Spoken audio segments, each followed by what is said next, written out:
But I noticed something that since the finance minister is here, put a question on clause 16 and you want us to go back to clause 15. How do we handle the two clauses together? Oh, Mr. Speaker, bear with me. I'm just signaling. Deputy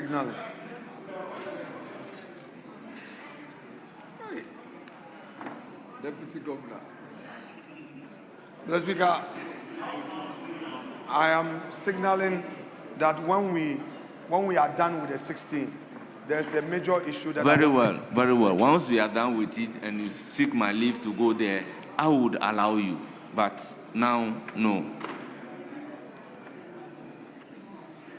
Chairman of the committee, did you move your last amendment?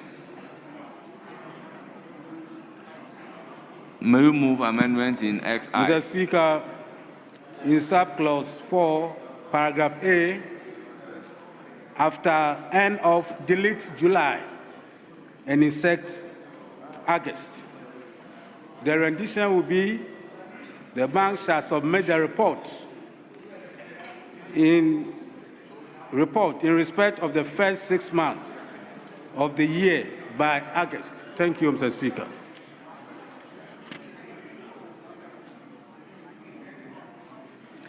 Honourable members, it is for your consideration. Honourable members, I'll put a question. As many as are in favor of the proposed amendment say aye. Those against say no. Honourable members, the ayes have it. The proposed amendment is ordered to stand part of the bill. I will then put a question on the entire clause 16. As many as are in favor of clause 16 as variously amended, standing part of the bill say aye. Those against say no. The ayes have it. Clause 16, as variously amended, is ordered to stand part of the bill. Yes. Speaker, I'm on my feet on section clause 15.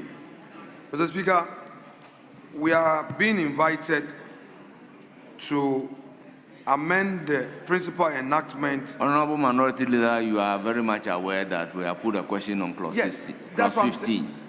I am very much aware. Mr. Speaker, we are normally flexible at consideration stage. Please hear me. But you seek the leave. Yes, your leave. Of the Speaker. And I can decide not to grant you the leave. Mr. Speaker. Yes? Mr. Speaker, yes. I won't chip away your powers. I was one of the few who prophesied that one day you become a speaker. Yes, so seek the leave and the leave will be granted. Mr. Speaker, in fact, if I wasn't one of the few, I was the only one who prophesied. So I wish you well. I won't take away any or part of your powers. But I'm sorry, sir. Mr. Speaker. So leave is hereby granted. Please proceed.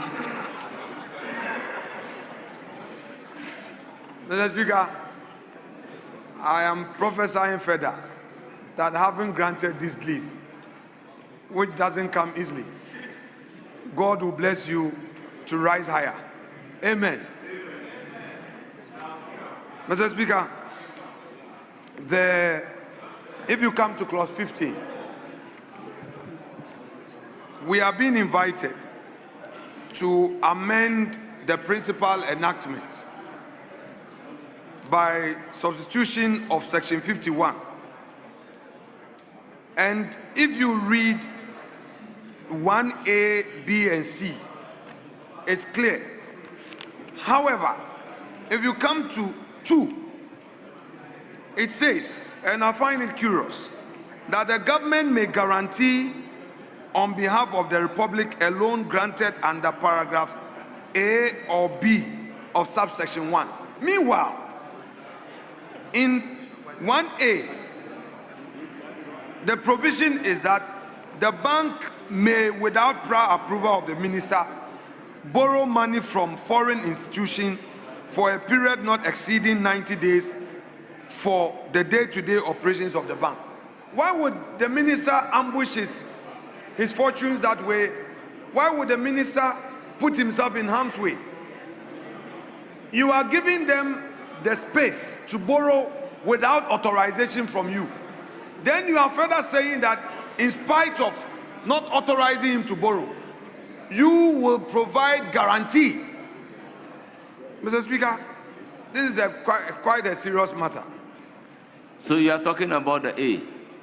Mr. Speaker, I am moving this House to delete the entire clause 2. Because to the extent that you are giving them the latitude to borrow without prior approval of the minister, you cannot come back and say that such borrowing. No, I've read the principal enactment. The principal enactment is here. It doesn't have the clause 2. Honorable Minister, I have the 51 here. The principal enactment 51 is here. If you read the principal enactment, you don't find the clause 2. The clause 2 is a new clause that has been introduced. And I'm saying that if you are giving them the latitude to borrow without prior consent or approval of the minister, you can't introduce that new clause that now gives you the power or requires of you to guarantee. When you don't know, how do you come in and say you are going to guarantee? So, Mr. Speaker, I move the House to delete the entire subclause 2 as been proposed. Thank you. Honourable members, let's take the bank as a juristic person. As a juristic person, you can, as of right, borrow money. Also, as a juristic person, Honorable Alexander Kwamina Afenyo Makin may guarantee Bernard Ahiafo taking a loan. How does it, no, you see, what they are saying is that the Bank of Ghana may on its own take the loan. However, if the need be, the government may provide a guarantee. That is all that the provision is saying. Now, may we hear from the minister?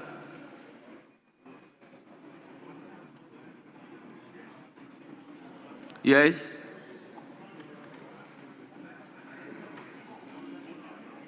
Mr. Speaker, clause 15(1) and 2 and 3 are saying 3 different things. In fact, 2 different things. Mr. Speaker, the one talks about the central bank borrowing without prior approval of the minister. And Mr. Speaker, obviously, the central bank's mandate of monetary policy allows them, price stability mandate, allowed them to undertake monetary policy operations, open market operation, what they call OMO, where they issue the central bank's bill weekly to control inflation. They cannot do that with the approval of the minister. Then it means it is the minister who is controlling monetary policy. Beyond OMO, the central bank also receive deposit and also give what we call send them deposit to other countries. So all of that cannot be done with the prior approval of the minister. But Mr. Speaker, if you read 2 talks about the government may guarantee on behalf of the Republic a loan granted under paragraph A or B of subsection 1. Mr. Speaker, that means you are moving beyond the normal monetary policy operations. But it says, when you have to do that, then this subsection 2 is subject to Article 181 of the Constitution. And Article 181 of the Constitution talks of Parliament may by a resolution. So that means you now have to come to Parliament and ask Parliament for approval. So it goes beyond their everyday monetary policy mandate. Maybe something bigger that the lender is asking the central bank to ask for government guarantee. Mr. Speaker, so even though we are saying that the central bank can borrow without the approval of the minister, if the lender so insists that a government guarantee is required for that borrowing, you require approval in line with Article 181 of the Constitution. That is what we are seeking to do, to strengthen the hands of the people's representative. Because obviously, the guarantee means the state has guaranteed that particular debt. So beyond the monetary policy operations, loans, or operations activities that are disguised in the form of loans, issuance of debt instrument, this is a caveat that allows the central bank to come to the government to ask for approval in line with Article 181 of the Constitution. So, Mr. Speaker, I oppose the amendment made by the minority leader in this regard, because it strengthens the hands of the government and also helps the central bank. So beyond the everyday OMO, if they require something to keep the operations of the central bank going, it will have to come to Parliament. Thank you. Honourable members, I think we stood a clause down. That was clause 11. Honourable members, may we humbly visit clause 11.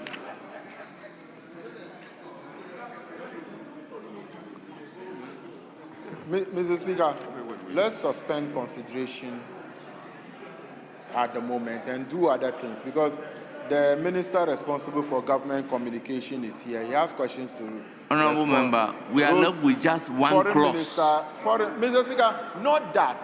Passing that, will still come back to second consideration on this bill. There was indication on clause 1 that will come back to second consideration. So doing that will definitely not cure it. So let's suspend consideration. Honourable member, if you don't finish the consideration, how do you come back to second consideration? Yes. Speaker, with respect, we in leadership, we have a role to help you guide the House. I have related to the deputy leader, and earlier on, we set out with a work plan, what we want to do for the day. We've been on this bill the whole day. It can be, there are other businesses we must prosecute. So it is, we are not against. We will help you. Honourable members, I have listened to you, but with all due respect, we defer consideration of this clause to get the finance minister to be here, so that the finance minister can explain certain things to us. Now that he is here, we don't want to take the explanation. Speaker, Speaker, of course we cannot stop him from explaining.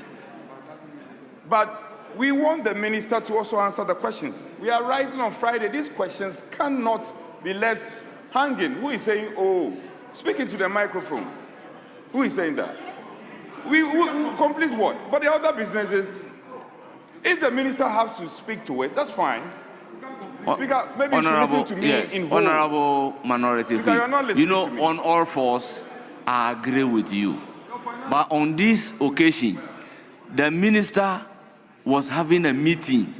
We have to ask the minister to leave the meeting and come to the chamber in order to offer explanation to clause 11. Speaker, you listen to me. You realize that I'm rather even corroborating your point. Yes. But Speaker, the minister leaving a meeting and coming to Parliament, it's not a justification for us to stop our business and prioritize the minister. The minister is our friend.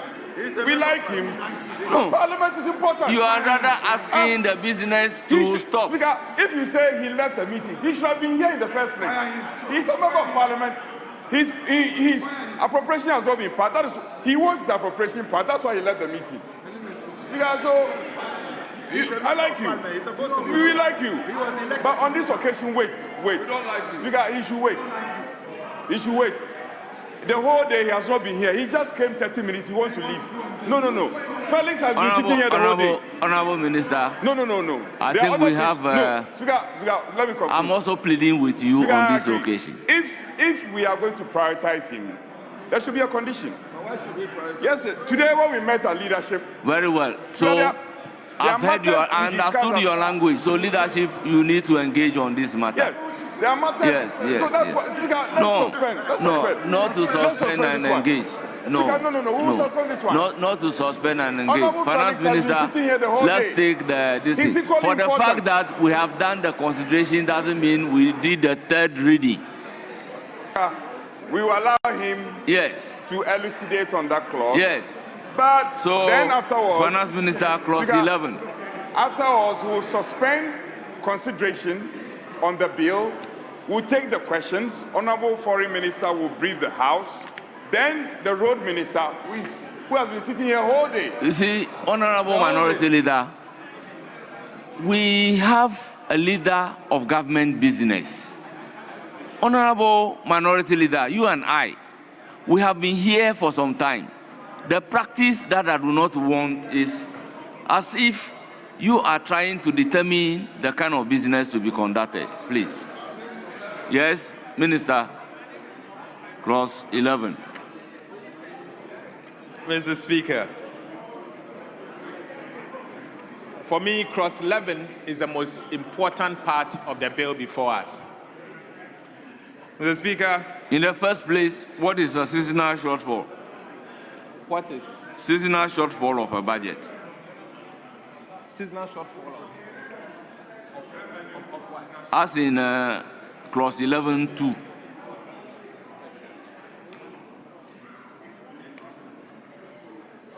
Okay, Mr. Speaker, seasonal shortfalls of government revenue or budget revenue may be because, Mr. Speaker, you know that there are seasonalities in the revenue that we collect. Mr. Speaker, for example, I have an Eurobond that will fall due on the 3rd of January 2026, 3rd of January, 709 million United States dollars. It has to do with interest of Eurobond that we have to pay as a country. Let's say the year has started, the appropriation begins on the 1st of January. And then you are expecting to raise revenue to service that Eurobond. For example, I'm just granting an example. The Speaker, on the 2nd, you need the money to service that due. But it will be due by the 3rd.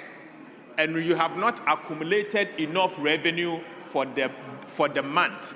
And you expect that you accumulate enough revenue, let's say 15th, because of the beginning of the week. There are some revenues that you can only get it in a month or maybe a quarter. That is seasonality. Mr. Speaker, for example, if you have a sinking fund in place, you are ready to pay, but it's not everybody that will have it in place. Mr. Speaker, the rationale here in this amendment, for me, is the most important, is to restrict monetary financing. And improve, in other words, printing of money by the central bank. Mr. Speaker, what we are seeking to do here is to cap the 5% of previous year's revenue to only take care of emergencies. Only take care of emergencies. And even the emergencies, as soon as you hit that 5%, you have to come to Parliament to explain to Parliament why you have arrived at that 5% and to take remedies, inform Parliament the remedies you are putting in place to reverse. And in the law, it says that you have up to 3 months to correct it. And so all what we are seeking to do is to strengthen the old act.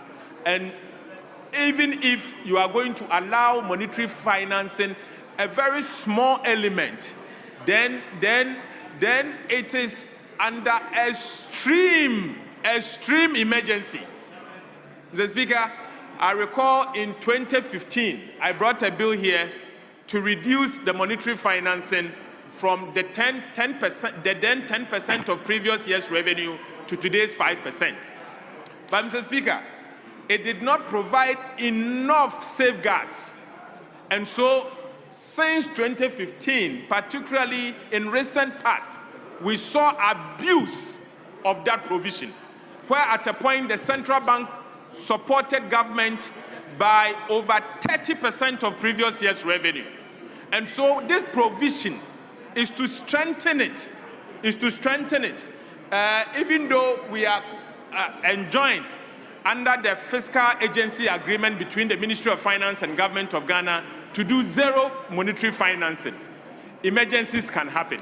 There can be emergency tomorrow. Tomorrow, God forbid, Ghana, there may be an emergency. And then maybe the central bank will have to come in. But if you reach that 5%, you have to come in. So, in as much as we don't want to allow monetary financing, you want to restrict and make sure that monetary financing is only for an extreme emergencies, where in the case of, Mr. Speaker, we have said that one of the reasons why monetary financing can be allowed is during a state of emergency, as declared by the Commander-in-Chief and in line with the Constitution of the Republic of Ghana, or health emergency like what happened under COVID-19. And so these are the only emergencies that you can allow. That's all what this amendment is seeking to do.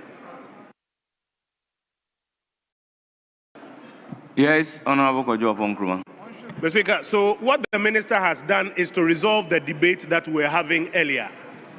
That the intendment, Minister, if I have your attention, the intendment of this amendment is to legislate the conditions under which monetary financing can take place, which is under the force majeure conditions that have been prescribed. Therefore, Mr. Speaker, we will have to delete under the clause 11, the amendment to section 30, the new proviso. We'll have to delete the words for the sole purpose of filling a seasonal shortfall of budget revenue of government, so that there's no ambiguity there.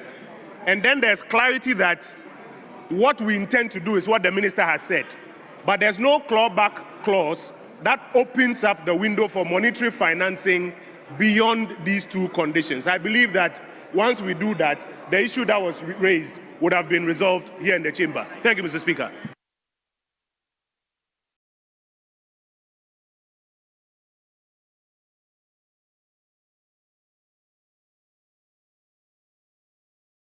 Yes, let's take Honorable Osahin Togbi Alexander Fonyomakins, then we can come to the Finance Minister. Mr. Speaker, Togbi, let's hear you. The Honorable Finance Minister has resolved the problem for us. All the debates, all the arguments have been resolved through his submission. From all he's told us, it means that the introduction of that clause is needless, because, Mr. Speaker, just as the member from Ofuasia Yebri said, all other honorable members on their feet should resume their seats. If you are only honorable members, resume your seat before I start mentioning your name.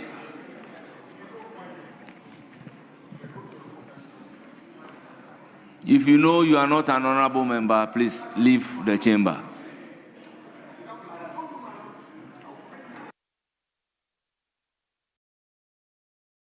Please, you have the floor.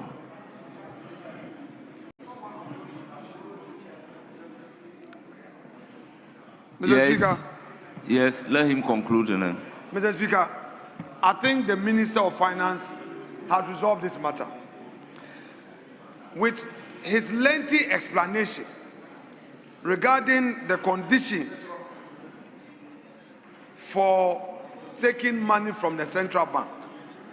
It's now clear to us on this side of the house that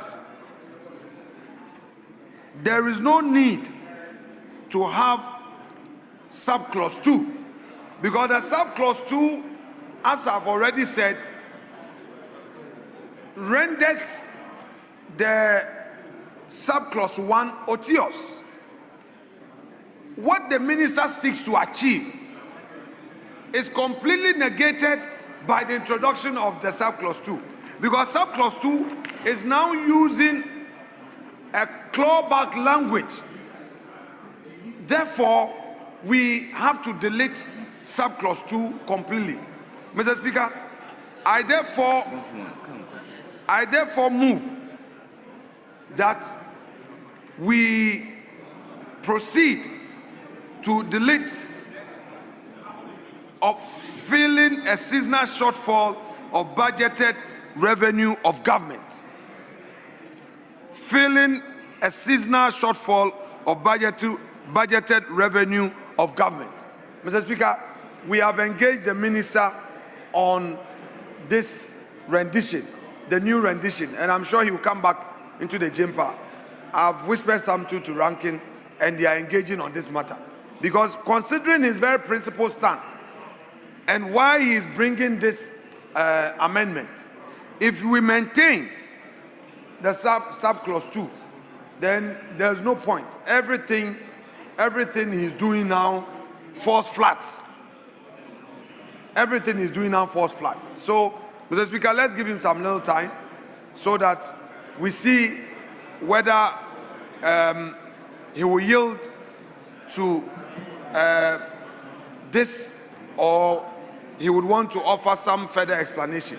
But Mr. Speaker, we cannot allow. Very well. This Let me hear from Honorable Kojo Nkrumah first before the minister. Mr. Speaker, so as has been mentioned by the leader, the matter has been resolved and can be resolved therefore by deleting the words under 11.2, the words that say, for the sole purpose of filling a seasonal shortfall of budgeted revenue, so that the rendition will read, despite subsection 1 and subject to the provisions of this section, the bank may make, then the rest will follow, an advancement, something, because it all fits in line with the section. That section is what provides for the extreme circumstances under which that lending can take place. And what you want to do is to take out this budget shortfalls out of that. Thank you, Mr. Speaker.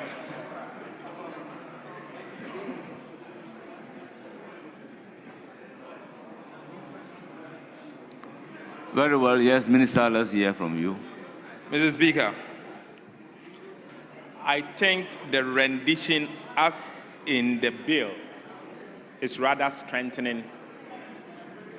It is rather strengthening the position of the central bank. Mr. Speaker, let me guide. It says that despite subsection 1, and subsection 1 talks about that the Bank of Ghana shall not. It said, despite subsection 1 and subject to the provisions of this section, the bank may, for the sole purpose of filling a seasonal shortfall of budgeted revenue of government, make an advance to government on overdraft or in any other form that the board may determine, or B, direct purchases from government of treasury bills or securities which represent obligation of the government. So, Chairman, Mr. Speaker, I say it strengthens it because the only reason why you can take this advancement will be that you have indicated and proven that you need it because there is a revenue shortfall. And so if there is no shortfall, you cannot do it. And it means there is no reason why you should do it. Rather, what you seek to do is to open it up for them. Because any reason the minister can go, if there is no shortfall, he can still go and say that, give me 5% of previous year's revenue.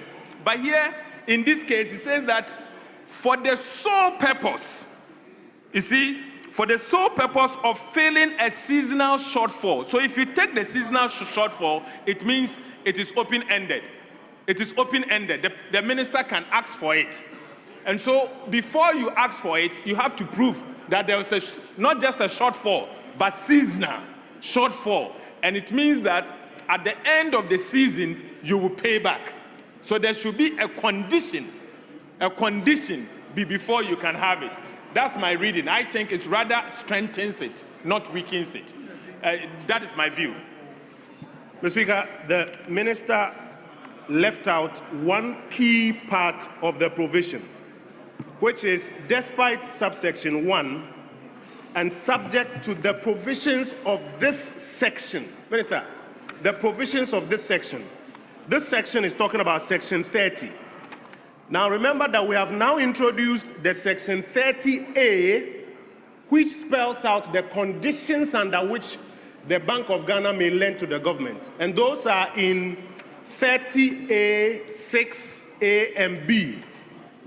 A state of emergency and a public health emergency. Those are the only two conditions. Now, if rather you include this, and Minister, let me explain why that is important. You can actually have a scenario where you don't have a budget shortfall. You don't have a revenue shortfall. But we are confronted with war or something that now requires you, please, that now requires you to spend. This is why the provision, Minister, this is why the provision on revenue shortfall should be deleted. It's not about revenue shortfalls. It's not about revenue shortfalls. It is about when those two emergencies have occurred and you have issued the instruments for the occasioning of those emergencies, then you can borrow from the central bank. Now, when you bring this clause into it that revenue shortfalls, it's a clawback clause, which now allows that when you have revenue shortfalls, you can rely on it using those provisions. And so, Mr. Speaker, our proposal is that we take those words out so that the intendment of government is protected and that we don't have a clawback clause at the end. I thank you, Mr. Speaker. Yes, Honorable Majority Leader. Mr. Speaker, when I was on the other side, when at consideration, we were not encouraged to do certain things as a member of the committee. You are the ranking member of the committee. These matters were raised at the committee level. Mr. Speaker, for nearly 45 minutes, we are debating one clause.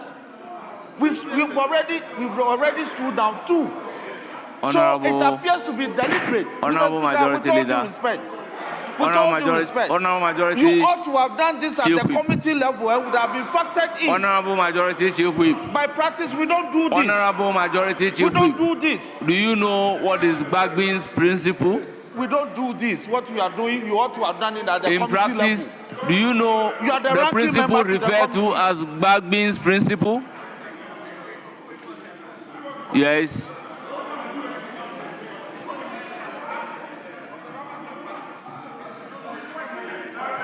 Yes. Mr.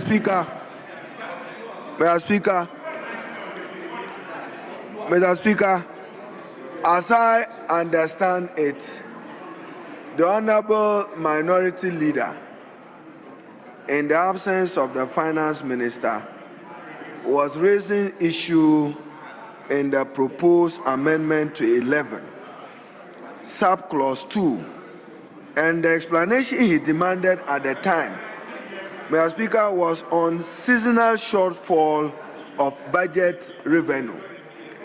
That was his beef. That has now been adequately explained by the Finance Minister. But Mr. Speaker, he failed to take a cue from you when you reminded him to go to the original Parent Act, Act 612. In particular, the original 2 reads, the total of the loans advances, purchases of treasury bills, Mr. Speaker, that was not my interest. It goes to say 10%. So what the Honorable Finance Minister is now proposing, if you read the entire 11, he is reducing the 10% to 5%. No, I'm saying this is what he's seeking to do. Now, in the past, if advances were made to the Bank of Ghana, maybe they will not oblige even with repayment. And it was open-ended. What he has further done, if you look at the original Act 612 that Mr. Speaker was guiding us, it says in the additional clause 4, government within 3 months. That is a new introduction. In the original Act of 612, there was no limit. So whether the Bank of Ghana was repaying or not, the government is different from the Bank of Ghana. So when Bank of Ghana does these advances, what this bill is seeking to do is to say that the Bank of Ghana must pay back. If they have capacity to pay back, they must pay back. So, Mr. Speaker, I think that the chairman's amendment is sound. What I thought the Honorable Minority Leader wanted was a technical definition of the word seasonal shortfall, and that we can provide for in it. But what the Minister for Finance is doing, for all intents and purposes, is to improve upon the existing regime under Act 612, to reduce 10 to 5%, and to reduce the open-ended perpetuity to 4 months, which is in subclause 4. So, Honorable Osahini asked for a definition of seasonal revenue shortfall. And maybe, Mr. Speaker, if you put that question, you direct the drafters to define seasonal shortfall as the Minister for Finance and the Bank of Ghana may do. Thank you. Let me hear Honorable Adongo, who was on his feet for some time.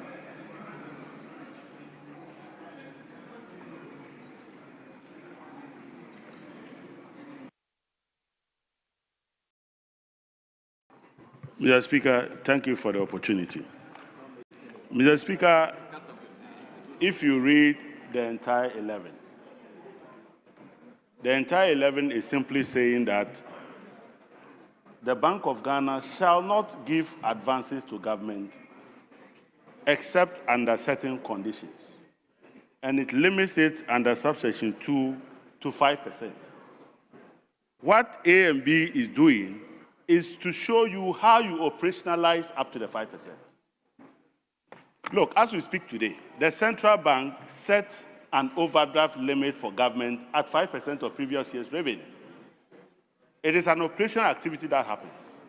But this time we are saying that whereas in the past, at the end of the year, what they simply do is to convert this overdraft into a medium-term loan and put it on the balance sheet.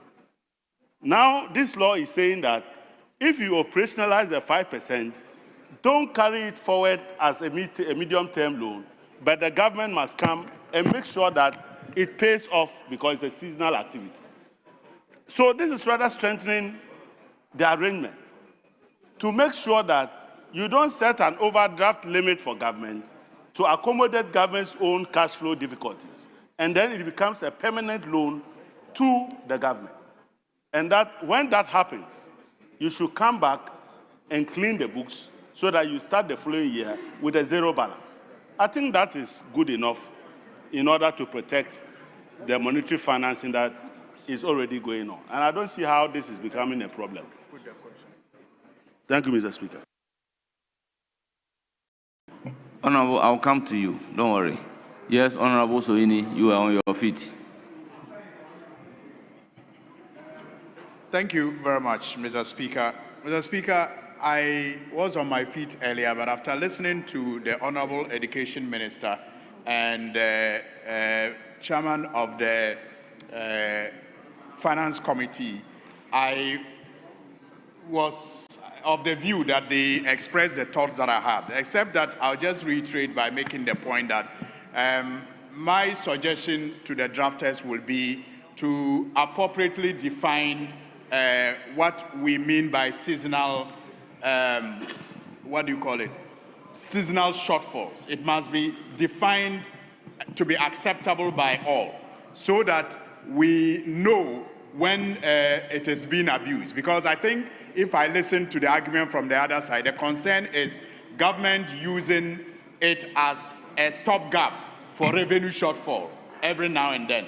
But if we define seasonal shortfall, then we will all be guided moving forward. So, Mr. Speaker, my plea is that if we have that understanding, we can put the question and perhaps get seasonal shortfall defined as we move on.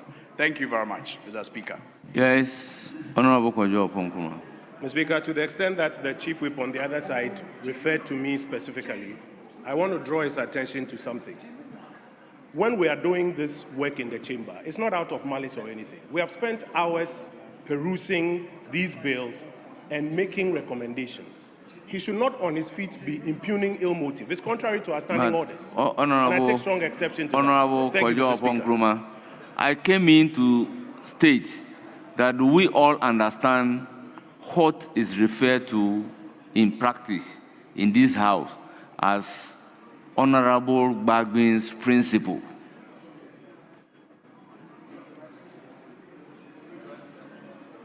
You see, the principle says that the fact that you have raised an issue at a committee does not prevent you from coming to raise the issue on the floor.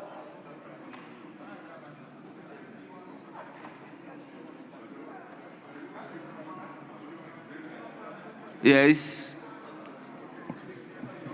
Mr. Speaker, thank you.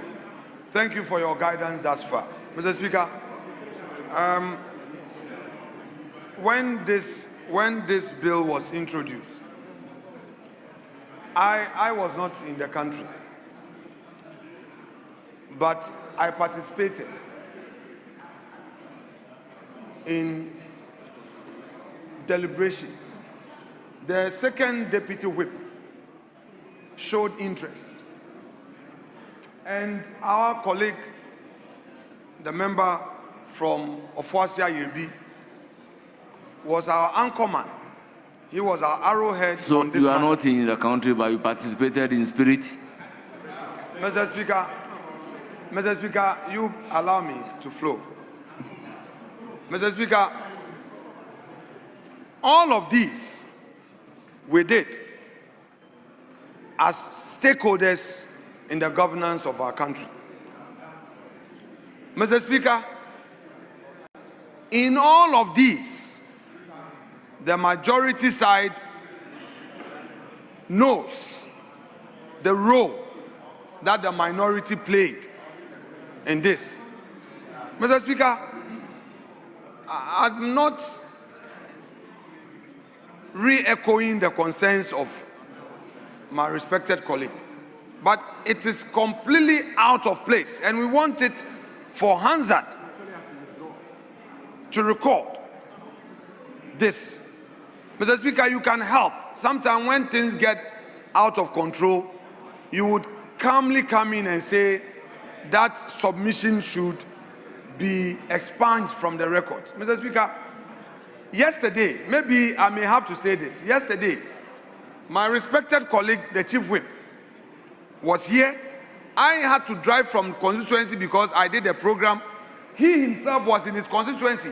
When I called him that I've spoken to Honorable Anodompre and the BOG bill is to be considered, he drove to the chamber. I came from Winneba.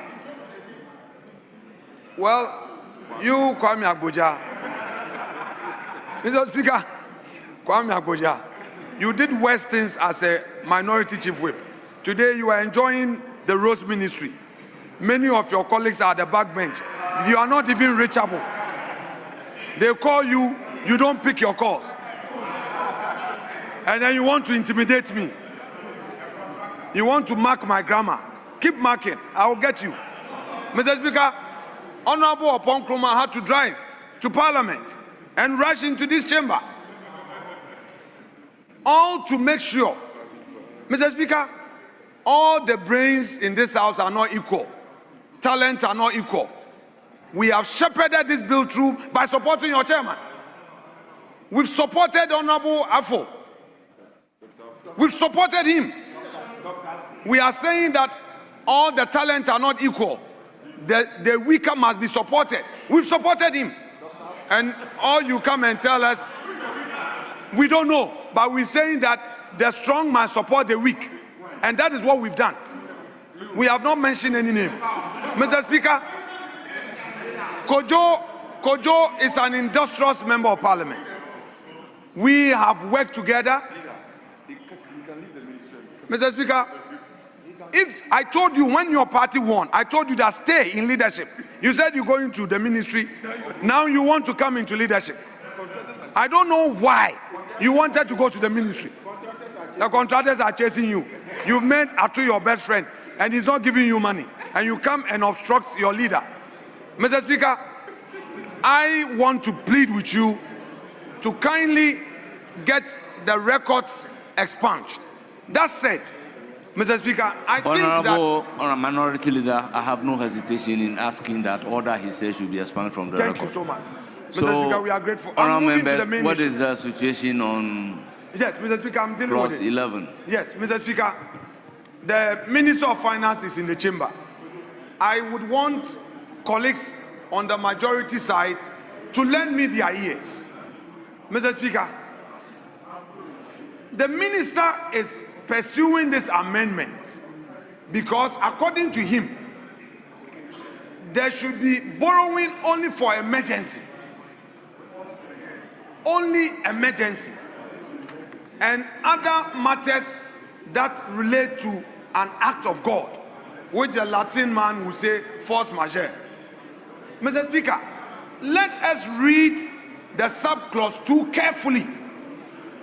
It is a proviso. The subclause 2 is departing from the initial prohibition and is now saying that there is a waiver being given for the act being prohibited to be done. You are saying that under this new dispensation, you don't want Bank of Ghana to lend to government. We agree. Under this new dispensation, you're saying that government should not borrow. We agree. But the proviso, which now allows you to leverage, is saying something else. What is it saying? Please, let us hear the rendition carefully. It says, despite subsection 1,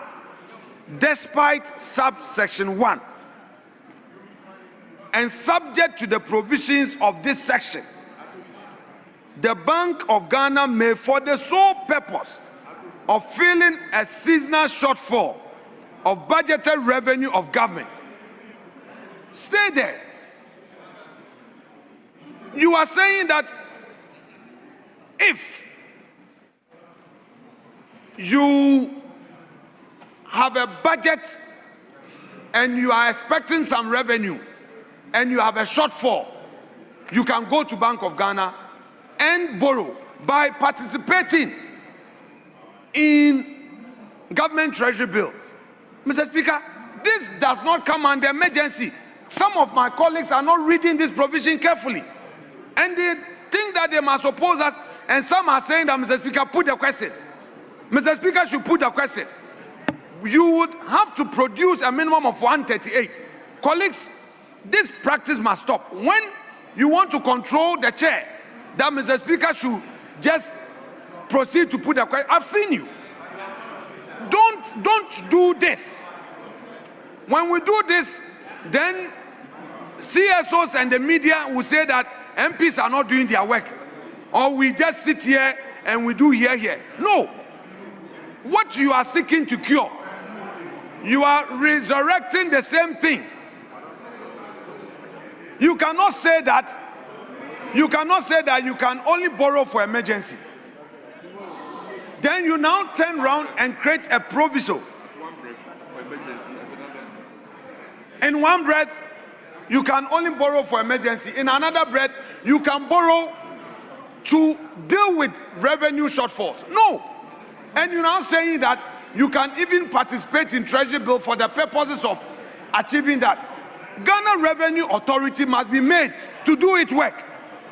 You don't go to Bank of Ghana to say that you are going to take money from Bank of Ghana when you have revenue shortfall. It looks like many people are not reading that provision well.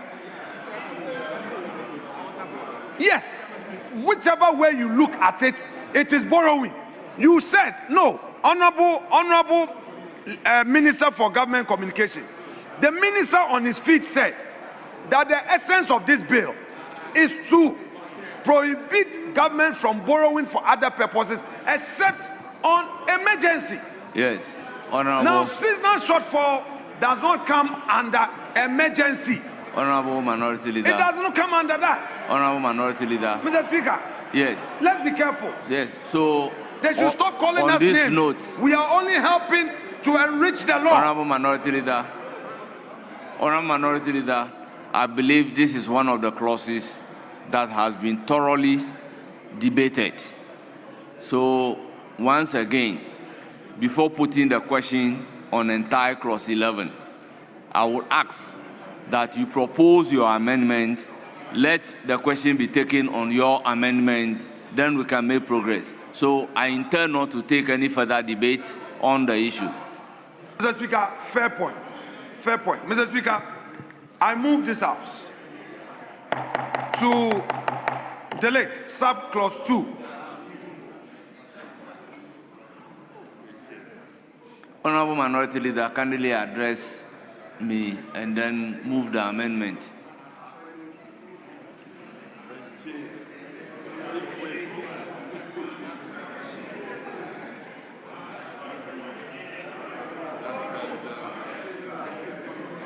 Honorable Minority Leader, if you don't move your amendment, should I put a question on entire clause 11? Mr. Speaker. Mr. Speaker. Honorable members, order. Honorable members, order, so that we can listen to the amendment. Mr. Speaker. Mr. Speaker, this proposed amendment must be moved. And I have to move the House on the amendment. So, Mr. Speaker, I rise to move the House in terms of clause 2, subline 2, after filling, after purpose, we should delete filling a seasonal shortfall of budgeted revenue of government.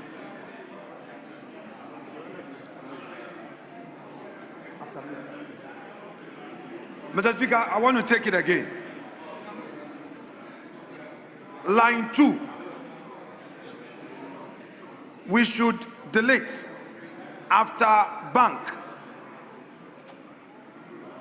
may for the sole purpose of filling a seasonal shortfall of budgeted revenue of government. We should delete all that. So the new rendition shall now be, despite subsection 1 and subject to the provisions of this section, the bank may, Mr. Speaker, so sorry, we maintain the may.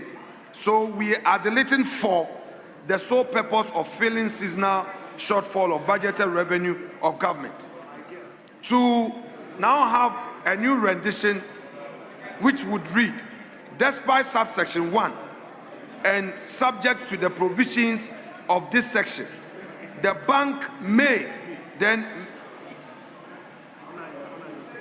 may make, then A, it goes, B, it follows. So, Mr. Speaker, that is the proposed amendment that I have. Mr. Speaker, I've given you the new rendition. Honorable members, the amendment is moved by the Minority Leader. It is for the consideration of the House. It has done enough justification. It has been debated thoroughly. So I will put a question on the proposed amendment moved by the Minority Leader to delete after May the words for the sole purpose of filing a seasonal shortfall of budget revenue of government, so that the new rendition, honorable members, Let's observe Standing Order 126. So the new rendition will read, despite subsection 1 and subject to the provisions of this section, the bank may make, then A and B will follow. All those in favor of the amendment proposed by the majority leader say aye. Aye. All those against say no. No.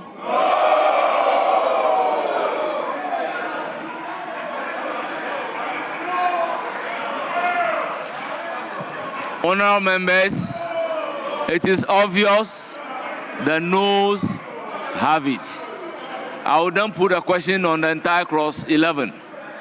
All those in favor of clause 11 standing part of the bill say aye. Aye. Those against say no.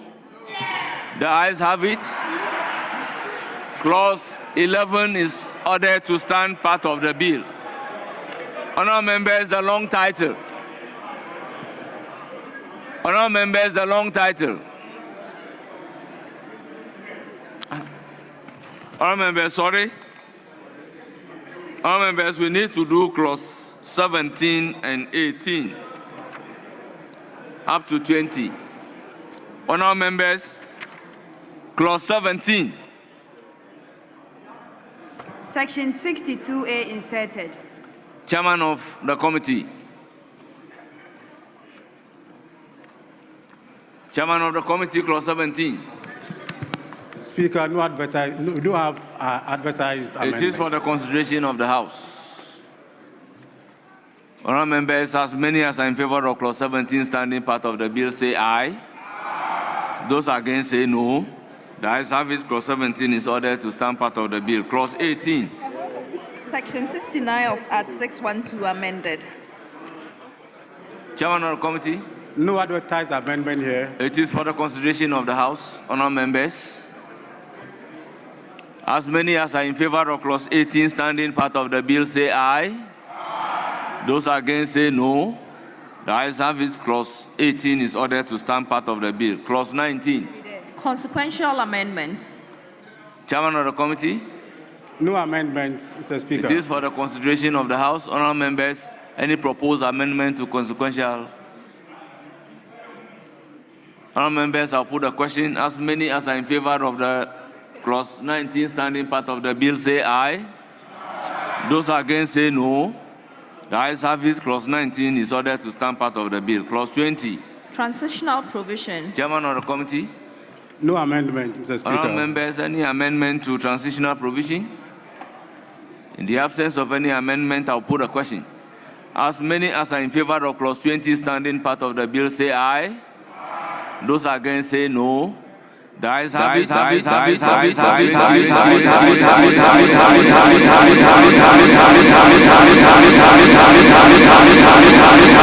Honourable members, before coming to the long title, can we revisit clause 1 of the bill? Mr. Speaker, you've been guiding us on procedure, and I think let's move on.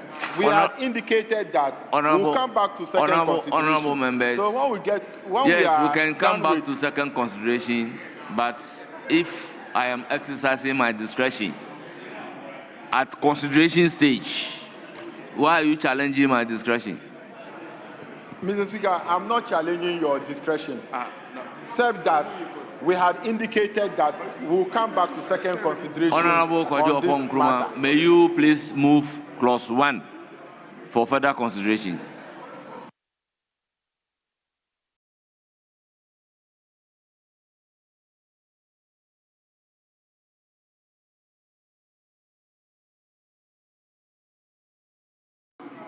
Honourable Kojo Oppong Nkrumah.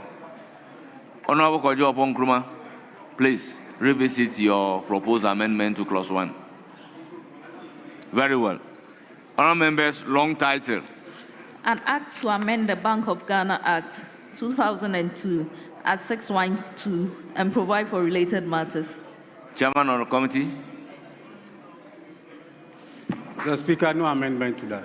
Honourable members, The long title, committee, no amendment. It is for the consideration of the House.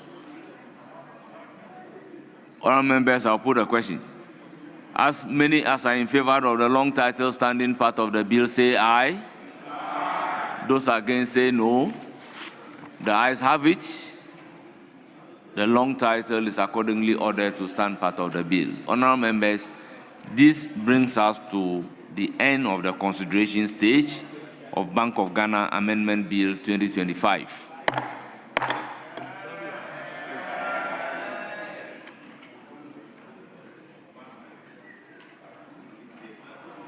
Yes, majority.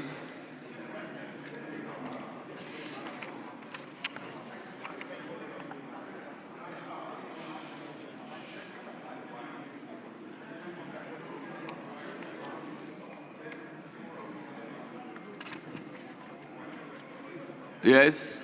Speaker, as the House may recall, we indicated earlier in the day that the Minister of Foreign Affairs will be in the House to brief the House regarding their support to our brothers in Jamaica, as well as our contribution towards the stabilization of the situation in Benin.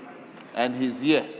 So, Speaker, if we may take him so that we can get back to other businesses as we have.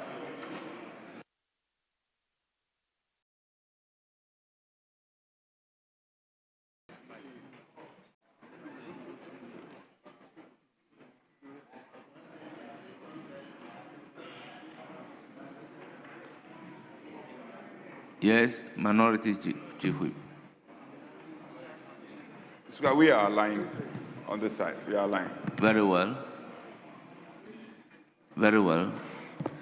Mr. Speaker, as a further agreement, we agree that after his briefing, members will have the opportunity to maybe contribute or two questions from either side or comments. All members, this one, it's a plea. Before taking the decision, can we take the item numbered 1, presentation of papers for distribution, so that as we are taking the Foreign Affairs Minister, the paper will be distributed. Speaker, as in order paper addendum? Yes. Great. Yes. Yes. So that they'll be doing the distribution as we take the distribution. Order paper addendum. There's the Kumasi Expressway.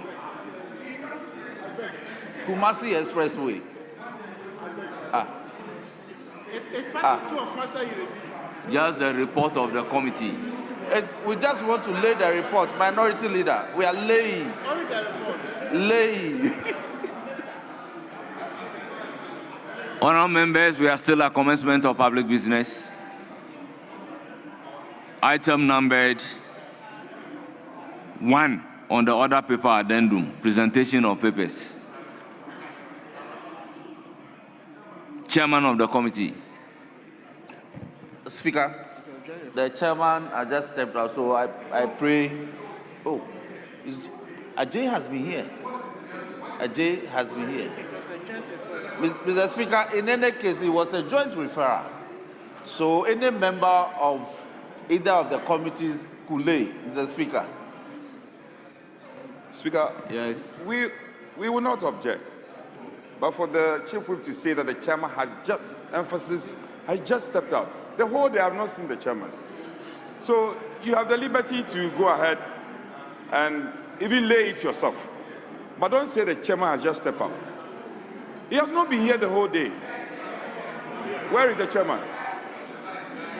Go ahead. I've not seen him the whole day. Where is the chairman? Honorable Chiwete, may you humbly resume your seat. Mr. Speaker, the chairman was the one who presided over the consideration of the referral. So, Mr. Speaker, Honorable Minority Chief Whip, the application is for the Vice Chair to lay. Yes. Jetson.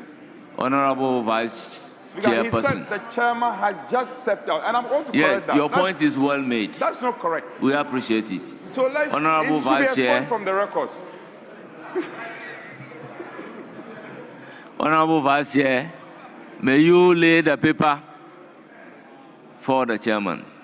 Report of the Committee on Roads and Transportation on the concessionary contract agreement between the Government of the Republic of Ghana, represented by the Ministry of Roads and Highways as the contracting authority, and Accra Kumasi Expressway Limited as the concessionaire. Honourable members, the reports of the committee has been duly presented, and it is for distribution to honorable members of the House. Yes, honorable members, the Foreign Affairs Minister has taken the designated seat, and I believe his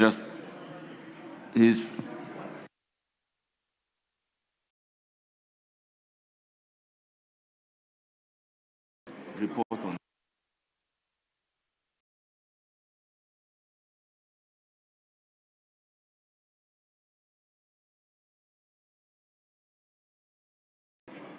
honorable members, the short report of the minister responsible for foreign affairs is also on the console.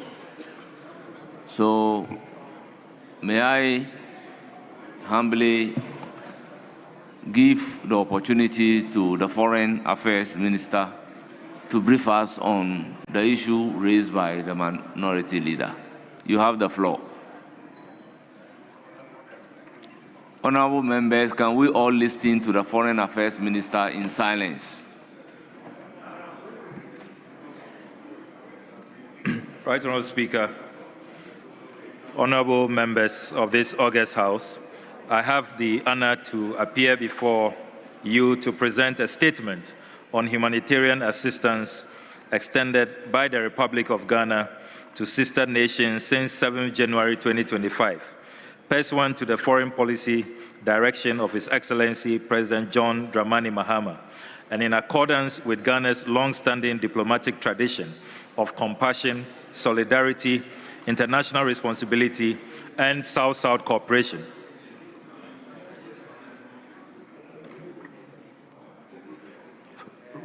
So, Right Honourable Speaker, Ghana's foreign policy has since independence been consistently guided by a profound sense of empathy and a commitment to the dignity of the human person.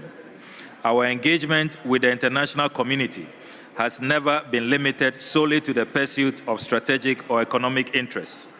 Rather, it has been informed by the conviction that Ghana's moral standing and credibility in global affairs are strengthened when we act with humanity in times of crisis. This enduring ethos reflects the foundational ideals of our republic and continues to shape our conduct in international relations. Ghana's foreign policy recognizes that humanitarian crises, whether arising from natural disasters, armed conflict, or socioeconomic collapse, demand collective responsibility. In responding to such crises, Ghana affirms the principle that the suffering of any people, irrespective of geography or political alignment, calls for solidarity. It is this principle that has underpinned Ghana's humanitarian engagements over the decades and remains central to our actions since 7 January 2025. Mr. Speaker, Ghana's humanitarian diplomacy is neither recent nor incidental. It is an enduring pillar of our foreign policy tradition that transcends political administrations and historical epochs. From the earliest days of independence, successive Ghanaian leaders have demonstrated a clear and consistent willingness to translate Pan-African ideals and global solidarity into concrete acts of material and moral support for people in distress. A seminal example of this tradition is found in the actions of the Osagyefo Dr. Kwame Nkrumah, Ghana's founder and first president, who in 1958, when the Republic of Guinea courageously voted for immediate independence from France at significant political and economic cost, Ghana responded decisively Dr. Kwame Nkrumah extended an emergency financial facility of approximately £10 million, together with strong political backing to support Guinea during its most vulnerable formative period. This gesture, which later evolved into the Ghana-Guinea Union, was one of the earliest and most profound expressions of Pan-African solidarity, demonstrating Ghana's readiness to share its limited resources in defense of African self-determination and dignity. Mr. Speaker, Ghana's humanitarian ethos have also extended well beyond the African continent, following the devastating Great Hanshin Awaji, the Kobe earthquake in Japan in 1995, which claimed thousands of lives and caused extensive destruction. Madame Nana Kunedu Ajiman-Rawlings, then First Lady of the Republic, may her soul rest in perfect peace, mobilized nationwide support on behalf of the people of Ghana through coordinated efforts involving state institutions, civil society, and the private sector. Ghana, led by His Excellency Jerry John Rawlings, donated cocoa and other essential supplies to Japan.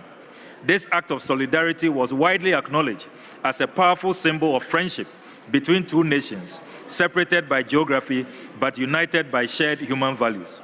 In 2010, Mr. Speaker, under the leadership of President John Evans Atta Mills, Ghana again demonstrated its humanitarian resolve in response to the catastrophic earthquake that struck Haiti on 12 January 2010. Recognizing the scale of human suffering and infrastructure collapse, the government of Ghana pledged and delivered $3 million in official financial assistance, presented through a formal government check. This contribution reflected Ghana's commitment to international humanitarian responsibility and reinforced its standing as a country willing to act decisively in moments of global crisis. Similarly, in 2017, following the tragic mudslide in Freetown, Sierra Leone, which resulted in significant loss of life and displacement, the government of Ghana, under President Nana Addo Dankwa Akufo-Addo, extended humanitarian assistance valued at approximately $1 million United States dollars. This support included the airlifting of relief items as well as financial assistance aimed at supporting immediate relief and early recovery efforts.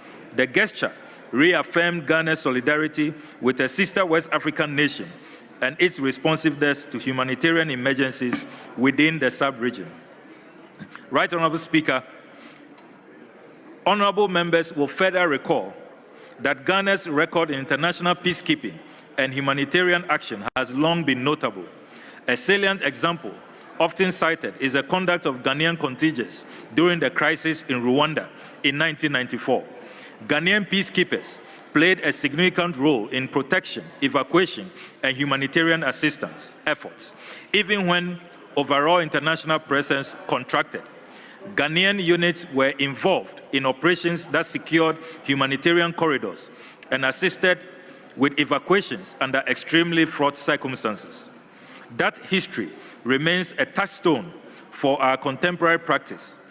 The choice to act in defense of life and dignity, even when doing so entails risk to personal and material resources.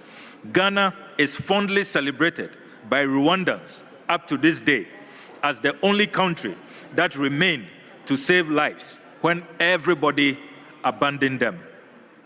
These historic actions, Mr. Speaker, spanning more than 6 decades, illustrate that Ghana's humanitarian diplomacy is institutional, principled, and deeply rooted in national identity.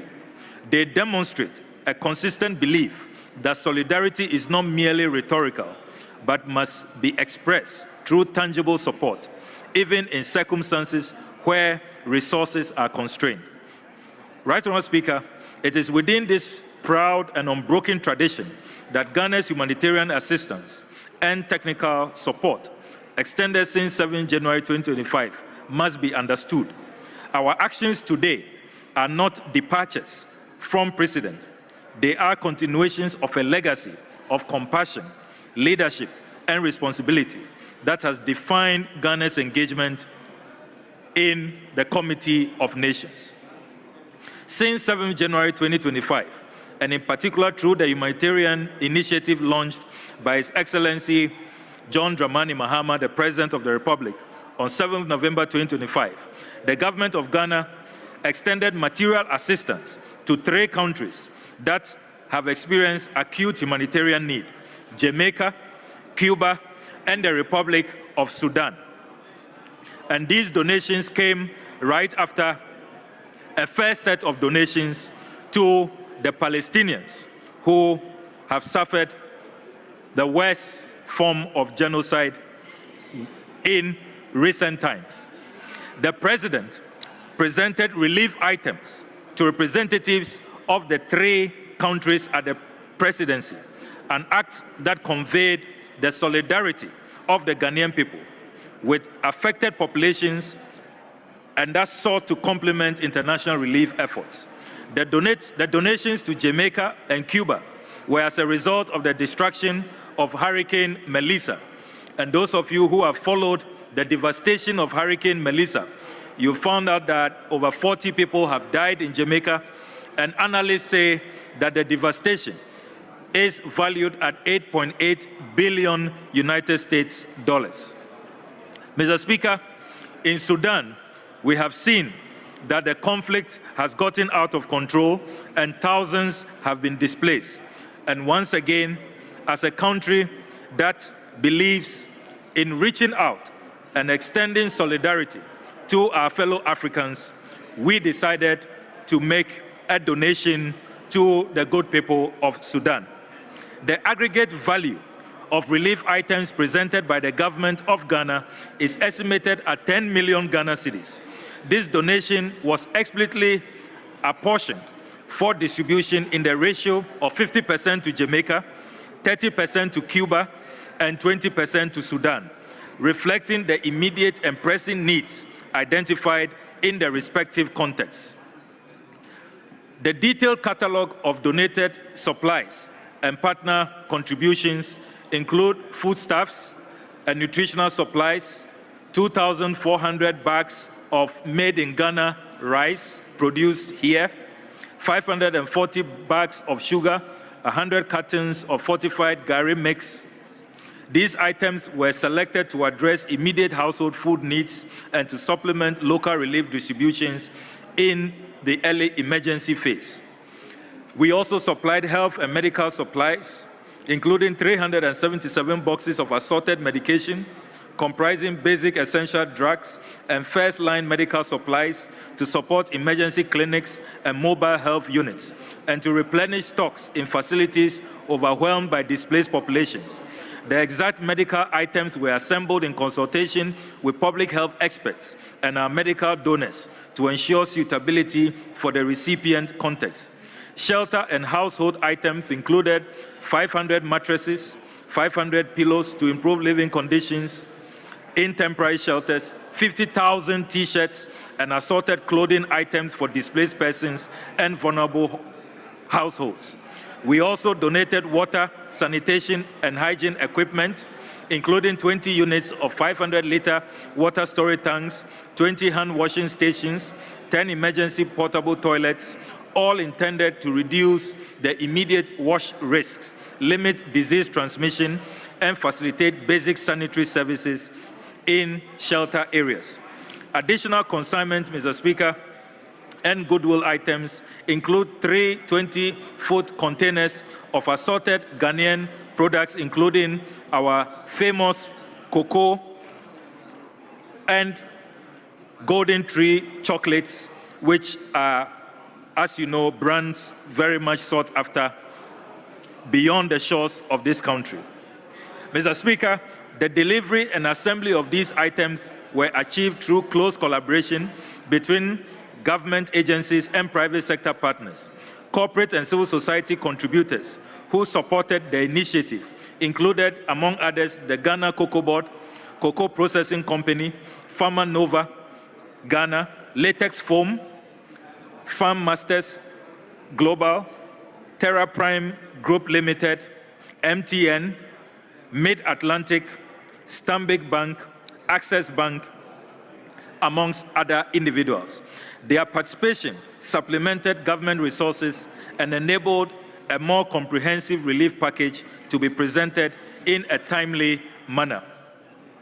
So, Mr. Speaker, the selection of the items reflect rapid needs assessments conducted by the Ministry of Foreign Affairs in consultation with recipient diplomatic missions, multilateral humanitarian agencies, and sector specialists. Priority was given to items that, 1, meet immediate survival and health needs, such as food, water, medicine.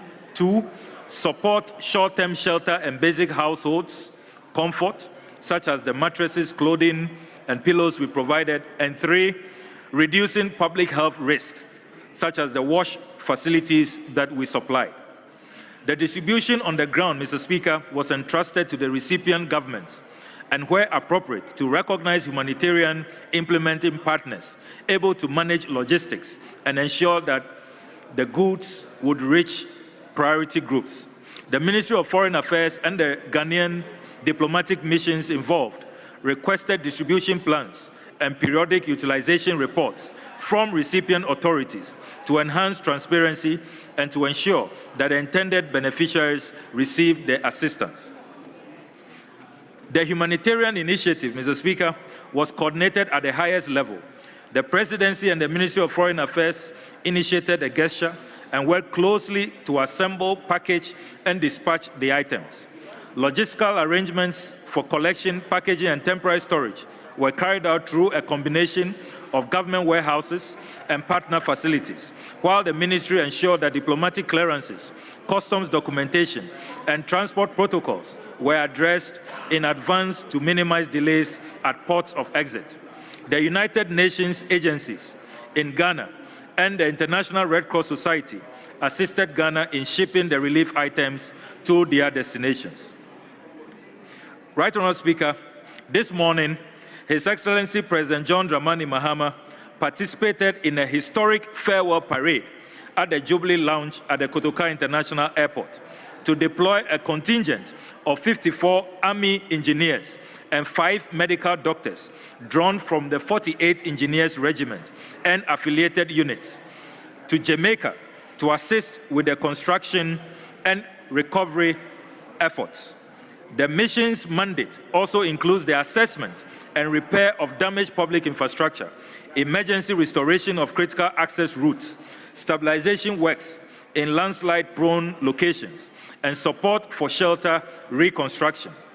The medical doctors will provide surge medical capacity in coordination with Jamaican health authorities and humanitarian health partners, including primary care, emergency treatment, and public health interventions to mitigate disease risks among displaced and affected populations.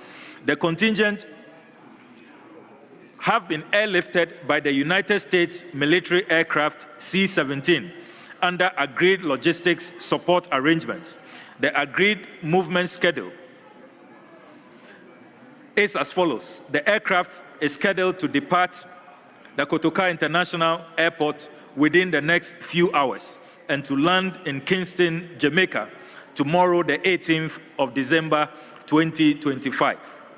Right Honourable Speaker, upon arrival in Kingston, the contingent will operate under the coordination framework agreed with the government of Jamaica and with the support of Ghana's diplomatic representatives accredited to Jamaica.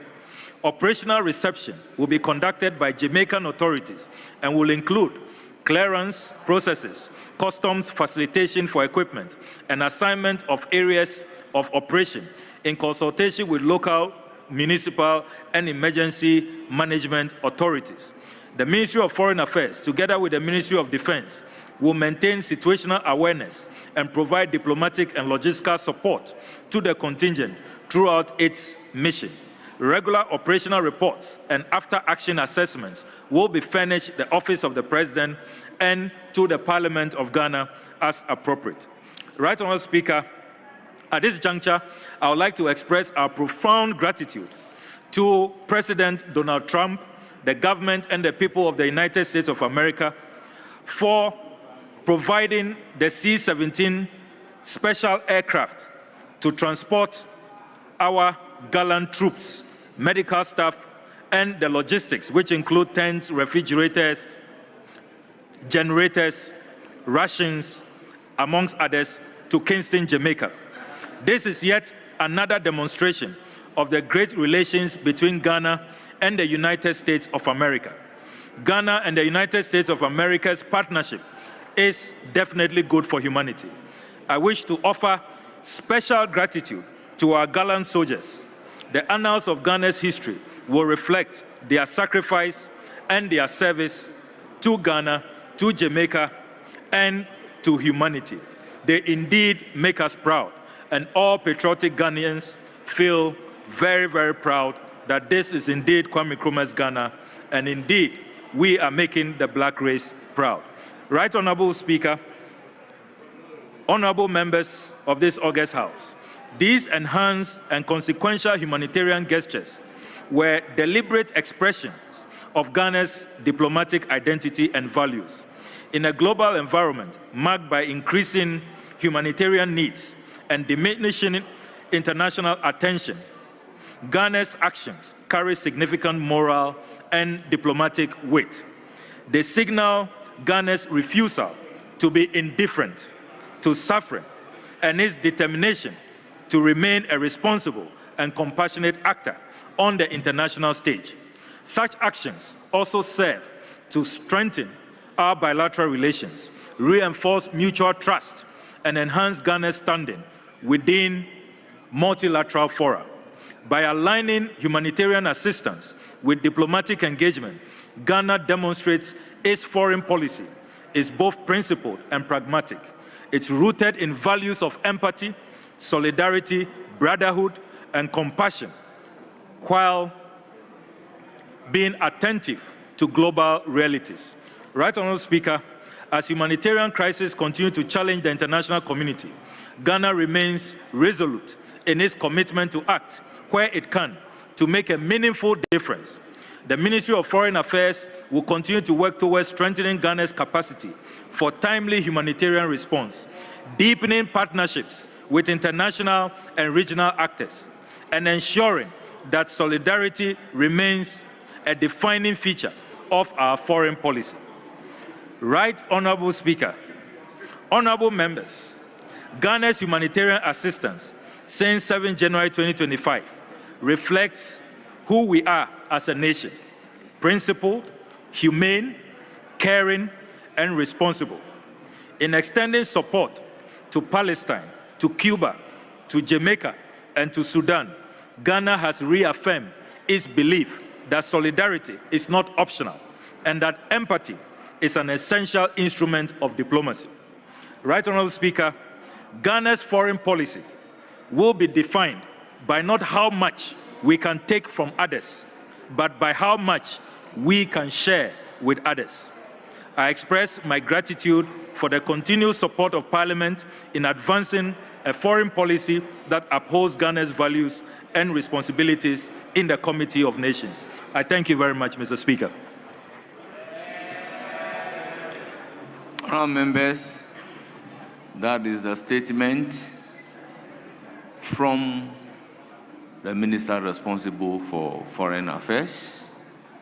Leadership should guide me as to the number of comments we should take.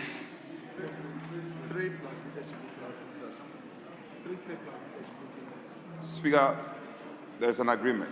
So 3 from each side, leadership, in addition, making it 4 on each side. So 4 on each side. 3, leadership. Very well. I will now welcome comments, and the comments must be briefed and must not breach the rules. Yes, Honorable Samuel Abujinapo, you have the floor. Thank you very much, Right Honorable Speaker. Mr. Speaker, let me thank the Honorable Minister for Foreign Affairs for making this statement and updating the House on happenings relating to foreign policy. So, Speaker, there are 2 fundamental points which come out of the statement the Minister made. The first one, Mr. Speaker, is the absolute need and necessity that government and the exercise of executive power must be done, Mr. Speaker, within the framework of the legislature and parliament. And it's important that when government acts, particularly when government acts as it relates to foreign policy, the executive must carry parliament along, where necessary must seek parliamentary approval, must appraise parliament, and must update parliament. Mr. Speaker, and therefore, I think it's important for me to underscore the point that it took the intervention of the Honorable Minority Leader for the minister to come and brief this House. And Mr. Speaker, as ranking member for Foreign Affairs, I think Hansard should capture and I should put on record that the Minister for Foreign Affairs, the Honorable Minister for Foreign Affairs, can do better in terms of parliamentary engagement. Mr. Speaker, including in particular the Committee on Foreign Affairs. Mr. Speaker, the Minister is a senior member of this House, and the Minister should know that when it comes to the conduct of our foreign policy, Mr. Speaker, he commends President Trump and the United States. President Trump cannot take any major, fundamental, definitive foreign policy action without briefing Congress and briefing the Committee of Congress on Foreign Relations. The Prime Minister of Britain cannot do that. Mr. Speaker, so yes, Ghana's government is being at the forefront of humanitarian gestures across the world. But I think the important point the minister should take from this House is that the minister should make it a point to carry Parliament with him in the conduct of his business, first at the committee level and second at the plenary. It should not take the intervention of the minority leader for the minister to come and brief this House on such fundamental, important decisions of the executive and government when it relates to foreign policy. He says President Mahama, His Excellency President Mahama, conducted a ceremony this morning at the seat of the presidency of our country and saw troops off, Ghanaian troops, gallant men and women of the Ghana Armed Forces. Mr. Speaker, the first body within the polity of Ghana, within the state of Ghana, that should be briefed before any other person is briefed should be the Parliament of Ghana, the legislature of Ghana, the representatives of the people. This House should have been briefed first before even the ceremony was held. The ceremony is held, the troops are sent, it takes the minority leader to prompt the minister to come to the House. Not good enough, Mr. Speaker. I think the minister can do better. Secondly, and finally, Mr. Speaker, every foreign policy tries on credibility. And you can get credibility out of your foreign policy, Mr. Speaker, when you are principled. Mr. Speaker, if it is good in Benin, it's good in Burkina Faso. If it's bad in Niger, it is bad in Mali. Mr. Speaker, principled diplomacy is absolutely important. I have here in my hands, Mr. Speaker, I have here in my hands a publication which indicates, the minister talks about sending troops to Jamaica, a publication which indicates that the government has taken a decision to send troops within the framework of ECOWAS to support the efforts by ECOWAS to restore... Member, you have done exactly 5 minutes, so conclude. Mr. Speaker, if I may conclude, just a minute to conclude. As a ranking member, as you know, Mr. Speaker, this is very much in my turf. With the greatest respect, if I could just conclude on this. Thank you very much, Speaker. Thank you for your indulgence. Mr. Speaker, and these are very weighty matters, and I believe these are matters of national importance. Mr. Speaker, the government is taking a decision to send troops within the framework of ECOWAS to help or assist in the restoration and consolidation of democracy in Benin, in the Republic of Benin. Mr. Speaker, I support that move. There's absolutely no two ways about that. That the government of Ghana should be working with ECOWAS to ensure that democracy prevails in the region.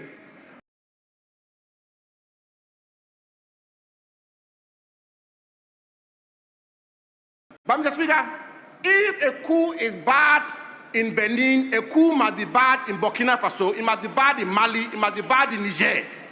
Mr. Speaker, it must be bad in Guinea-Bissau.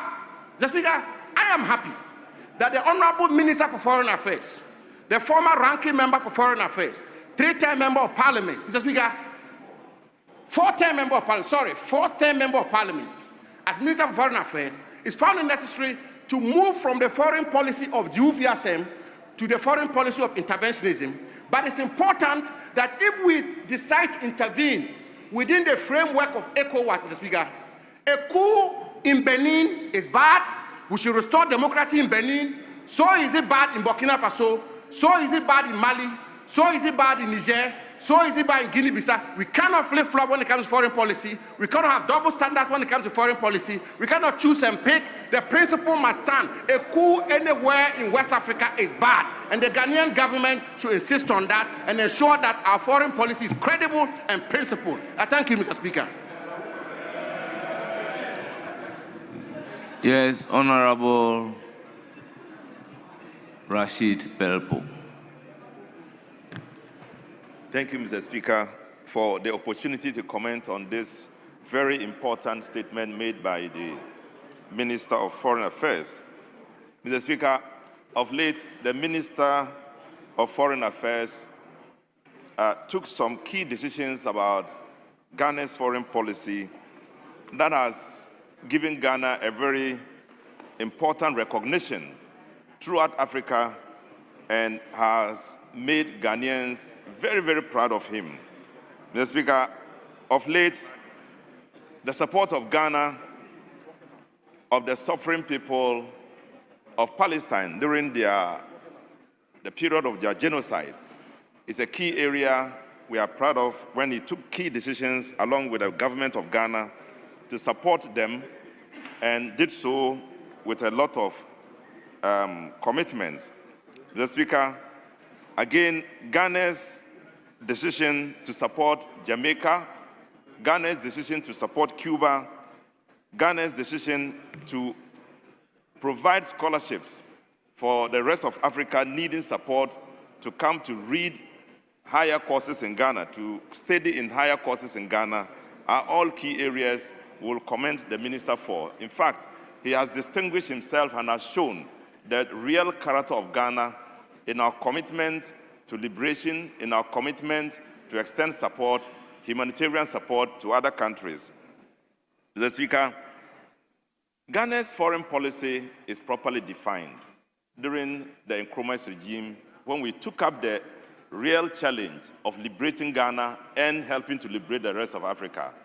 We recall very, very clearly what he did for other countries, that he opened up our universities for Mugabe and other people from ANC and other countries to come to Ghana, study how to fight and liberate their countries, to come to Ghana and do so freely, studied freely, and went back to help their liberation struggles. Mr. Speaker, in the case of the Democratic Republic of Congo then, we recall what Ghana did for them. Mr. Speaker, when Congo was deserted by the United Nations, Lumumba called on the president of Ghana to support him. We sent troops there, we sent our army there, we sent helicopter there, he asked for more, we gave him everything he asked for. The Ghanaian military was there in Congo to support them. Mr. Speaker, it distinguished Ghana as one country that will fight to the hilt to support another African country. Not very long ago, Mr. Speaker, we sent troops, we deployed troops to Liberia, we sent them police, we sent them army personnel, we sent them military observers. We did so for Sierra Leone, we did so for Liberia, we did so for the Côte d'Ivoire, we did so for Mali. If you see a combination of all these things happening, it tells you that this is not just a country seeking to mind its own affairs. It is a country willing to go the extra length to support another African country. That character of Ghana, Mr. Speaker, cannot be forgotten. And I'm very happy that throughout the present regime, administration of the present foreign minister, we have seen Ghana coming back to its real definition. Honourable member, conclude. To its real definition of fighting to give Ghana a place in the affairs of the world. Mr. Speaker, thank you for the opportunity, but let me just say that our commitment must stay beyond this regime. It has a definition of what Ghana's foreign policy is. It shouldn't just be a regime and then the next regime there is a complete changeover.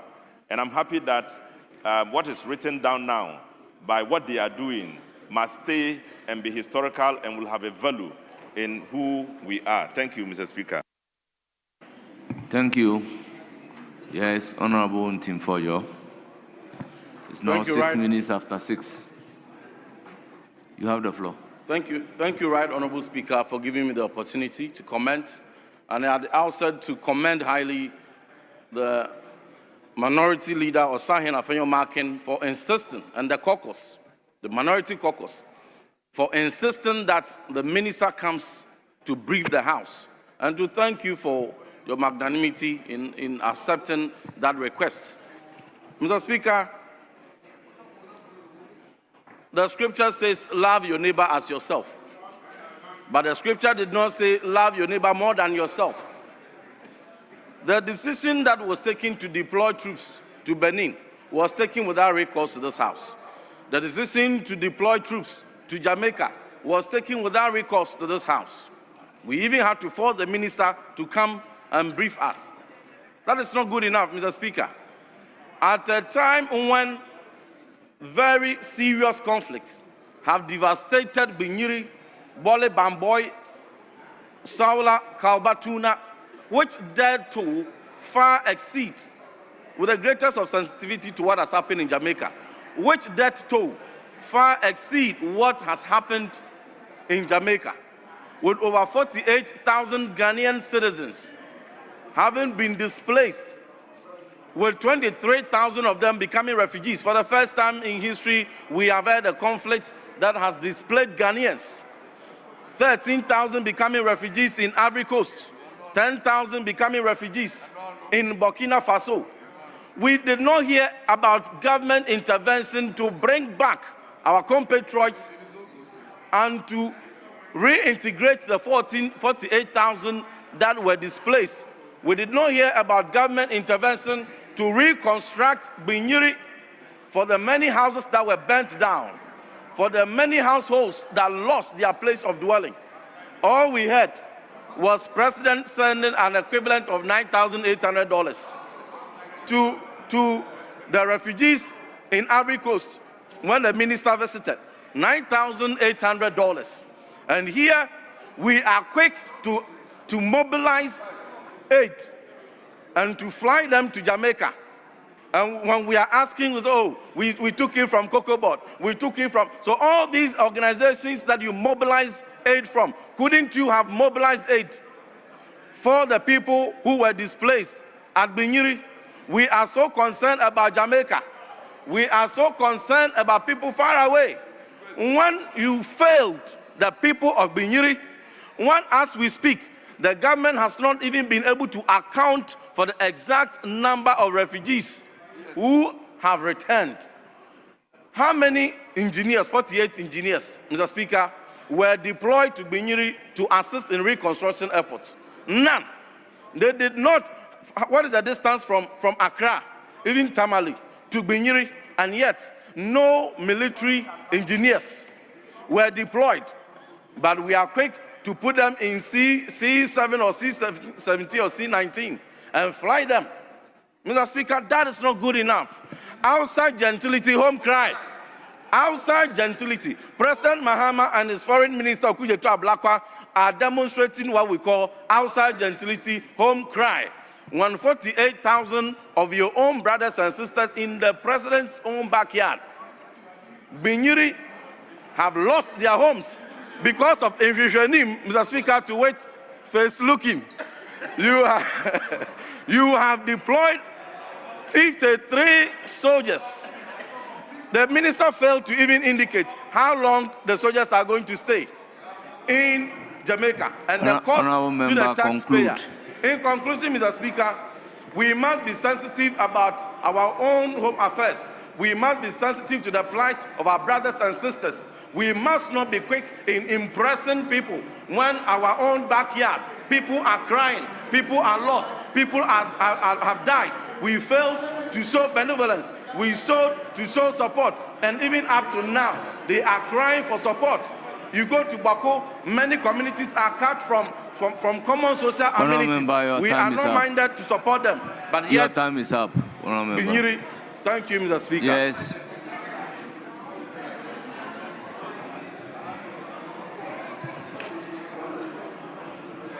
Let me be gender sensitive. Honorable Ablaji Fagomashi.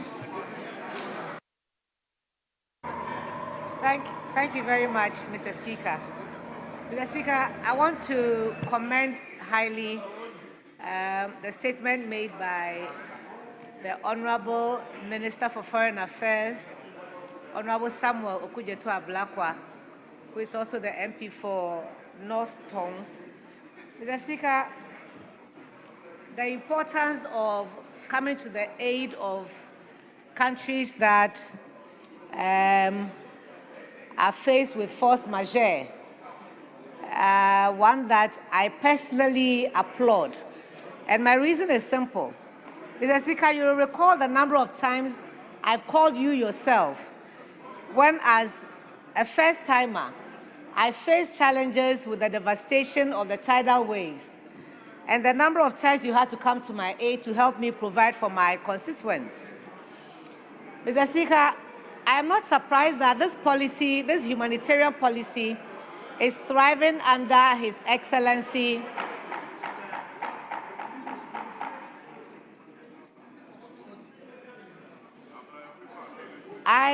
I'm not surprised that this humanitarian policy is going on under His Excellency President John Dramani Mahama, because he showed that same commitment when my people faced devastation from the tidal waves. Comrades and colleagues will recall the truckloads of support that came to us, and also when VRA spilled its water and our compatriots were struggling.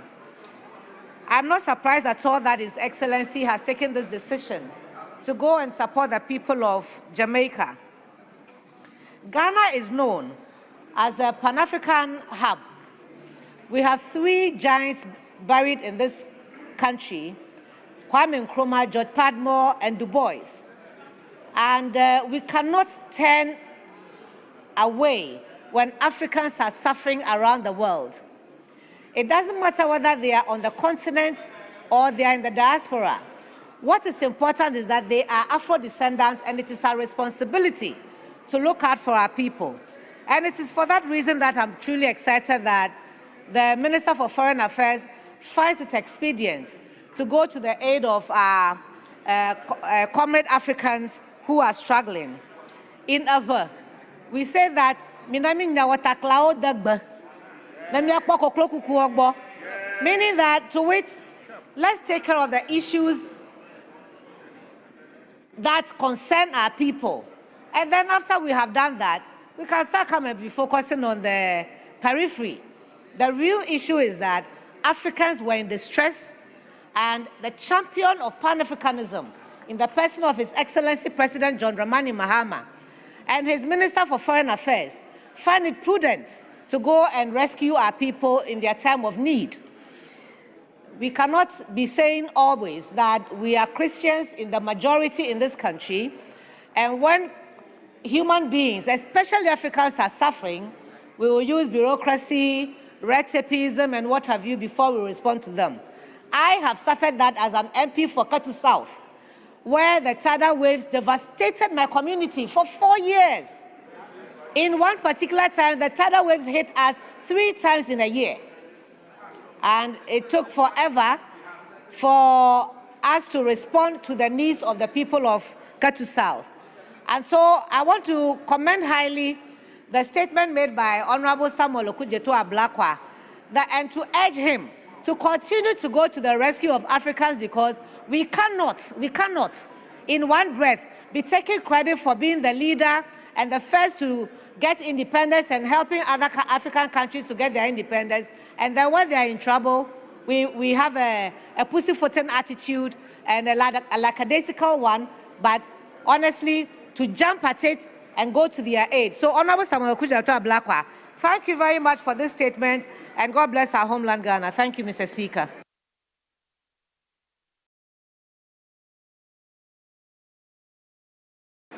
Yeah, it's the last opportunity on my left side. Thank you very much, Mr. Speaker. Mr. Speaker, I want to thank you for the opportunity. And also, Mr. Speaker, to thank the minority leader for critically flagging this very important issue up for discussion. But for us, I mean, having the minister here is by virtue of his advocacy and the need for national issues sensitive like this to be discussed in this House. Mr. Speaker, let it be on record that this House, or this part of, or this side of the House, is not against Ghana demonstrating to the world that, in fact, we are the star of Africa, or we are the beacon of hope. Because we understand so that some of these things, these gestures, the Speaker, I mean, gives us a sense of national pride, gives us a sense of diplomatic relations, and it builds international cooperation. We understand. Mr. Speaker, what we abhor is the principle. Mr. Speaker, not too long ago, I happened to be the international relations director for NADMO. Then there was a flood, a landslide in Sierra Leone that government through NADMO had to go and support them.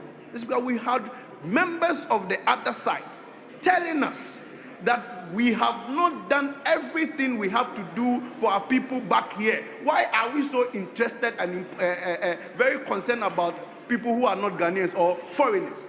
Mr. Speaker, and most of these people that led some of this crusade are now in the helms of affairs of this government. Mr. Speaker, the point and the issue here is the principle. The point and the issue here is the inconsistency. Mr. Speaker, yesterday, you were admonishing the government to pay critical attention to people and members of Ghanaians who have issues here. Today, you deem it fit to go and support outsiders when there are critical issues here. Mr. Speaker, not too long ago, the budget, 2025 budget, the Speaker listed or stated that 245.5 million Ghana cedis were earmarked for the Akosombo Dam victim. But that fund never went to Akosombo Dam victim. But today, we have been able to mobilize all these amount of monies, billions of Ghana cedis, to go and support people outside this country. Mr. Speaker, this is clear and Shishanimu democracy. Clear and Shishanimu democracy, outside gentility, home cry. And that is the issue. Mr. Speaker, the minister's own constituency, they are part of this Akosombo Dam spillage. Yet the amount earmarked for them didn't go. So, Mr. Speaker, let it be on record that this side of the House is not against anything that will give us a certain diplomatic leverage, no. But we are against the hypocrisy, we are against the double standard, we are against the lack of principle behind some of these things. Right. Mr. Speaker, the rest of the matters have been handled by my senior colleagues. I want to thank you and thank my minority leader for making this critical issue come to the fore for us to discuss and make critical point of it. Thank you, Mr. Speaker. I'm grateful.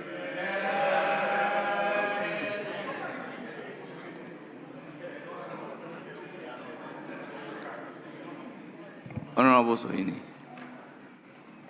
Thank you very much, Right Honorable Speaker, for the opportunity to comment on the statement by the Honorable Minister for Foreign Affairs on the humanitarian donations made by the Republic of Ghana since 7th January 2025.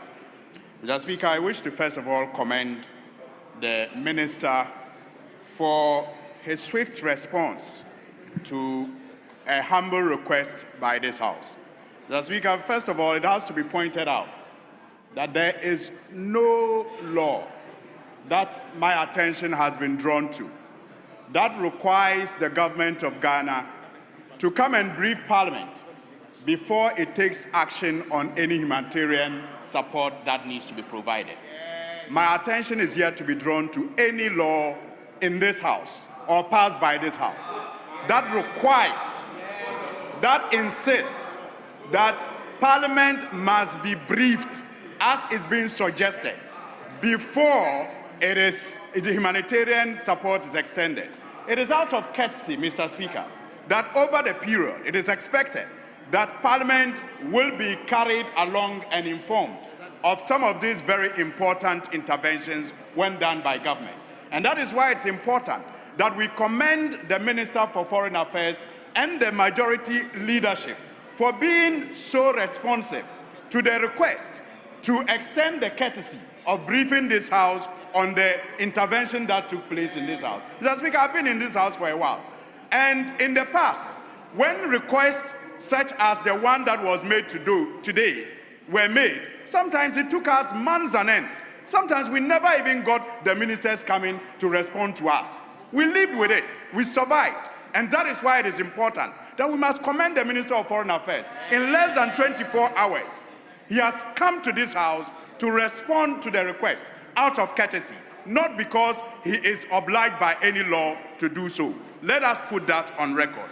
Mr. Speaker, I also wish to state that I find it quite strange that we lived in this country where police brutalities, servicemen brutalities sometimes led to the death of our citizens.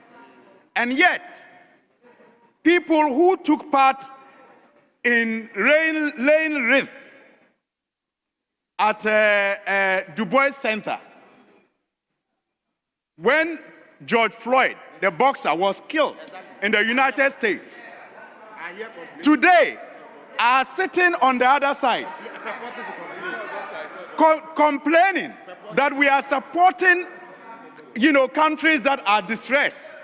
And yet, we have situations in this country that we have not even neglected, because this government has not neglected any, internal displacement of any of our citizens. But these people never held wreath for the ordinary Ghanaian that lost or who lost their lives as a result of the excesses of our selfish people, but they had cause to organize funerals for George Floyd and others. And yet today, they are talking.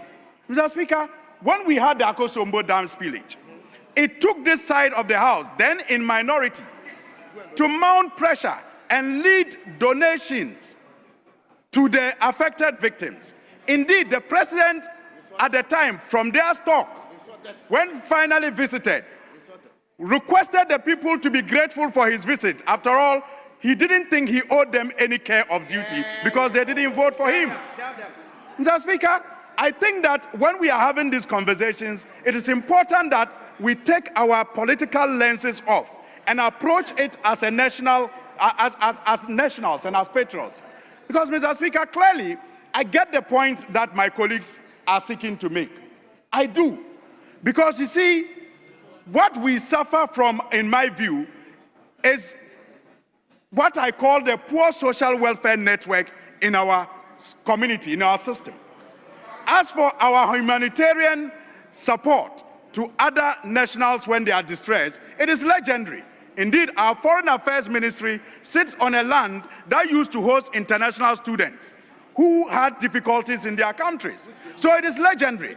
But yes, if there's need for us to improve similar humanitarian care when we have internally displaced issues, let us discuss it dispassionately. But let us not seek to score political points with it. Because, Mr. Speaker, clearly, yes, people were displaced in Binyiri, but the government responded swiftly, provided support, and ensured that security was, deployed to contain the situation. Honourable Member, conclude. And again, in the case of the Volta Dam spillage, government made provision for budgetary support to the victims of that spillage. So, Mr. Speaker, we can have a conversation about how to improve our social safety networks in this country when we are faced with internally displaced challenges. But let us not do so with political lenses. Otherwise, when we do that, we know those who will not be looking very good. Thank you. Yes, minority leadership.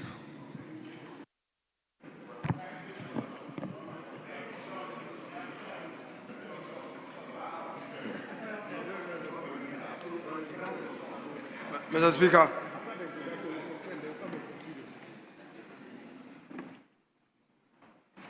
members of the Minority Caucus read in the news some troops being sent abroad for some operational support to those who have suffered in this Hurricane Melissa disaster in Jamaica. Mr. Speaker, we also heard of some relief items being shipped. We waited upon government to brief this parliament.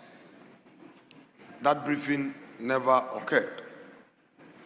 We therefore exercise our rights within the rules of this House, which rights the majority leader, as leader of government business, responded to, leading to the Minister of Foreign Affairs finally taking the time to brief this House. Mr. Speaker, let me, on behalf of the Minority Caucus, extend profound solidarity to the good people of Jamaica. And we say to them that we are with them in this difficult time. Mr. Speaker, our hearts are united in compassion for those suffering in the wake of Hurricane Melissa, a disaster that has shattered lives, homes, and hopes. Of course, without doubt, we have seen a Ghanaian tradition of humanitarian gesture being extended to them. But, Mr. Speaker, compassion must walk hand in hand with constitutional responsibility. And that is where we stand as minority. Our duty as a minority is not only to care, but to ensure that every exercise of state power, no matter how well intentioned, is anchored in transparency and accountability. Mr. Speaker, whilst the government has not formally laid its legal justification before Parliament, it is widely understood that such deployments are typically defended under Article 57(1), which vests command of the armed forces in the President, and Article 2102, which permits military to perform, quote, such other functions as the President may determine. We do not seek to contest the constitutional authority of the President as provided for in the Constitution. But, Mr. Speaker, what we fundamentally reject is the notion that these powers exist in constitutional vacuum. The obligation to report to Parliament is not a mere democratic governance courtesy. It is constitutional. Mr. Speaker, we submit that the need to extend courtesy and support other countries in difficulties does not absolve the executive of the duty to form the people's representatives before or immediately after such a significant decision is taken. Government cannot therefore take credit for coming to Parliament. It was upon a request. Mr. Speaker, the 1992 Constitution does not establish a one-man rule. It establishes a democratic republic built on separated powers and checks and balances. Article 93(2) vests legislative power in Parliament. The deployment of Ghanaian troops overseas is not a minor administrative act by the President. It is a weighty executive policy with profound implications. For Parliament to legislate and oversee wisely, it must be informed. Articles 174 to 179 grant Parliament the exclusive power of the purse. Every deployment consumes public funds for transport, logistics, allowances, and other materials. to deploy first and account later is to treat Parliament, financial authority as an afterthought. This we reject. It is to spend first and seek approval later, a practice that turns our constitutional role on its head. Mr. Speaker, Article 103 and 95 empower parliamentary committees to scrutinize and demand accountability from the executive. This oversight function is not a courtesy. Emphasis mine, it's not a courtesy. It is a constitutional duty. It cannot be exercised in the dark. Mr. Speaker, but something must be clear. If this deployment is, on the other hand, grounded in any formal agreement, treaty, or memorandum of understanding, as stated by the Honorable Foreign Minister, who said, quote, that logistics movement agreement has been signed by the United States of America. Mr. Speaker, where is the logistics movement agreement as provided for by the Constitution? Article 75 is very clear. It has to first be laid before Parliament. The executive cannot evade this solemn requirement by labeling a binding commitment as a mere humanitarian gesture.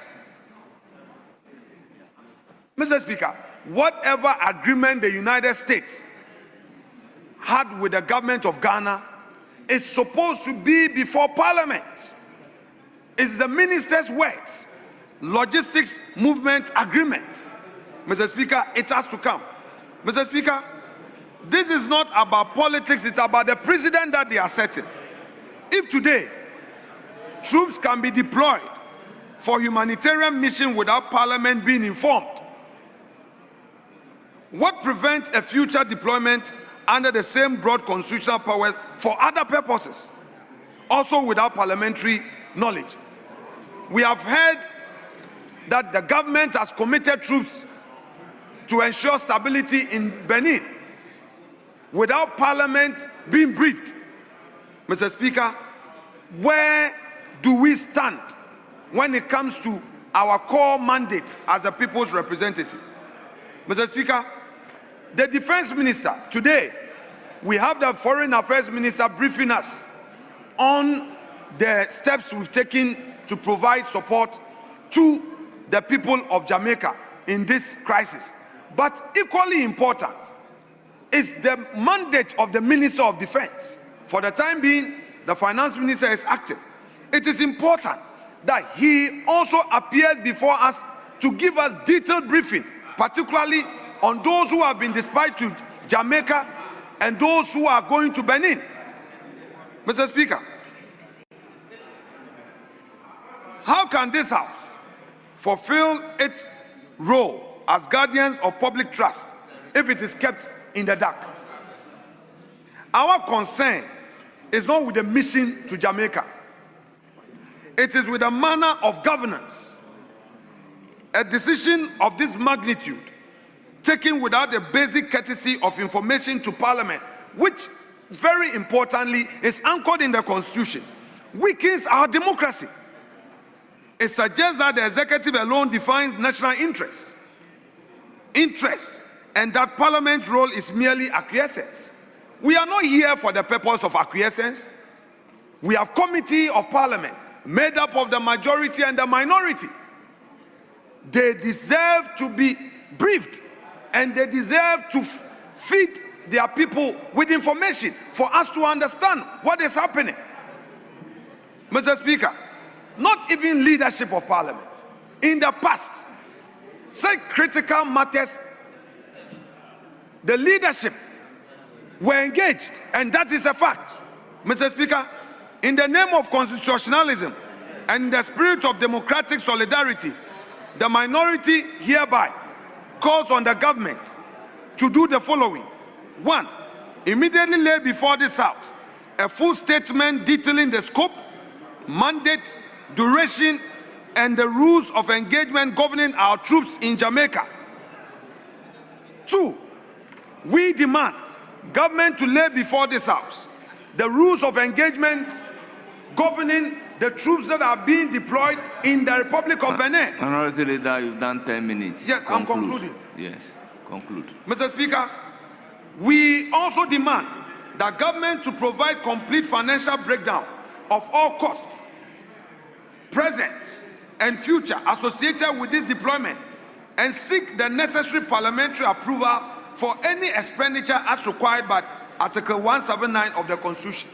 Then again, Mr. Speaker, government must provide this House with the details of all the release items that have been shipped to Jamaica, the sources of these release items. Were they donated by individuals? Are they coming from government coffers? And what is the total cost? And were they provided for in the budgets? Mr. Speaker, then we also demand the government to commit to regular briefing for the relevant parliamentary select committee, ensuring ongoing oversight in line with Parliament's constitutional mandate, including update on the welfare of our troops in Jamaica and every necessary welfare support to their families. Mr. Speaker, let no one make any mistake. We are a proud Ghanaians willing to help sister nations in distress. But where there are people displaced in our own country, Honorable Minority Leader, with respect of our own rules, please conclude. Mr. Speaker, I'm doing Order right. 91.4 is very clear. Mr. Speaker, 5 I'm doing minutes. so. You've done more than 10 minutes. Mr. Speaker, so I'm conclude. doing so. I brought the statement up. So let me conclude. Very well. Mr. Speaker, we have Ghanaians who are in exile in Cote d'Ivoire. They must be catered for. We know of the situation in Dollar Town. We have to cater for the people that ensure law and order there. Mr. Speaker, we stand with the people of Jamaica, and we stand by the rule of law as well. To do otherwise, to act without transparency, is to build foreign goodwill on the weakening of domestic trust. Let us repair Jamaica without eroding Ghana's democracy. Let the executive lead, but Parliament must know. I thank you, Mr. Speaker, for the opportunity. Instead of 5 minutes, you spoke for 14 minutes. Yes, Majority Leader. Thank you, Mr. Speaker. Mr. Speaker, this morning, my colleague, the Minority Leader, drew my attention to a team that the government of Ghana dispatched to Jamaica to help with the disaster that occurred there as a result of the hurricane. Mr. Speaker, upon his prompting, I did not hesitate. I immediately called the Foreign Affairs Minister, and he also did not hesitate. He immediately responded and indicated his willingness to expeditiously come and brief this House. Mr. Speaker, I did not accede to the request of the Minority Leader simply because the minority was making a request. Mr. Speaker, I acceded to the request because I saw another opportunity to sell to the people of Ghana the good job that President John Dramani Mahama is doing. Yeah. To imagine that there will be a disaster in the Caribbean. People who trace their ancestry to Ghana and other West African countries, and that they will reach out to their brothers and sisters on this part of the continent, and we do not respond. Mr. Speaker, that will be the most disgraceful moment in our history. Yeah. And so I was very proud that Ghana, led by President John Dramani Mahama, was able to expeditiously respond to the demand of our brothers and sisters in Jamaica. Mr. Speaker, he raised a number of constitutional issues. There's absolutely nothing unconstitutional about what has happened. Nothing absolutely unconstitutional. Indeed, it is required of every nation in the Committee of Nations that when a fellow nation is in need after a disaster and cannot take care of its citizens, there is a moral obligation on every single one of us to go to their aid. And that is exactly what Ghana has done. So there's nothing untoward that has happened. On the issue of finances, Mr. Speaker, indeed, no financial regulation has been violated in this country. The items that were sent were items that had been donated to the government of Ghana. And I believe a few that maybe the military also had in their custody.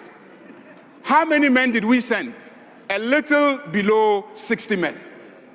Mr. Speaker, are you saying that the Republic of Ghana is incapable of sparing just 60 soldiers, 54 to be specific, to support our brothers in the Caribbean when they are faced with a disaster?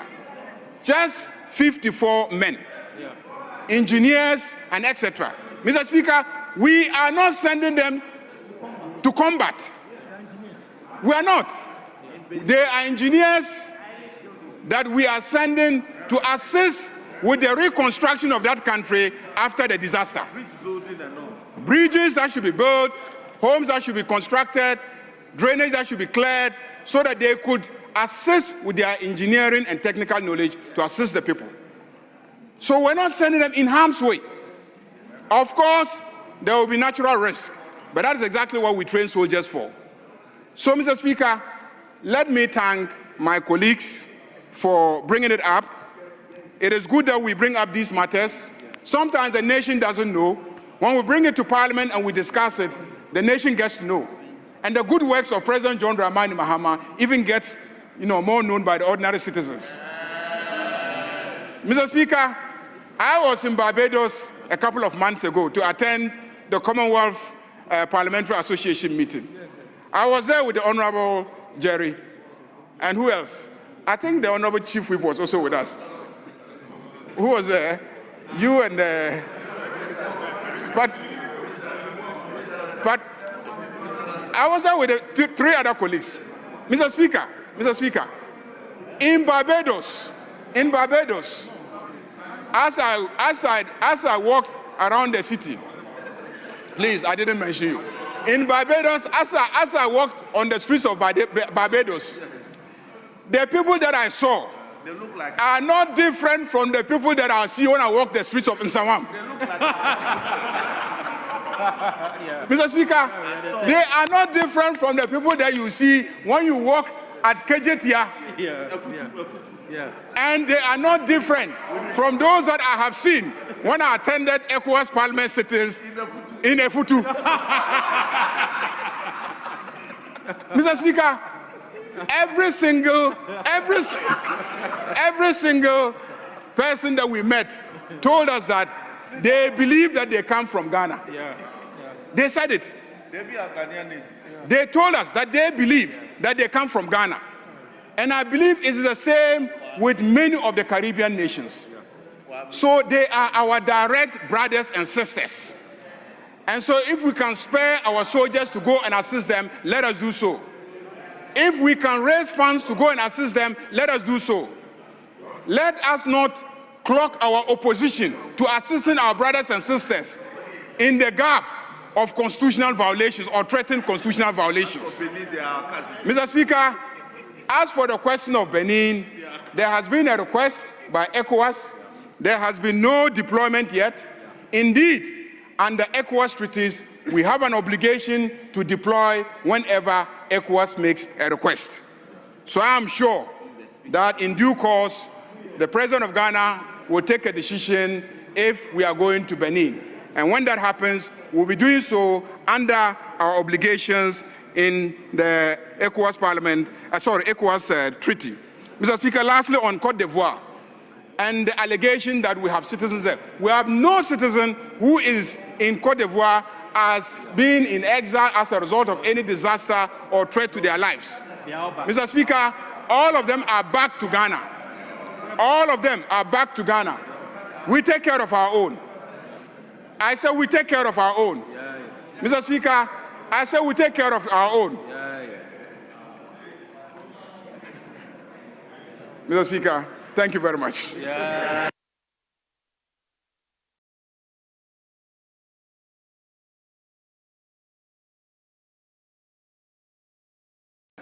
I will then give the minister the opportunity to respond to some issues raised.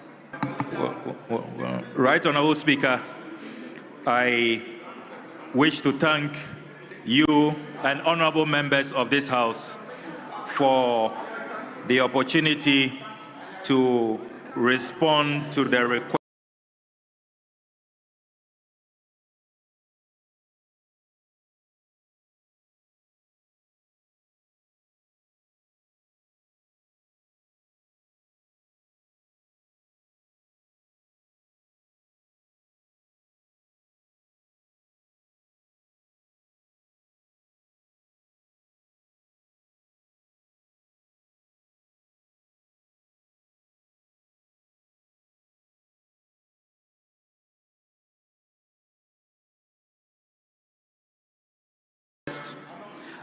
Mani Mahama. Mr. Speaker, the minority leader said that if there is any agreement with the United States of America about defense cooperation, I should bring it to this House. I want to remind the honorable minority leader and this House that the Parliament of Ghana has already ratified a Ghana-US Defense Cooperation Agreement, and we are operating within the paradigm of that agreement. So this House has already ratified the Defense Cooperation Agreement with the United States of America, and it is on that basis we are proceeding. Mr. Speaker, it is important to emphasize that as Foreign Minister, I have placed the interests of Ghanaians first, and at all times, the interest of all Ghanaians remains paramount. Mr. Speaker, the whole world is celebrating Ghana, and I believe all of us must be proud of what we have achieved. A few days ago, when our citizens were maltreated, were ill-treated, and were deported from Israel, Mr. Speaker, we retaliated, and we sent a clear message that the Foreign Ministry, the government of His Excellency John Dramani Mahama, will not accept maltreatment, will not accept inhumane treatment, will not accept discrimination from any corner of this world. And all citizens in Ghana are proud of their leaders, are proud of the Foreign Ministry, and I believe that all of us as members of Parliament must be proud. Mr. Speaker, as Foreign Minister, we are negotiating great deals for our country, either in visa waiver agreements, in labor mobility agreements, in trade deals. So, Mr. Speaker, for colleagues to suggest that I am engaged in institutionalism diplomacy and I have abandoned Ghanaians and I'm taking care of Jamaicans and Cubans and Sudanese, it is not right. It is not right. Everybody knows that we have championed the cause of Ghanaians. We have prioritized the needs of Ghanaians. So, Mr. Speaker, we should all be proud. As Pan-Africanists, Mr. Speaker, we should all be proud. We are taking good care of Ghanaians, and we are taking good care of our fellow compatriots within the international community. And we must feel very, very proud. And Mr. Speaker, I conclude with the last words of my statement. Mr. Speaker, I conclude with the last words of my statement that our foreign policy will not be defined by how much we can take from others. It will be defined by how much we can share with others. All of us should feel very, very proud that as a country, we are taking care of our own, and we are also able to reach out to support our fellow brothers and sisters outside who need humanitarian assistance. This is a great time to be a Ghanaian, and this is what the founder of our country, the Osajifo Dr. Kwame Nkrumah, admonished us to always pursue. And all of us, collectively, we should be proud of what we are achieving as Ghanaians. I thank you very much, Mr. Speaker. Honorable members, with all due respect, Order 91.5 indicates that the Speaker may, where appropriate, give directives to the relevant body or committee to give effect to matters arising out of the statement or comment.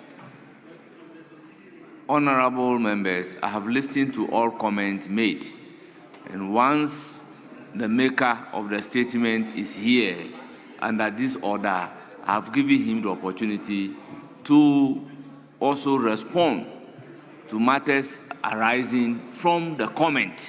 So I did nothing wrong calling on the Minister of Foreign Affairs to respond to matters arising from the comment to the statement. Honorable Minister, I thank you very much for attending upon the House proactively and urgently giving response to this matter by way of briefing the entire House. You are hereby discharged. Yes, Majority Leader, can we turn to motion number 2 on the order paper addendum? Motion number 2 on the order paper addendum after the distribution of the reports. Mr. Speaker. Yes. I know your relationship with Honorable Kwame Abuja, very cordial. I know your relationship with me, very cordial. Cordial relationship with all of us. Mr. Speaker, since he came this afternoon, all he's been doing is obstructing the thought patterns of the minority. Except that my record shows to the contrary. Mr. Speaker, stay out of this. Let me deal with you. Mr. Speaker, before we take his motion, I want to find out from him whether there has been any distribution of sufficient copies of the agreement to leadership. No, not the report. Listen, not the report. The agreement. I know this morning you went to the committee to furnish them with copies of the agreement. Meanwhile, yesterday, when you laid the paper, the contract documents were not ready. You only gave it to them this morning. They've had a meeting. I want to ask you, those of us in leadership, my chief whip has not received a copy of the agreement. The first deputy whip has not received a copy of the agreement.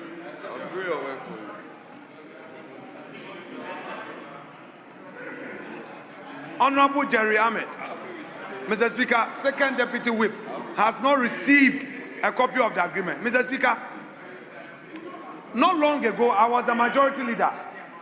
What I did was that any government business, I first furnished the leadership of the other side with copies.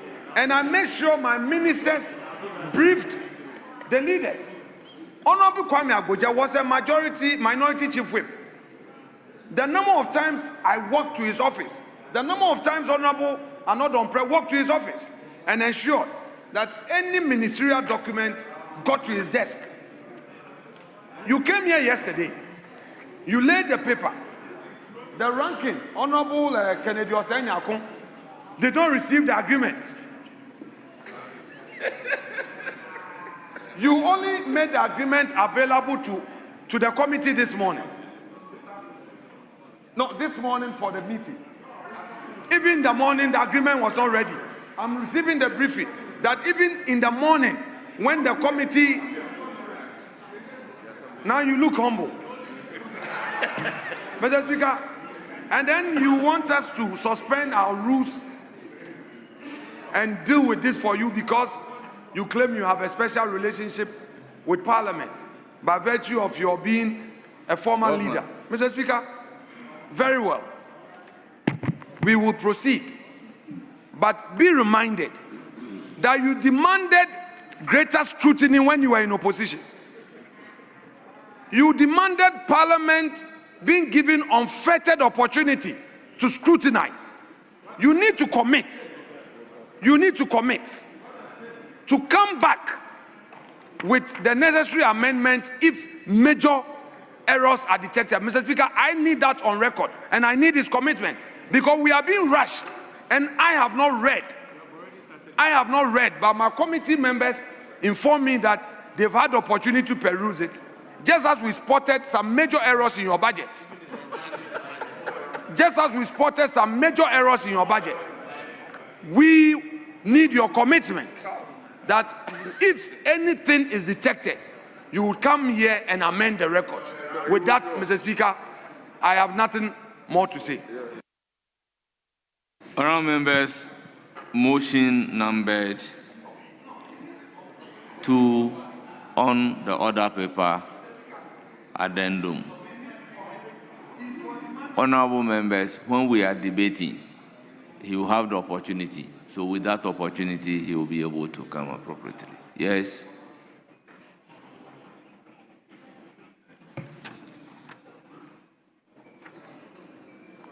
Yes, motion number 2 on the order paper, addendum. Chairman of the committee. Thank you, Right Honourable Speaker. That notwithstanding the provision of Order 1041 of the Standing Orders, which requires that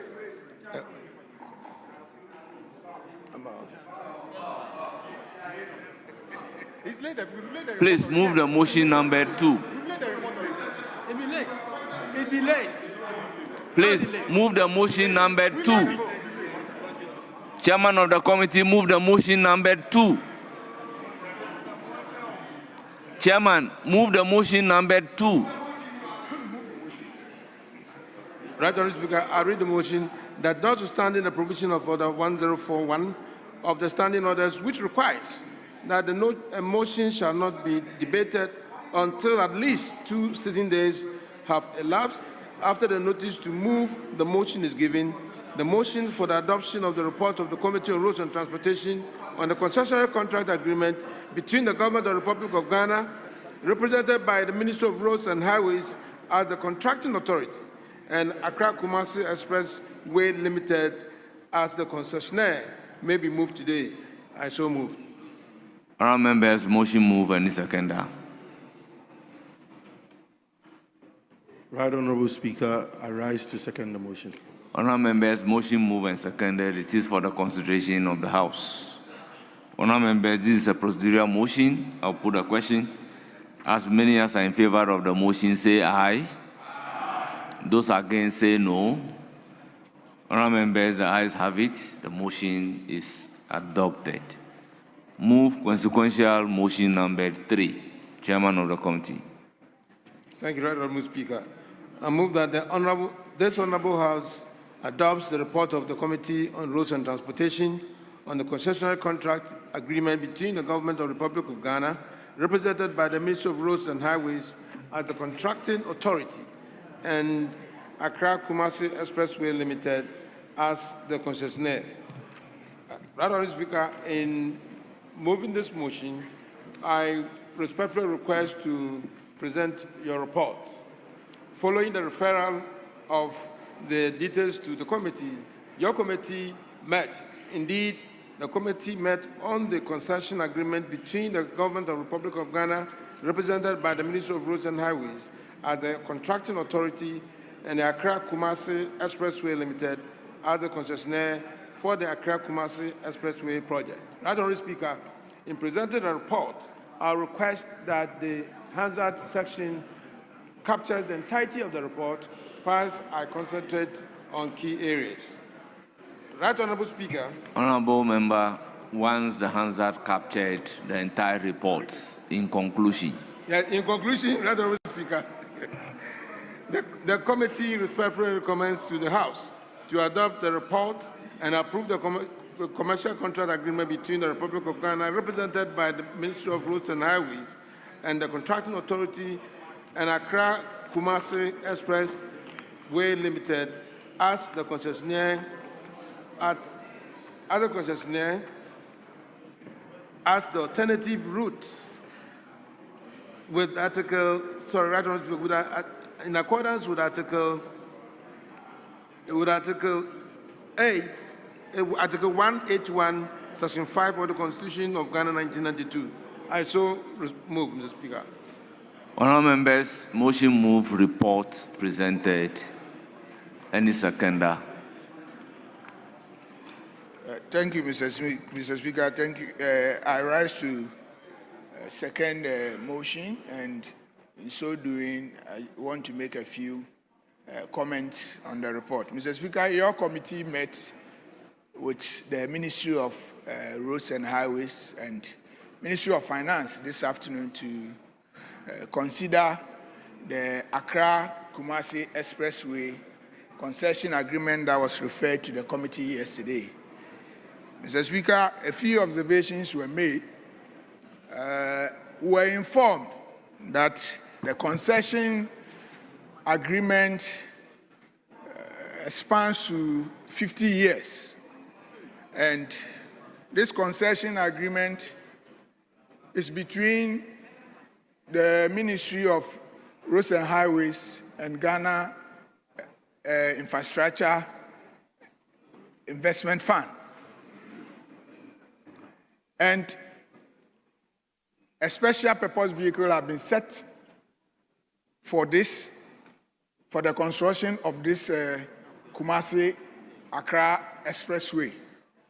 Mr. Speaker, because it's a concession agreement, it doesn't come with the commercial or the financial aspect of it. We inform the respective ministry that they should ensure that when it is time for them to do the detailed funding and the contractual agreement, they need to be able to bring it to the committee to look at it. Mr. Speaker, one of my concerns is that it's an SPV which is 100% owned by government of Ghana. And if it is so, why would government, if government has the money to construct the expressway, why would government want to give the money to GIF? When the Ministry of Roads and Highways has its own agency, that's the Ghana Highways Authority, they have the technical know-how to construct it. Because even if you give it to GIF doesn't have the technical know-how. They have to also engage those with the technical expertise to be able to construct. That was one of my concern, which I drew the attention to it. But we were also informed that government has its own plans. And one of its own plans is that they want to use GIF to ensure that after the construction, they can leverage on that investment to also replicate it to other roads that also need some kind of funding. So they will use it to attract external funding from other investors. So that was the response given by the ministry.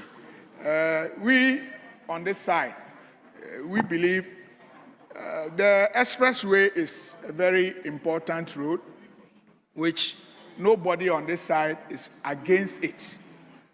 We believe that it will form one of the routes to Kumasi. But we also drew the attention of the ministry that, well, yes, government has its own plan in constructing a new expressway. We also want to encourage the ministry and the government to also pay attention, key attention to the Accra-Kumasi Road, which already we have done almost about we have dualized almost about 150 kilometers of it, with remaining about 94 kilometers to able to complete all the 250 kilometers.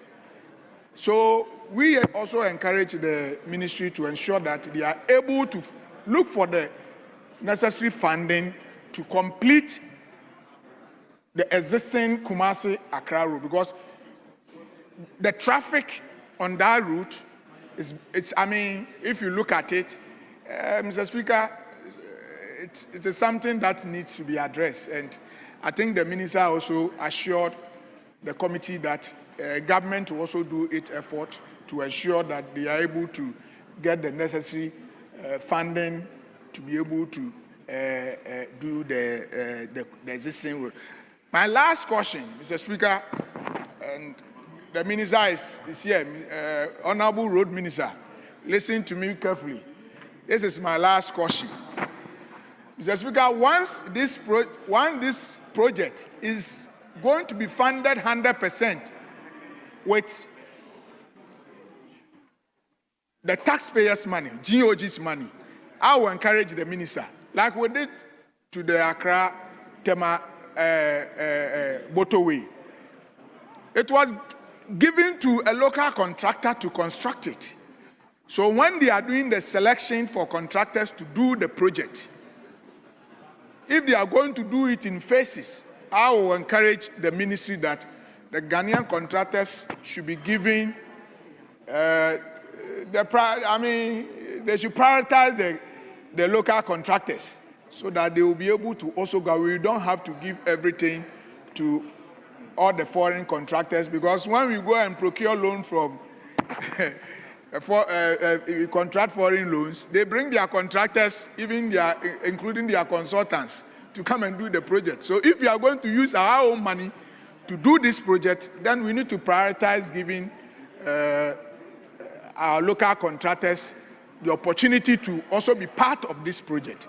And Mr. Speaker, with these few words, I just want to encourage the House that we have gone through the concession agreement, and we feel that it is something that the House should go ahead and adopt it, so that we'll pave the way for the SPV or for GIF to be able to begin the process to do the feasibility studies, and also after that go through the procurement processes to select a contractor to be able to begin the project. And with this, I want to just thank you for giving me the opportunity. Thank you, Mr. Speaker. Thank you, Honorable Ranking Member. I would, Honorable Member, when your front is up, you know I'll have to look at the front. So let me start with the most senior, Honorable Ochre Dakumensa. Thank you very much, Mr. Speaker, for this opportunity. Mr. Speaker, the expressway is one of the key alignments that I believe that when it's developed would add up to the road network of this country. Mr. Speaker, it is also very instructive to know that this route will definitely reduce the traveling time from Accra to Kumasi to 2 hours. That is what he proposes. And I believe that these are some of the reasons why a lot of us will be supporting it, because Kumasi to Accra should definitely be a one-day trip all the time. And I believe that when that happens, businesses between Accra, Kumasi, and beyond would quicken up. And then the infrastructure will support industrialization and agriculture. Mr. Speaker, what I've seen is that in this report, we are told that 13.8 billion Ghana cedis will be ring-fenced. And then next year, when we get the additional 30 billion for the big push, we should be able to get this road done. Mr. Speaker, I'm looking at a kilometer lane valued at around 1 million. So for a 200-kilometer stretch from Accra to Kumasi, we are basically be looking around $1.2 billion. I don't know the figures he's going to use because the feasibilities have not been used. I'm just using basic figures. Mr. Speaker, the 1.2 billion, I believe that is fair if we are able to do so. But, Mr. Speaker, every road that we do in this country, with the exception of bitumen, everything is local. Because the chippings, you get them local. The laterite, you get them local.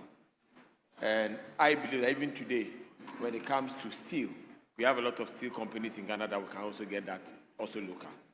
So I believe that in designing of this road, we might have to look at concrete wearing costs instead of the normal bituminous surfaces. And if we are able to do that, I believe that a lot of our cement factories will be able to produce and deliver. As for clinker, there's so much in the country. So even though we are looking at a concession agreement between the government of Ghana and the Kumasi-Accra Expressway Limited, I believe that we should find a way that the kind of road design we expect for this road to last, like the way Tamamoto has lasted for a very long time, we'll find expression in the concession agreement between the concessionaire and the government of Ghana. Because if you don't do that, and with time, the concessionaire thinks that he has the power to design the roads, and therefore you deny any. We are going to do an asphalt road that we know that will only last for 15 years. Meanwhile, this concession is for 50 years, and the only road surfaces that we can get for 50 years, 50 years, definitely is going to be concrete and not asphalt. So I believe that that should be part of the concession agreement between the government of Ghana. So when they are picking any contractor to do this work, Mr. Speaker, they will make sure that they do the right thing for this country for it to last, at least so that the next renovation we'll be doing or the next rehabilitation will be the next 50 years. Mr. Speaker, what we should also understand is that since the feasibility is starting maybe now or next year, naturally there's no way we are going to finish this road basically in 2 years. So I think we need to conscientize ourselves. Yes, we know that the government says 3 years, but I believe that then they need to put in the necessary measures to make sure that they deliver this by 2028. Otherwise, it's going to be a major political disaster for all of us. But in looking at the report, Mr. Speaker, they also made mention of the existing alignment, that there are portals. Yes, that's very correct. In fact, especially getting to Nkoko and then after Nkoko, the road is so bad. And they talk about lights not being on the roads. Mr. Speaker, I believe that as we are putting these monies aside for this new alignment of the expressway, we should look for some money quickly to fix the problem on the existing alignment. And then especially the bypasses that have been started is something that I believe that we need to find a way to finish them. The last time I looked at the figures, we were told that because of the new development, or the estimate, we are looking around 3.7 billion Ghana cedis. That comes to about $300 million. I believe that if we can find 1.2 billion to start a new road, we should be able to find the 300 million to also finish. So we can look at a total level of about 1.5 billion in finishing the Accra-Kumasi Expressway, the Accra-Kumasi double road or a dual carriage, which is currently ongoing. That can be finished within a year for residents to use them, for commuters to use them, and the debt that has been occurring on that alignment in particular can come down for us so that more people are saved. With these few years, Mr. Speaker, I believe that we all have to support this to start the process. Thank you very much. Yes, Honorable Chiwete. Mr. Speaker, let me thank you for giving me the opportunity to speak to your committee's report. Mr. Speaker, the road project we're talking about is a very important road project. At the committee level, Mr. Speaker, the finance minister himself was around to let us see the importance of that expressway. Mr. Speaker, aside from the finance minister, the roads minister was also there. Mr. Speaker, both ministers spoke emphatically, and they spoke passionately, they spoke as Ghanaians. They made us understand that that road project is not just something for us to gain political will. It's for us to connect Kumasi and Accra. And for that matter, Mr. Speaker, it is going to connect Kumasi, Accra, Bole, Bamboy, Wa, Burkina Faso, Mr. Speaker, Niger, and all the countries that take their load from the Tamahabo. Mr. Speaker, the road is not just going to link cities, but it's also going to allow people who live along the road to have access to businesses. Mr. Speaker, if you visit other African countries or other developed countries, you realize that building roads are just not for accessibility, but for the development of the countries. It is high time for us as a country to invest in our road sector, because that is the only way out now. Once we are able to build the roads to connect our cities, then we can start to build houses, we can start to build schools, we can start to empower the youth and women to develop their businesses. Mr. Speaker, we are made to know that on a daily basis, over 10,000 vehicles plow on that road. And so this is important for us to develop it. One fact about the project is that it's not going to take away the work that is already ongoing on the Accra-Kumasi Road. And so let's once again assure the people of Kumasi and for that matter Ghanaians that the express road is going to be worked on whilst we complete the existing road that we have. Let's also once again assure Ghanaians that this road project is going to benefit every Ghanaian because it's linking the north to the south. Mr. Speaker, I'm not going to waste time on it because I believe that the whole House, we are all in agreement to this project. And so there's no need speaking plenty about it, except to thank every individual, especially committee members, with the kind of zeal and the kind of enthusiasm and the kind of agreement we all had at the committee level to support this project. So, Mr. Speaker, I thank you once again, and I thank the House for all of us agreeing that it is time for us to build quality road for the people of Ghana. I thank you. Yes, Honorable Kwame Anyimeru Entry. Thank you, Mr. Speaker. And ordinarily, Mr. Speaker, I'm also supporting this laudable idea to build an express way from Accra to Kumasi. Mr. Speaker, I would want to just refer the House to the conclusion of the report, which says, and if I may quote, the committee has carefully examined the contract agreement and is of the view that the construction of an alternative route or a 6-lane expressway will cut the travel distance between Accra and Kumasi by 50 kilometers. Mr. Speaker, I just want to be here. The committee reports that there must be an alternate route. If you are talking about an alternate route, Mr. Speaker, the minister is aware that there must be a route, and we are looking at another route to supplement this one, and we want this one to be fast. The committee never said anything and did not observe, Mr. Speaker, what is going to happen to the present Accra to Kumasi Road. Accra to Kumasi Road, Mr. Speaker, after Nsawam, there are a lot of constituencies that benefit, or the route of Accra Kumasi goes through. My constituency, especially Asante Achem Central, Mr. Speaker, Konongo, Odumase, Yakwe, is on the main road from Accra to Kumasi. Besides that, Mr. Speaker, Asante Achem South feeds into this road, Asante Achem North feeds into this road. There is Jabin constituency that benefits from this road. There is a Jesut constituency, there is Jaso, Efijase, and all these constituencies feed into. Honorable Anyman will hold it. All other members on their feet should resume their seats. Please kindly resume your seats. And let's listen to each other in silence.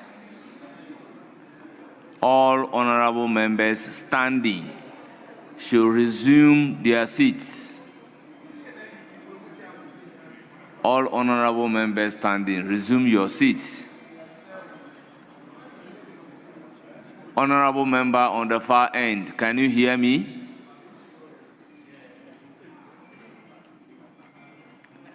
Yes, Honorable Anyimeru, you have the floor. Thank you, Mr. Speaker. So, Mr. Speaker, the point I am making here is that as the committee has rightly observed that this is supposed to be an alternate route. The main Kumasi road, or the double road that we have, or the plan, we haven't heard what is going to happen. What I would have thought, this is a laudable idea, no two ways about that. But I'll urge upon the minister that we need to hear something about the present Accra to Kumasi road. Mr. Speaker, this is going to, according to the report, the committee has said that it's going to take a minimum of 3 years. 3 years, what is going to happen at Konongo, between Yakwe to Odumase in Konongo town? Mr. Speaker, if you are traveling to Kumasi, it is just by grace of God that the roads are not caved in. It is just by the grace of God. Mr. Speaker, in my constituency, I asked the minister, I was on another assignment, and Honorable Ahmed was here to ask the question on my behalf for my instructions when I granted them the permission. All the minister said was that there was no plan for my constituency. Amongst the 4 roads that I asked, he said there is no plan for the constituency in 2006, and that they may consider in 2027 when there is availability of funds. Mr. Speaker, at least if the minister has said anything about the present situation, the present road of Accra to Kumasi, at least the constituency would have benefited from it. And therefore, I urge the minister that whilst we are supporting him to construct this alternate road, nobody is condemning it. Whilst we support that, I urge the minister to take immediate steps to make sure that the road from Accra to Kumasi now is improved and fixed. Thank you, Mr. Speaker. Yes, honorable member, you have the floor. Thank you very honorable much. member, be brief. Thank you very much, Mr. Speaker. Mr. Speaker, I rise to support. Mr. Speaker, I rise to support these very innovative projects. Mr. Speaker, the current expressway is going to be a game changer in our transport industry. Mr. Speaker, with the Accra-Kumasi Highway, the current one that we have, we all know is the busiest road linking any 2 major cities in this country, with over 10,000 vehicular traffic every day. And we all agree that it has become a nightmare for commuters. We all agree that it is lacking even adequate lighting, especially when you are on it in the night. Mr. Speaker, the Accra-Kumasi Express projects, mostly such projects are known as freeway or motorways. And we all know that they are important components in transportation network. Mr. Speaker, this is very innovative and we must all support it. Mr. Speaker, give me the chance to just brief you on some few importance on the roads of that nature. Mr. Speaker, traffic flow is going to be very smooth.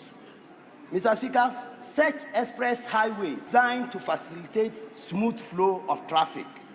Mr. Speaker, it is going to eliminate intersections. Mostly, highways of that nature, you don't get much intersections in it or on it. Mr. Speaker, other obstacles are going to go off when you are traveling from Accra to Kumasi when this project is done. Mr. Speaker, we cannot talk and forget about safety. Mr. Speaker, roads of this nature are always designed with safety in mind. Mr. Speaker, it is going to have wide shoulders where number of vehicles can travel at the same time on the same lane, on different lanes in the same direction. Mr. Speaker, it is going to have barriers that will prevent cars that are coming in opposing traffic. So collision will not happen when this road is finally done. Mr. Speaker, we can't talk about this without talking about the economic benefits. The time that people take, especially the long vehicular traffic on the road, they use much time to travel from Kumasi to Accra. But with this expressway, the time is going to go down drastically, and it is going to contribute to economic growth. Mr. Speaker, the connectivity between Accra and Kumasi is going to be very smooth, and it is going to contain a lot of vehicles for us. Mr. Speaker, emergency response efficiency is what we have to take into consideration, because Honourable Member, in conclusion. Mr. Speaker, thank you. Emergency response is going to be very efficient because when we have our ambulances can travel from Kumasi to Accra within no time. Mr. Speaker, I want to urge this country for us to make sure when this project is done, we should be able to take, that is when we are committed to completing the transportation network in Ghana. We should take Tema Paga. Honourable Member, if I say conclude and you don't conclude, you risk Mr. Speaker, I'm concluding. Losing the opportunity Mr. Speaker, anytime you are on your feet. Mr. Speaker, I'm concluding. I was only saying that our road network will be very competent if we take the Tema Paga railway network into consideration. We have landlocked countries around Honourable us. Member, your time is up. Resume your seat. Thank you very much. Yes, Honourable Opon Nkrumah.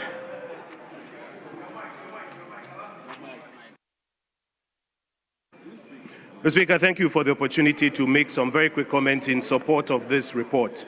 My uncle who spoke earlier was complaining about the old road because that's through his constituency. I am excited about the new road because that will come through my constituency. Mr. Speaker, while we support this report, this will not be the first time that the government of Ghana is attempting a big project. Hope City project, Saglemi project, Accra Tema motorway. Hear me out, hear me out, hear me out. I speak as somebody who has just exited government, part of the government of Ghana that has in times past touched big projects, but has not been able to complete it because the risks associated with some of these projects have not been well managed. And so in supporting this, Mr. Speaker, I want to share some risks that I think the government should pay particular attention to so that it doesn't become one of those projects that are left hanging. First, Mr. Speaker, is the fact that contrary to the impression in many people's minds that this is a project ready to go, actually, even the feasibility for this project has not been done yet. It is the first obligation now being contracted under this concession agreement. You recall when the finance minister read the budget, the videos were being shown, circulated. In people's minds, in the minds of my constituents, for example, this is a project that is baked and good to go. But actually, the feasibility is now going to be done. And so my first caution to the government is to manage the risks pretty well in terms of the expectations you create in people's minds. Else, you may have challenges along the way. Number two, Mr. Speaker, if you look at paragraph 10.2 of the committee's report, the government claims that financing has been ring-fenced for this project. I want to read, Mr. Speaker. It says that the committee further observed that provision has been made in the 2026 budget for a total allocation of 30 billion cedis for the project. In addition, the allocation of 13 billion 800 million Ghana cedis approved under the Big Push program in the 2025 financial year, which has not been drawn down, has been ring-fenced to support this expressway. Mr. Speaker, if the financiers or the persons managing the finances are informing the minister that this 13 billion has been ring-fenced, I want to inform the minister it's not true. Minister, In the budget returns that they brought, you recall we had this debate on this floor, and I showed you the numbers. They have already spent 10 billion cedis of that money. Appendix 2C, when you come to the line on the big push. By September, 10 billion has already been paid. So, Minister, if they are informing you that they have ring-fenced this 13 billion and it's available, please check, else they may disappoint you at the end. My final point, Mr. Speaker. This project is GOG funded through GIF, and I think it's a beautiful framework so that the money is made available to GIF subcontractor, and GIF can take the money back as a commercial project. But it is GOG still. And the old Accra-Kumasi highway, if I'm correct, is also GOG. What it means is that the one that we are struggling to pay is about 65 to 70% complete, but there are difficulties in servicing the payment. It's going to be drawing from the same pot that this supposed 30 billion plus 13 billion, which we are told is ring-fenced, are also drawing from. And Mr. Speaker, I think it is important that while pursuing this new one, the old road is not left to hang. We are told that it's only missing a number of things, including lighting and other things, and of course about 40% or 35% of work to complete. If they are both going to draw from the same source, especially now that the revenues haven't hit the projections, let's be careful so that we don't have both projects hanging. With that said, Mr. Speaker, we support this report.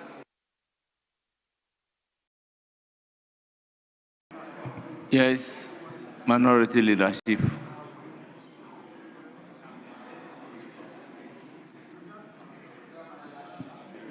Speaker, we had proposed 3 and then leadership making it 4. Honorable Member, let me count the people who spoke on this bill. That's fine. Speaker, that's fine. Okay. So Honorable Kennedy Nyako, Speaker, Honorable Dako Mensah, Honorable Kwame Anyimedu Entry, and Honorable Opon Nkrumah.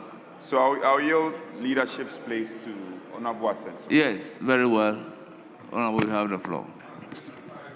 Yeah. So, thank you very much, Mr. Speaker, for the opportunity. Mr. Speaker, I thank you for your opportunity for me to comment on the report of the committee regarding the concession agreement before Parliament. Mr. Speaker, at the outset, I think it is important to reiterate the point that this side of the House is not against the construction of an Accra-Kumasi expressway. Mr. Speaker, no serious policymaker will oppose the development of a modern expressway linking the 2 big cities in the country. And Mr. Speaker, if there is anybody in recent times who has spoken passionately about the need to connect our 2 cities with the highway, it is me. In fact, in my first debate in this house, in December, I recounted how United States used the interstate expressways to accelerate their economic development. Honorable Abeja is here. He will underscore that. But Mr. Speaker, my concern was about the concern that the existing highway was going to be abandoned. That was the theme of my letter to the President. It was unfortunate that the Honorable Finance Minister twisted the whole thing to say that I don't want the expressway to be done. Honorable members, once again, all those who are standing, particularly on my right side, should resume their seats. Mr. Speaker, I was particularly concerned. Kindly resume your seat before I begin mentioning your names. Mr. Speaker, I was particularly concerned Honorable that Ajay Mensah, kindly resume your seat. Honorable Kennedy Nyako, kindly resume your seats.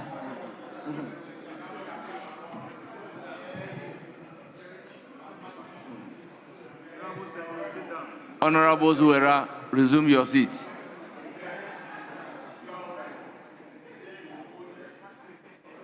Yes, you have the floor.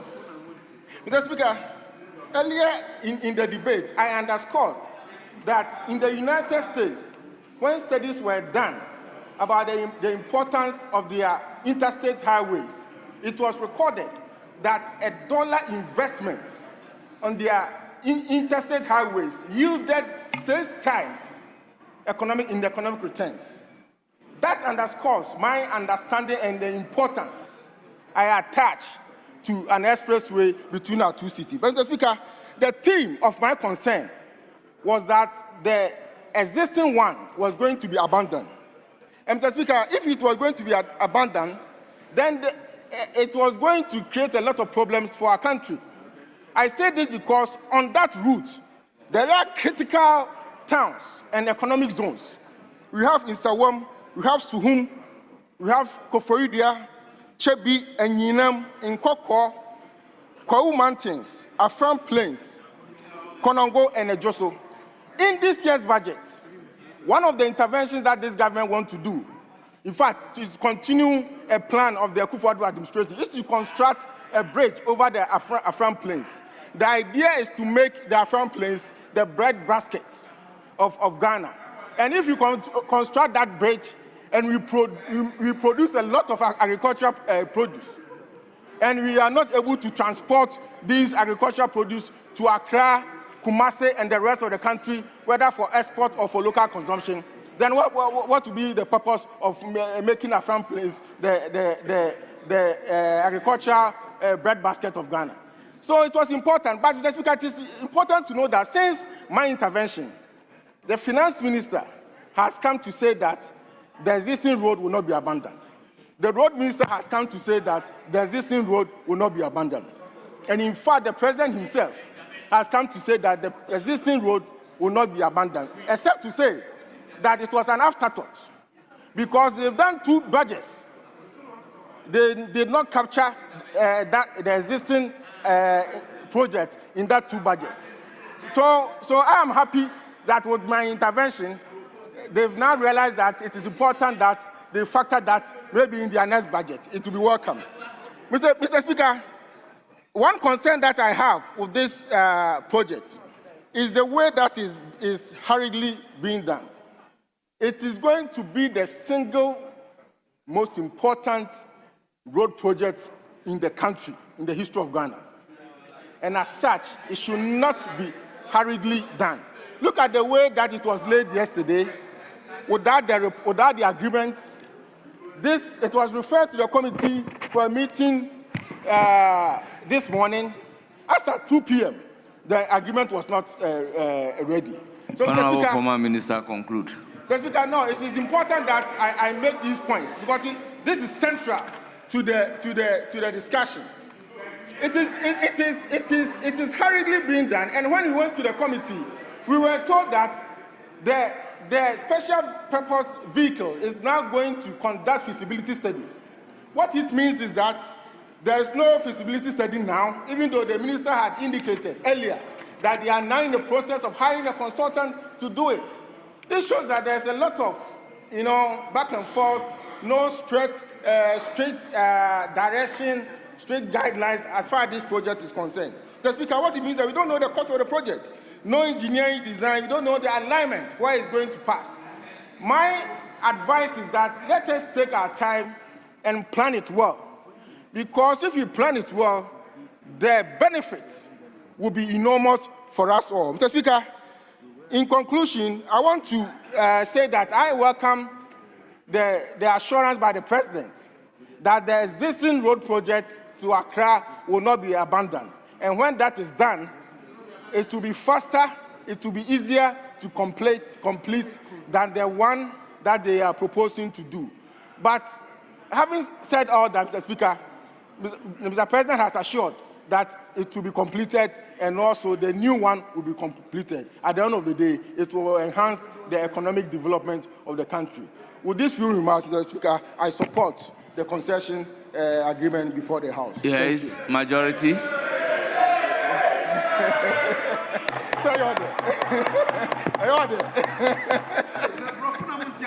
Yes, Minister, you have the floor. Mr. Speaker, I want to take the opportunity to thank all colleagues for the overwhelming support for this agreement. Indeed, all the comments by every colleague who spoke is taken in good faith, and we shall make sure that we work having those comments in mind. But Mr. Speaker, let me make these few comments. As my colleague said, the existing Accra-Kumasi road has never been abandoned. The contractors were completely off-site before 2024 election because the scope of the work, the scope changed, and then the money made available for the project did not tally with the scope. As we speak, Mr. Speaker, we are working with the agencies to bring the cost to complete so that we can complete those sections. Mr. Speaker, indeed, President Mahama's government, as I said in the past, came into government with a different mindset. Unlike 2017, when government made a policy to suspend road projects and said they were doing auditing, President Mahama's government did the opposite. We encourage all contractors to continue to work. Mr. Speaker, every project that has been inherited is being continued. When President Mahama's government took over, Ofankor project, the contractors were off-site. He ordered the finance minister to pay almost 800 million Ghana cedi, being the first payment. Today, that project is going to be completed ahead of schedule. The road the road from Kaswa to Winneba, the contractor was there but owed a lot of money. We have paid. Some interchange project was almost suspended. We captured it at Big Push, and certificates have been prepared to pay the contractor to continue. Mr. Speaker, on record, the almost 6 billion Ghana cedi that the finance minister paid for road projects, not one cedi has been paid for projects started by President Mahama. It's all projects started that before he came to government. So if people say that we are abandoning, how do you pay 6 billion for projects started by the previous government and you still talk about projects being abandoned? It doesn't work. Mr. Speaker, it is quite clear that President Mahama is continuing all these projects. The Accra-Kumasi project will be continued. And I took time to explain to colleagues. The new alignment is an alternative to the existing alignment. The ECOWAS and the AU protocols say that when you build an expressway, you are allowed to charge a certain level of toll to recover the cost. But you must have an alternative that if somebody wants to go to Kumasi in 6 hours, he will also have an alternative to go to Kumasi in 6 hours. Those who want to go in 2 hours should also have the alternative. This is all it is about, Mr. Speaker. And I agree with my colleague. There's no road in Ghana that is more important than the road between Accra and Kumasi. And indeed, we are doing something that we'll be proud of maybe in 5 years. As we speak, Mr. Speaker, I don't think Big Push is bigger than any road project on the continent of Africa. Yes, there's no road project as a single intervention on the continent of Africa bigger than Big Push. We're in excess of $5 billion already. Which project in Africa is bigger than this? If you add the Chairman-Fo Bridge and what we are talking about, indeed, my colleague said, this will be the biggest road project ever in the history of our country. And we are committed that we will deliver this project. The fear that we will start and fail, Mr. Speaker, not long ago, people didn't even believe that Big Push was a reality. Mr. Speaker, today, as we speak, it's almost 8 o'clock. I can tell you that there are contractors on some sites working as we speak. They put on the light to work because they are committed to the fact that this country can work for the Ghanaian by Ghanaians. So we believe that this will work. Mr. Speaker, colleagues talk about a lot of things. The scope and everything is quite clear. Mr. Speaker, it's not just a road project. It's a growth pole. Mr. Speaker, this road project is being done through GIF simply because, yes, highways could have contracted this project and do it. But when highway build a road and leave it, the maintenance is another matter. So we are going through GIF, and the GIF is setting up an SPV to build this road and manage it for 50 years. Mr. Speaker, I will not be surprised that when this road is completed, a private enterprise can come and say that we want to take it over and pay you for whatever you have used, and then we can then continue from Kumasi towards Tamale. That is what the way we are looking at it. And the idea that no design and everything has been done, no, Mr. Speaker. We have done a lot of work already. When the SPV takes over, we hand over whatever we have done so far in terms of preliminary work to the SPV. So it is not to say that we are now coming to start anything. we have done some work already. So, Mr. Speaker, I take into account all comments made by colleagues, and I believe they are all made in good faith. And the support this House has given to this project, we commit that we shall deliver this project to the satisfaction of colleagues and the entire country. And I want to thank the colleagues for this support and hope that this project transform our country and make our roads safer and bring investment to our country. Thank you very much, Mr. Speaker. Honourable members, at the conclusion of the debate, as many as are in favor of the motion say aye. Those against say no. The ayes have it. The motion is adopted. Yes, consequential resolution numbered 4 on the order paper addendum, page 2. Minister for Roads and Highways. Mr. Speaker, I rise to move that resolution numbered 4 on addendum order paper for today on page 2 be now moved. Honourable members, the resolution ably moved. Anybody to second it? Brother Rejoice, I do second accordingly. Honourable members, the resolution moved and seconded. It is for the consideration of the House. Honourable members, I'll put a question.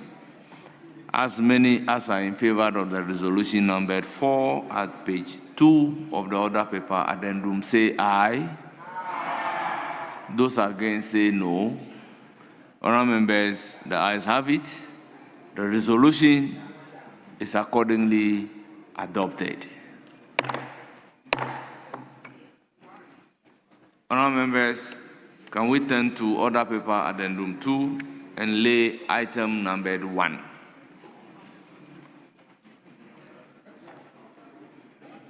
Chairman of the committee. We don't have a copy of order paper addendum 2. Addendum 2. It's just the laying. Speaker, laying is not just. With respect. Do you have it now? Yes, can we lay? Yes, Speaker. Yes. Chairman of the committee? Yes, Deputy Majority Speaker, Leader. the chairman of the committee is not around. I can't actually see him here. But the ranking member is here. So he will do it on his budget. Where is he? But the ranking is here. Ranking is here. Yes. Yes, ranking member. Reports of the Budget Committee on the annual budget estimates for the discharge of other government obligations for the year ending 31st December 2026. Honourable members, reports duly presented and it is for the distribution to members. Honourable members, can we turn to the main order paper at page 11 and then we take item number 26, third reading of the bill that we considered. The National Health Insurance Amendment Bill 2025.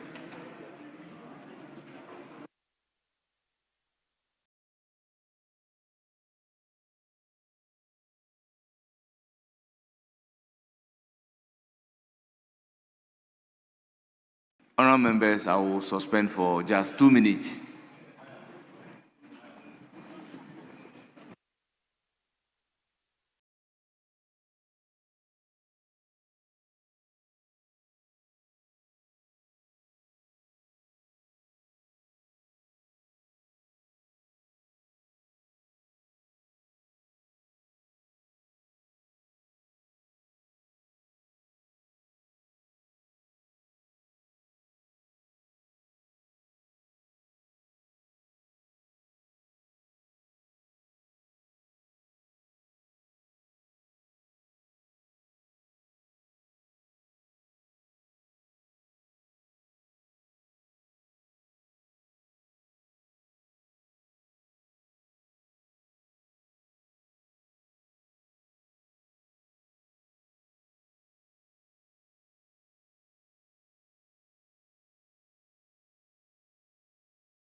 Mr. Speaker.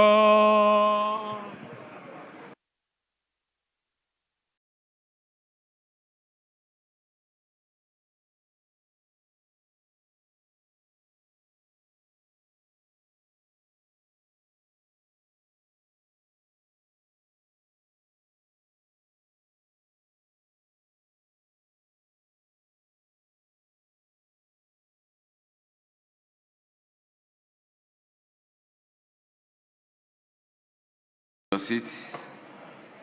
Motion number 26, Minister for Health.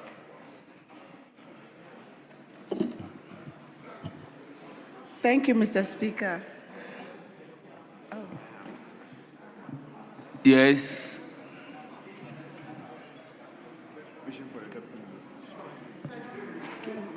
Twenty-six. Health insurance, yeah.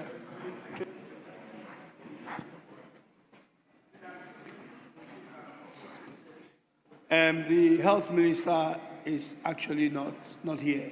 So we want to seek your indulgence to ask the deputy minister to do that on his behalf. Yes, the application is in the absence of the health minister, the deputy should move the motion. So it's okay, he can proceed. Yes, you have the floor, Deputy Minister for Health. Thank you, Mr. Speaker. I rise to move that motion number 26 on page 11 of the order paper that the National Health Insurance Amendment Bill 2025 be now read the third time. Thank you. Motion move, any seconder? Mr. Speaker, I rise to second the motion. Honourable members, motion move and seconded, and it is for the consideration of the House. Honourable members, I'll put a question. The question is, as many as are in favor of the motion say aye.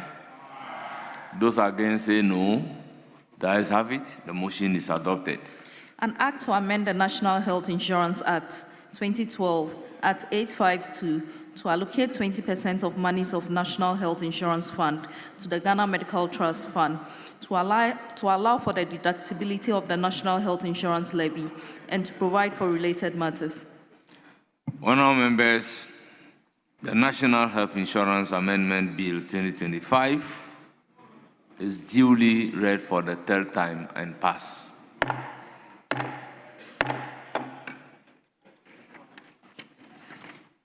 Honourable members, still on the main order paper, item numbered 7.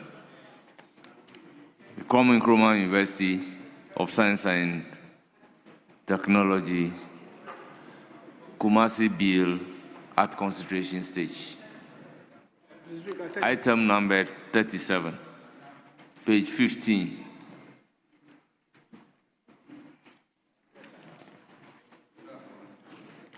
Speaker, Yes, with Minority respect, Whip. we are not opposed to the taking of that business. I just wish to know from the front bench, what is the plan? What are we doing and what are we not doing? Because after the consideration stage of that bill, I know the Minister for Government Communication has been here all day. Is it the case that we are not going to take his business? We are not going to ask the question? We wish to know so that we can plan accordingly. Honourable Minority Chief Whip, once the minister is here, I guess we'll take that business, so don't worry. We'll go all out today. Yes, Chairman of the Committee, Clause 1. We took Clause 1 yesterday. Very well. We didn't take any clause because it was not on the order paper, so just that you don't have any advertised amendment on Clause 1. Mr. Speaker, there's no advertised amendment. Yes, it is for the consideration of the House. Honourable members, I'll put a question. As many as are in favor of Clause 1 standing part of the bill, say aye. Aye. Those against say no. Honourable members, the ayes have it. Clause 1 is ordered to stand part of the bill. Clause 2. Aims of the university.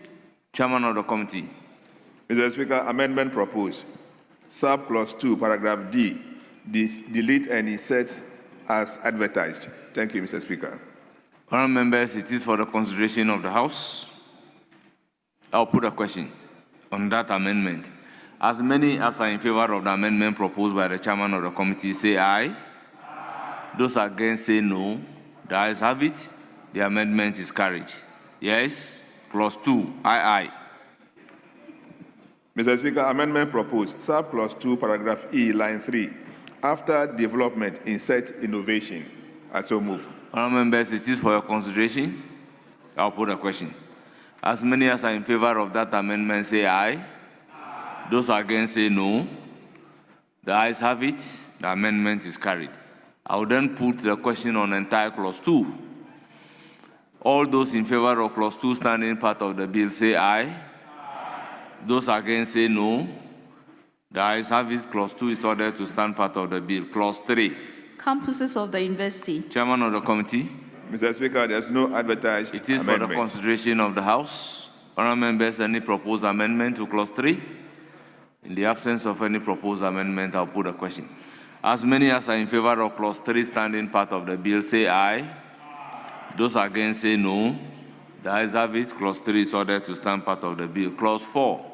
Award of degrees, diplomas and certificates. Chairman of the committee. Mr. Speaker, there is no advertised amendment. It is for the consideration of the House. Honourable members, any proposed amendment? In the absence of any proposed amendment, the question is as many as are in favor of clause 4 standing part of the bill say aye. Those against say no. The ayes have it. Clause 4 is ordered to stand part of the bill. Clause 5. Membership of the university. Chairman of the committee. Aye. Amendment proposed. Subclause 1. Insert a new paragraph as follows. Registrar of the university. I so move. Honourable members, the proposed amendment is for your consideration. I'll put a question on the proposed amendment. As many as are in favor of the proposed amendment say aye. Those against say no. The ayes have it. The amendment is ordered to stand part of the bill. I'll put a question on entire clause 5. Yes. Yes, Honourable Kwame Anyimedu. Thank you, Mr. Speaker. Mr. Speaker, on the membership of the university, the committee, we agreed that, but I think we also proposed that we can state lecturers in addition to the registrar, and if the chairman will consider that. Even though there is employee there, but I think lecturers must stand out. So if we can add lecturers and registrars. Thank you.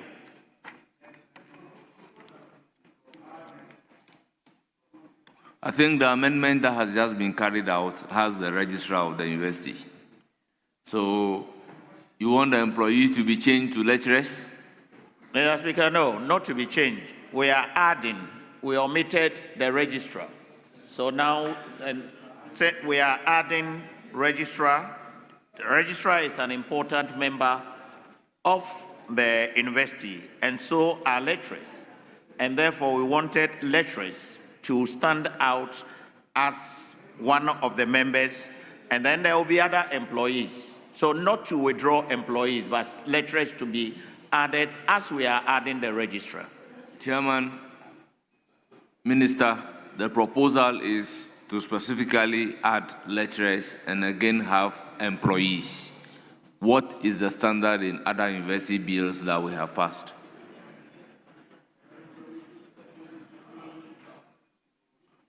Mr. Speaker, the agreement was that lecturers are also employees of the university, so it should just be employees. Mr. Speaker, I said that it should stand out as distinct because the registrar is also an employee. The vice chancellor is an employee. Yes, Honorable Anyimedu, all the university bills that we have passed, do we specifically indicate lecturers out of the employees standing on their own for some consistency, unless we have a very good reason to depart? Very well, Chairman is deferring to you. He's not insisting on his amendment. What do we do? Mr. Speaker, if I may request the Honorable Anyimedu to be persuaded to abandon his amendment. If he recalls, at the committee level, the Vice Chancellor herself referred to herself as an employee of the university. So it does no harm. Employee will cover it. If you put in lecturer, some lecturers are even part-time lecturers. That can be problematic. So if he has no serious... thank you, Mr. Speaker.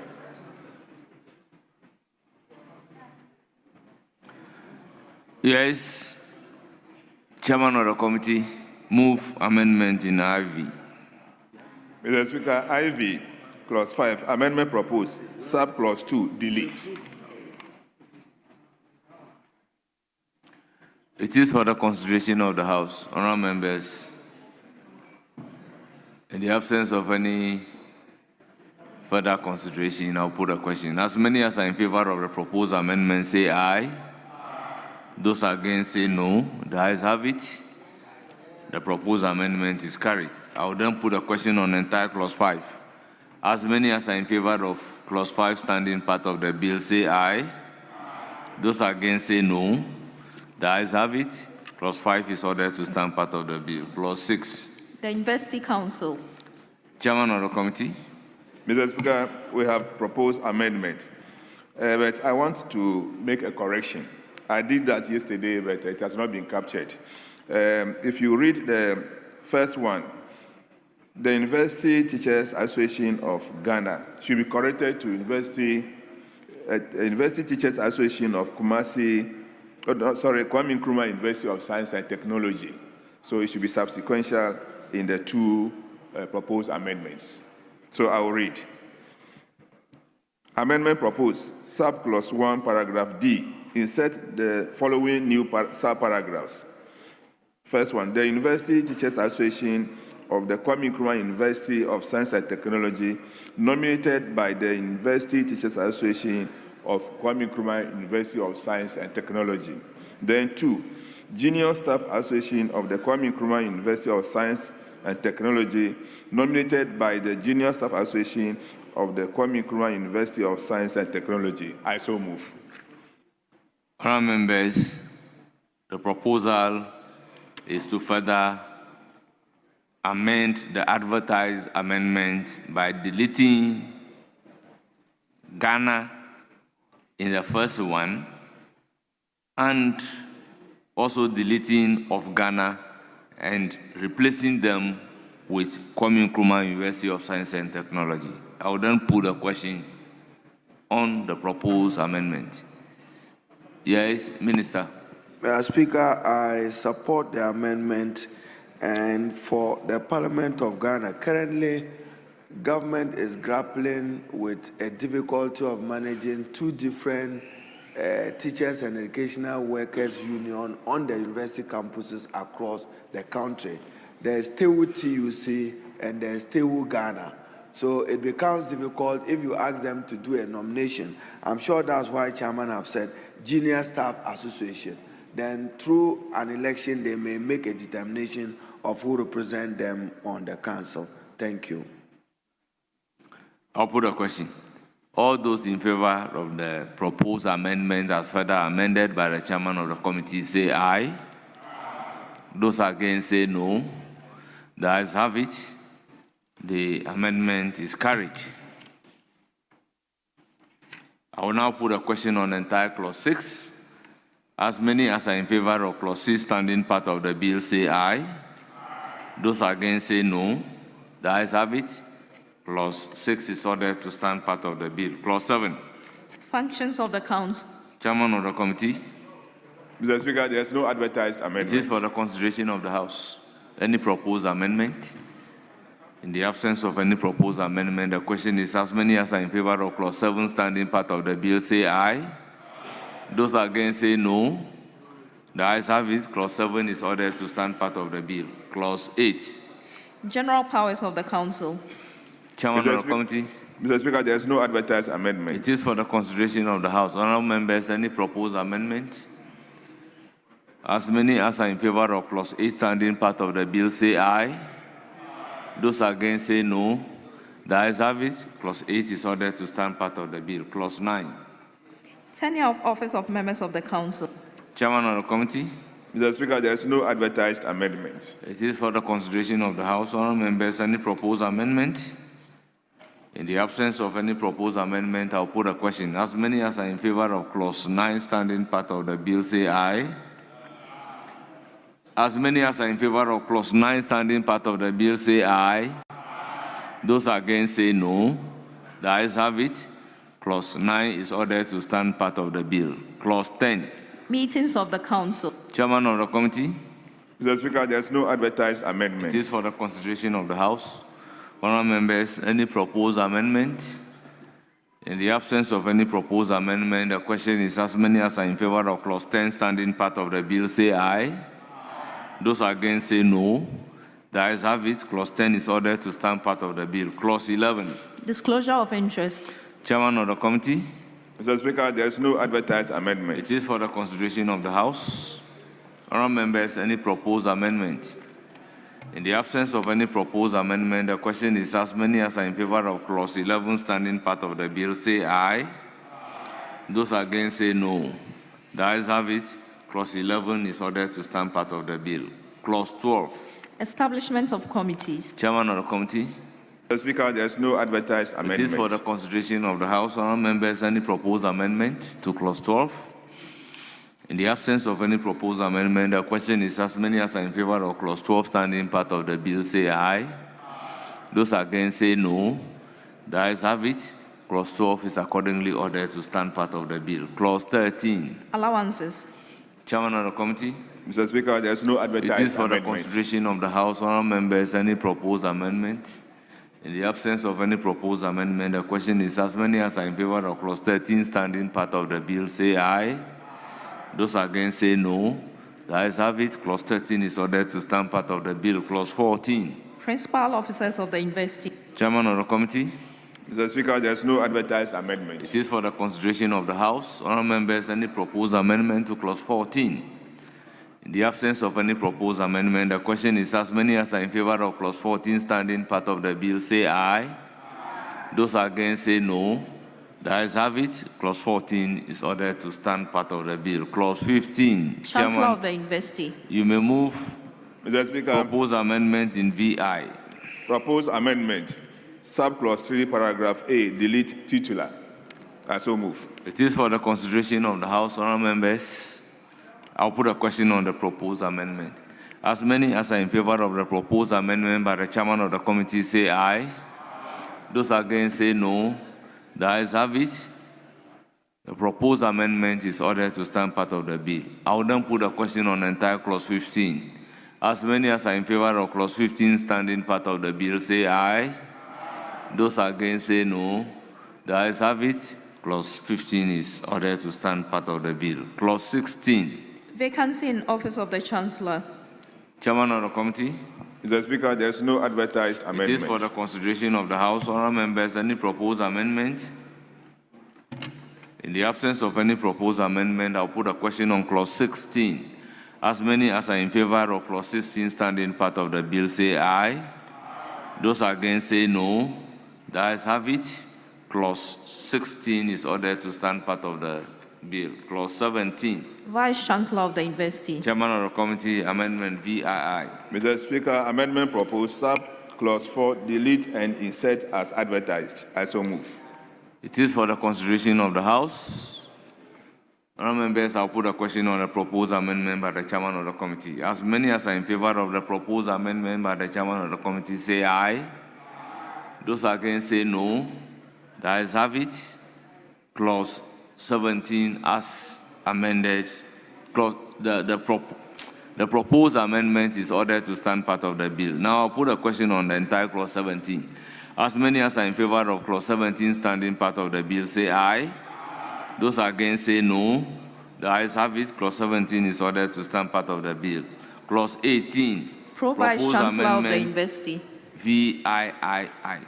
Mr. Speaker, amendment proposed, delete and insert as advertised. It is for the consideration of the House. Honourable members, any proposed amendment? In the absence of any further proposed amendment, I'll put a question clause on the proposed amendment. As many as are in favor of clause 18 standing part of the bill, say aye. Those against, say no. Honourable members, I have it. Clause 18 as amended is ordered to stand part of the bill. Clause 19. Academic Board. Chairman of the committee. Mr. Speaker, there's no advertised It amendment. is for the consideration of the House. Honourable members, any proposed amendment to clause 19? In the absence of any proposed amendment, I'll put a question. As many as are in favor of clause 19 standing part of the bill, say aye. Those against, say no. The ayes have it. Clause 19 is accordingly ordered to stand part of the bill.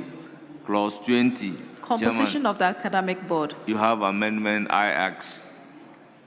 Mr. Speaker, for clause 20, we have 20 amendments, but we have put the entire amendments together and seek your leave so that we delete entire clause 20 and then a new proposed amendment is given out for consideration. Yes, please do.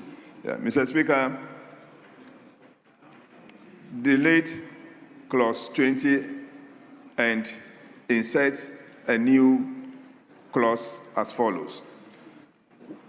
1, the academic board consists of A, the vice chancellor as the chairperson, B, the pro-vice chancellors, C, provosts, D, representatives of deans of faculties, E, representatives of professors and associate professors, F, director of student affairs, G, director of graduate studies, H, director, Institute of Distant Learning, I, director, University of Information Technology Service, J, dean, International Programs Officer, K, dean, Quality Assurance and Planning Office, L, dean, Obosi Campus of the University, M, the director of finance, N, the librarian of the university, O, the registrar of the university, P, a representative of the Students' Representative Council, and Q, a representative of the Graduate Students Association of Ghana. I so move, Mr. Speaker. Honourable members, what is happening is that instead of moving individual amendments in XI, XII, and XIII, all these amendments are taken together, and then the new rendition is as read by the chairman of the committee. I'll put a question and ask the chairman of the committee to furnish clerks a table and the drafts person with the new rendition. All those in favor of the new rendition as in clause 20 say aye. Those against say no. The ayes have it. Clause 20 as amended is ordered to stand part of the bill. Speaker, with respect. Yes. With respect, on 20, I realized that when it came to the one here, the registrar was named as the secretary to the academic board. But what the Honorable Chair read, he did not state, I don't know whether it's an omission or it's deliberate to take the registrar's position as a secretary to the academic board. Is it on purpose or? Yes, Chairman of the committee. Speaker, we don't have an objection. Normally, the registrar is the secretary to the academic board. So we can make a further amendment. Drive person, take note of the new rendition so that over here, the registrar of the university as the secretary should still be maintained. So the draft persons are currently directed to effect the changes. Clause 21. Functions of the Academic Board. Chairman of the committee. Mr. Speaker, there's no advertised amendment. It is for the consideration of the House. Honourable members, any proposed amendment to clause 21? As many as are in favor of clause 21 standing part of the bill say aye. Those against say no. The ayes have it. Clause 21 is ordered to stand part of the bill. Clause 22. It is of the Academic Board. Chairman of the committee. Mr. Speaker, there is no advertised It amendment. is for the consideration of the House. Honourable members, any proposed amendment? As many as are in favor of clause 22 standing part of the bill, say aye. Those against say no. The ayes have it. Clause 22 is ordered to stand part of the bill. Clause 23, Chairman. Registrar. Chairman, you may move amendment XIV.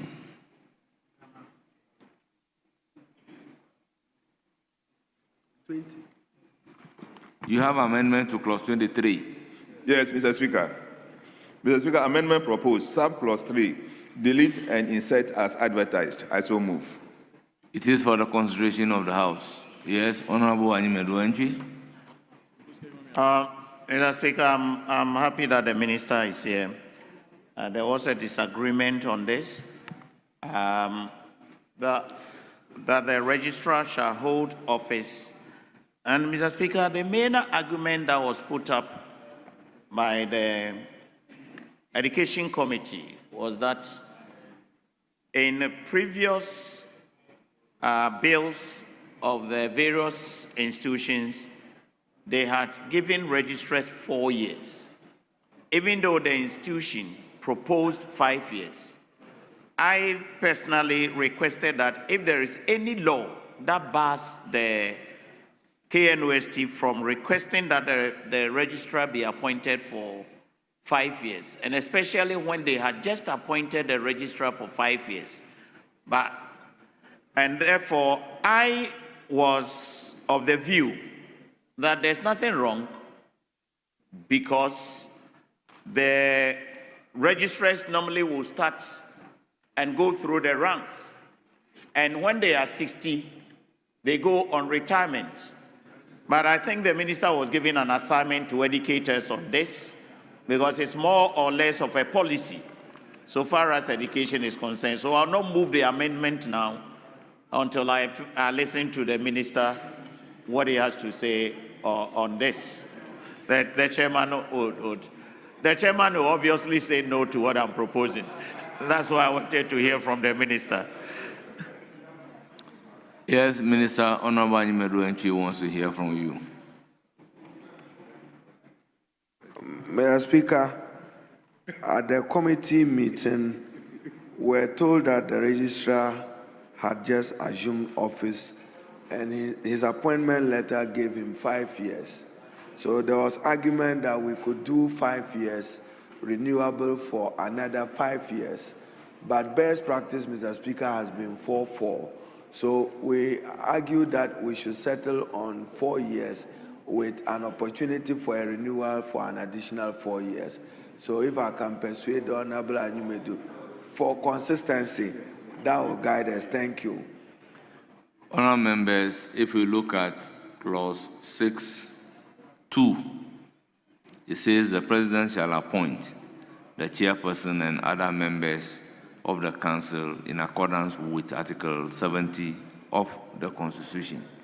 And we've always been saying that the appointment should not go more than the tenure of office of the appointer. And there is a judicial decision mentioned by the minority leader the other time on it. So in view of this, how do we make the tenure of office of the registrar more than 4 years? Yes. Mr. Speaker, I stand Yes. to be educated. I would have thought that it's the council of the university that is making this appointment and not the president. So we can go beyond the 4 years.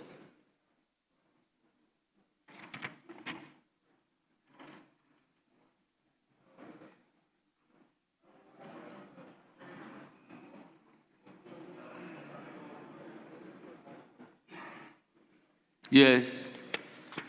Mr. Speaker, I do agree with him that there is no law barring or prohibiting us from making a provision like that. But given the number of public universities that we have that are doing the 4 years, immediately you start and give one university 5. All the others are going to come here asking you to amend their legislation so that they can also get 5. So that is where the problem will be, not that we are prohibited from doing so.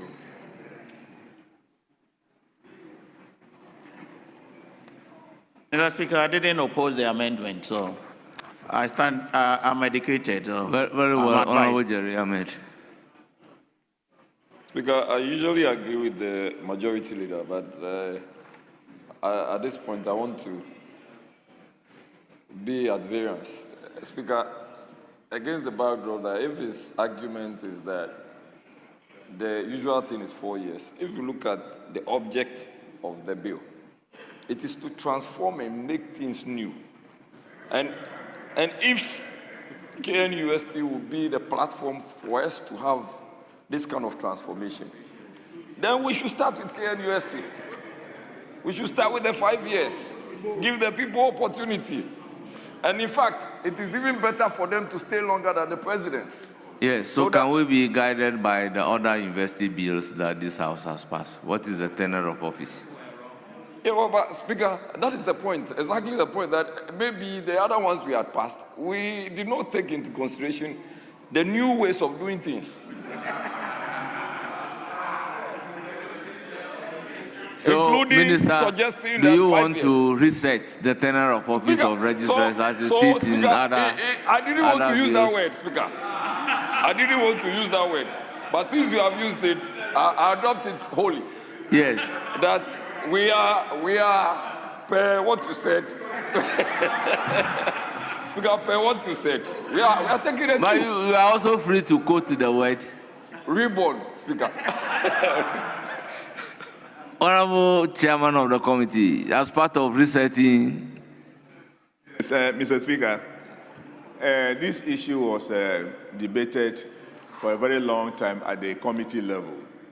And some of us in 2017, when this new tenure of office was being introduced, we were against it because it was going to push some people out of business at a very young age.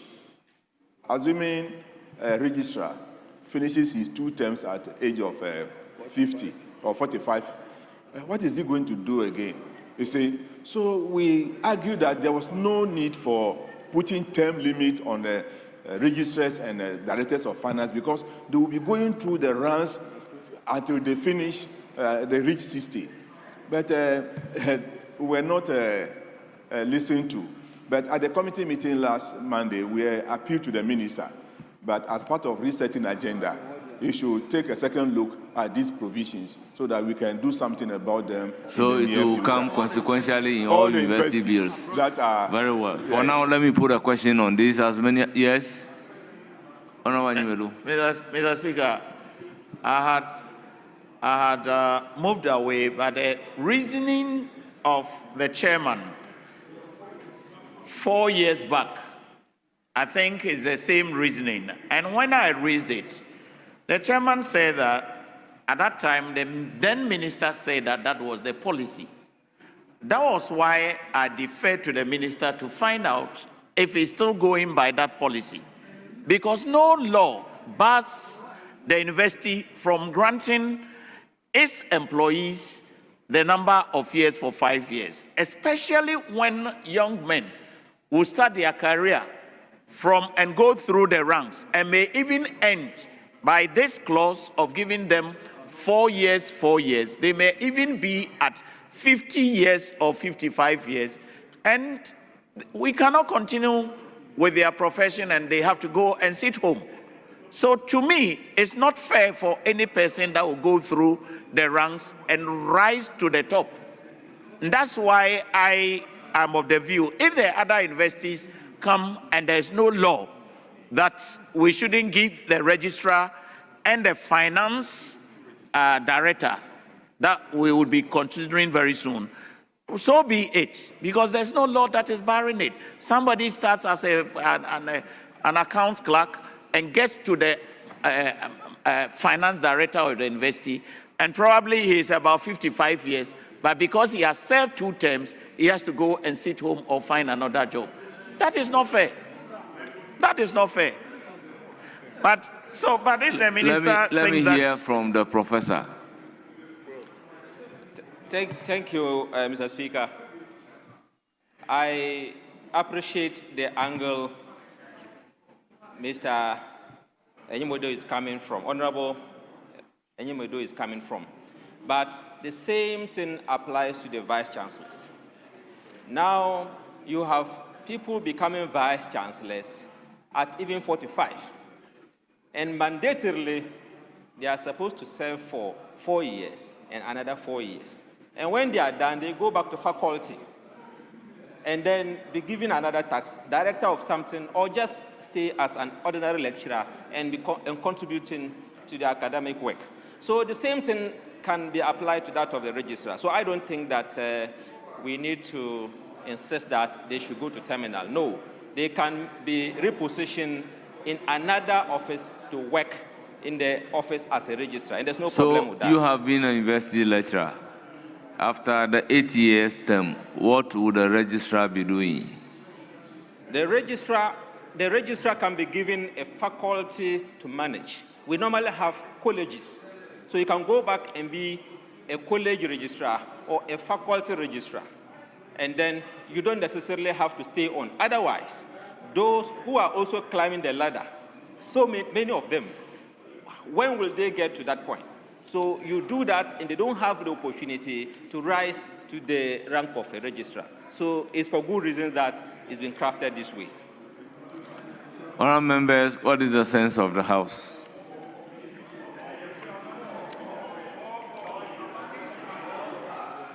Yes, Honourable Telabi. Thank you, Mr. Speaker. Mr. Speaker, the fact is that the registrar is appointed. The registrar was appointed as a staff of the university, rose through the ranks to become the registrar.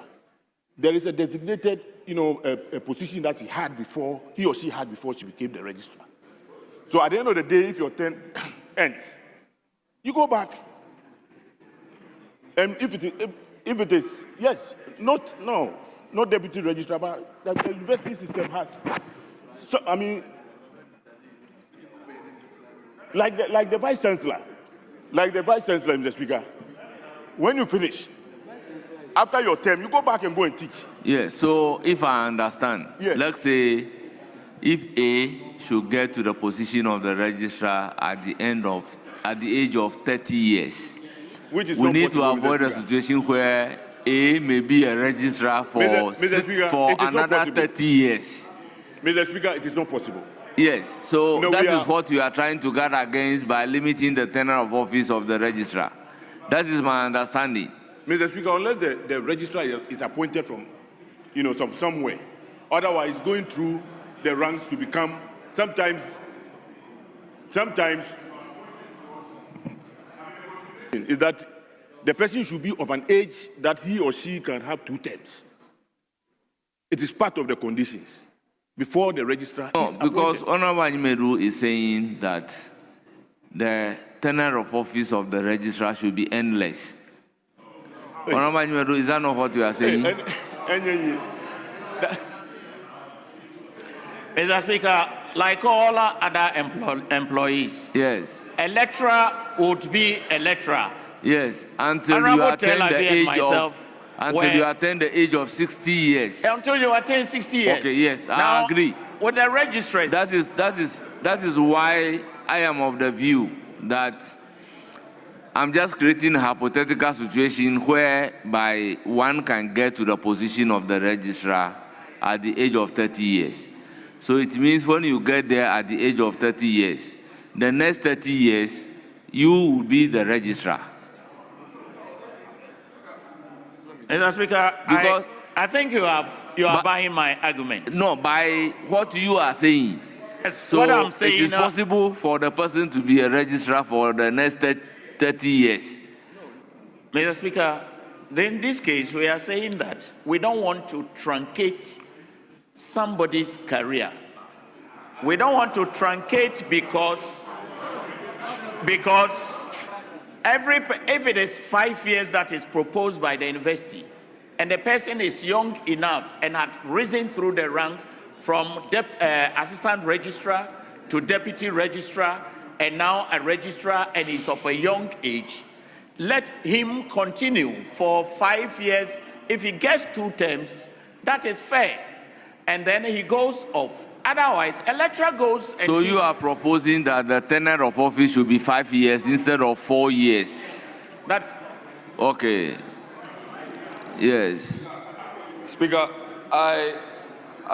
if he's basing his argument on the 5-year term, I agree with him. For whatever it's worth, there should be some timelines. If you are talking about, oh, the person's job or whatever will be truncated, I don't agree. Because what is Akufo-Addo's position now? President Akufo-Addo? If you lose your opportunity, you have lost it. You go back. President Mahama lost it. He went back. He's come back again. You can't say that because you are 30 years, we should keep you there for the period that you want. There should be some time limits. If So, you can actually come back as vice chancellor. Another question is that if all others are having a 4-year tenure of office, why do we treat the registrar separately? Oh yes, that I agree. But Speaker, that is where the change can start. Yes. We can look at that. So I'll put a question on the proposed amendment. As many as are in favor of the amendment proposed by the chairman of the committee to clause 23, say aye. Those against say no. The ayes have it, the proposed amendment is carried. I will then put a question on the entire clause 23 in the absence of any further amendments. As many as are in favor of clause 23, standing part of the bill, say aye. Those against say no. The ayes have it. Clause 23 is ordered to stand part of the bill. Clause 24. Director of Finance. Chairman of the committee. Mr. Speaker, amendment proposed, sub-clause 3, delete and insert as advertised. I so move. It is for the consideration of the House. Honourable members, any proposed amendment? I'll put a question on the proposed amendment by the chairman of the committee. As many as are in favor of the amendment proposed, say aye. Those against say no. The ayes have it. The proposed amendment is ordered to stand part of the bill. Now I'll put a question on the entire clause 24.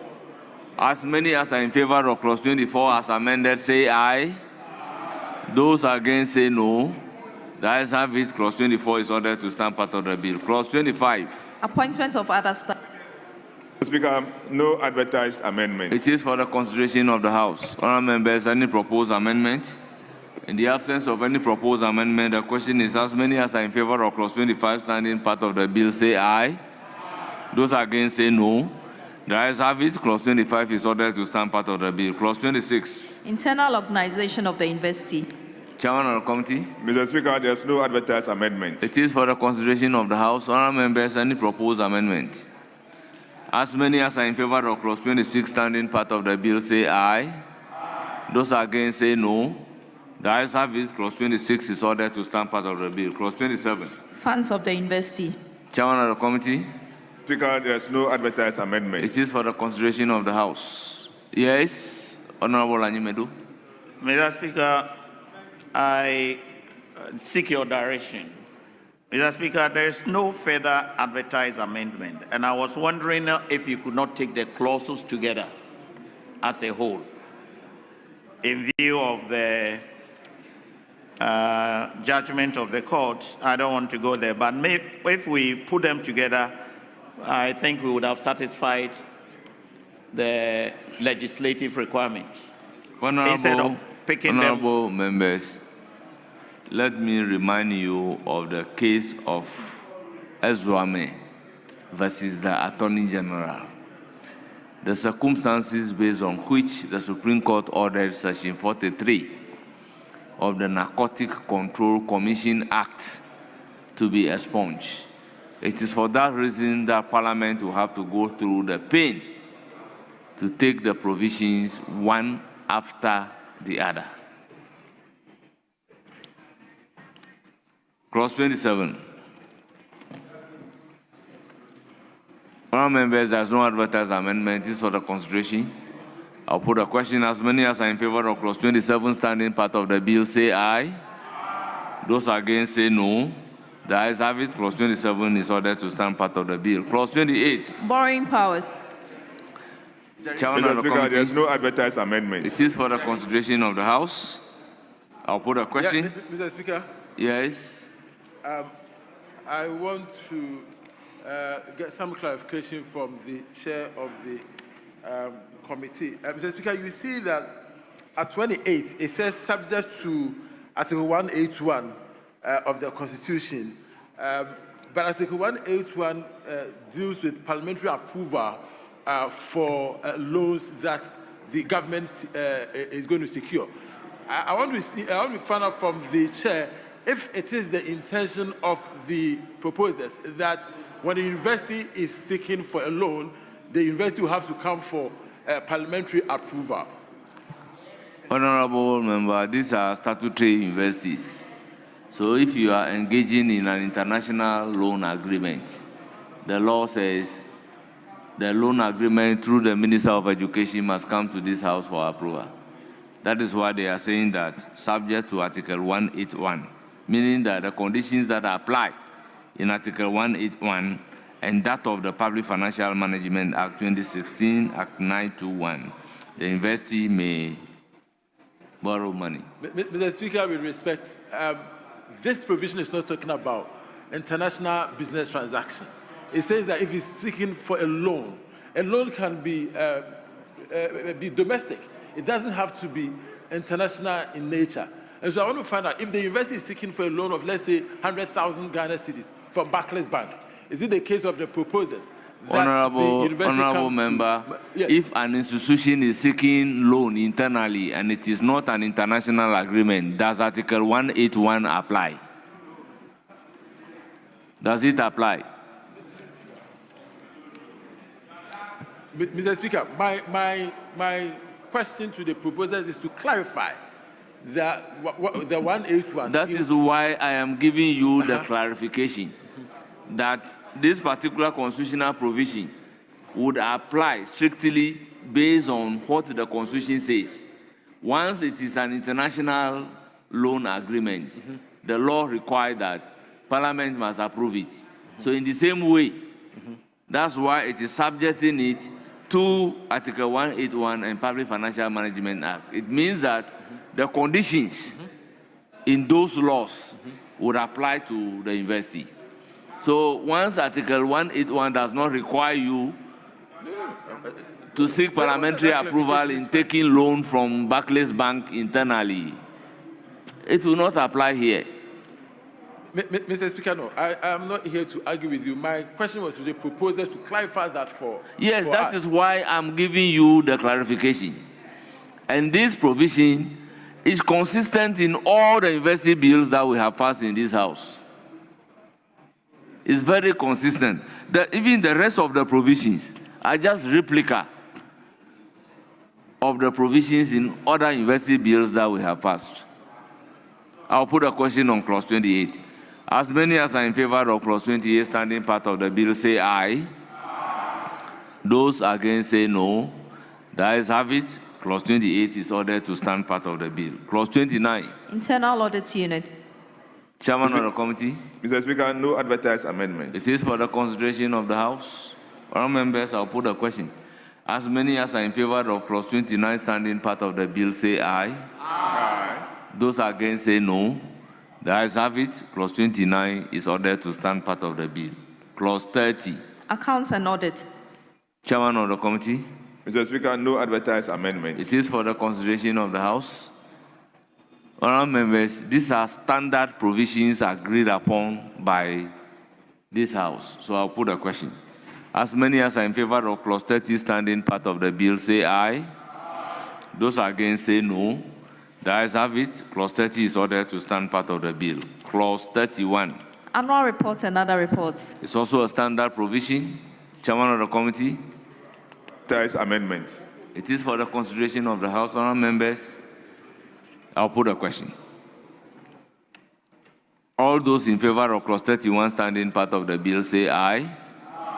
Those against say no. The ayes have it. Clause 31 is ordered to stand part of the bill. Clause 32. Exemption from taxes, duties, and other charges. Chairman of the committee. Mr. Speaker, no advertised amendment. It is for the consideration of the House. Honourable members, any proposed amendment? All those in favor of clause 32 standing part of the bill say aye. Those against say no. The ayes have it. Clause 32 is ordered to stand part of the bill. Clause 33. Statute of the Investee. Chairman of the committee. Mr. Speaker, no advertised amendment. It is for the consideration of the House. Honourable members, in the absence of any further amendment, I'll put a question. All those in favor of clause 33 standing part of the bill say aye. Those against say no.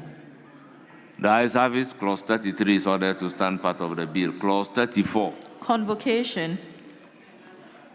Chairman of the committee. Academic structure of the investee. Thank you. The chairman of the committee. Mr. Speaker, no advertised amendments. It is for the consideration of the House. Honourable members, clause 34 on academic structures of the investee. Any proposed amendment? In the absence of any proposed amendment, the question is, as many as are in favor of clause 34 standing part of the bill, say aye. Those against say no. The ayes have it. Clause 34 is ordered to stand part of the bill. Convocation. Clause 35. Convocation. Chairman of the committee. Mr. Speaker, there's no advertised amendment, but the minister has an issue to raise. Very well. Let's hear you. Mr. Speaker, if I may indulge you with your leave to look at clause 20 again, is on convocation. Every university benefits from its experienced hands.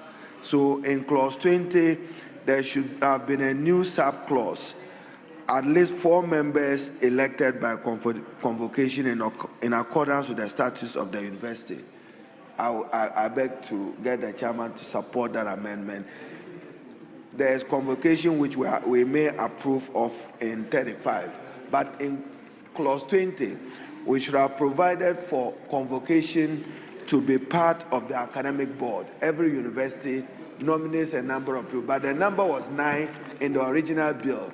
But because they have picked heads and deans from the various faculties, it's better we reduce the 9 to 4. I so submit. Well, 20. I have in my hand the University of Ghana Act 2010.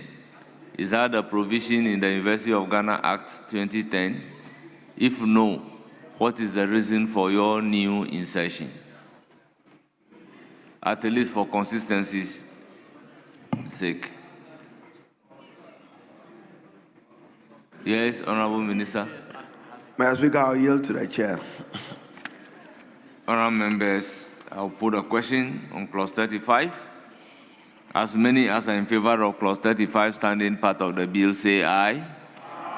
Those against say no. The ayes have it. Clause 35 is ordered to stand part of the bill. Clause 36. Matriculation. Chairman of the committee. Mr. Speaker, no advertised amendments. It is for the consideration of the House. Honourable members, any proposed amendment to clause 36? Yeah, Mr. Speaker. Mr. Speaker, if you look at 36.2, 36.2 says that the university shall not permit a student who fails to sign the matriculation register to graduate.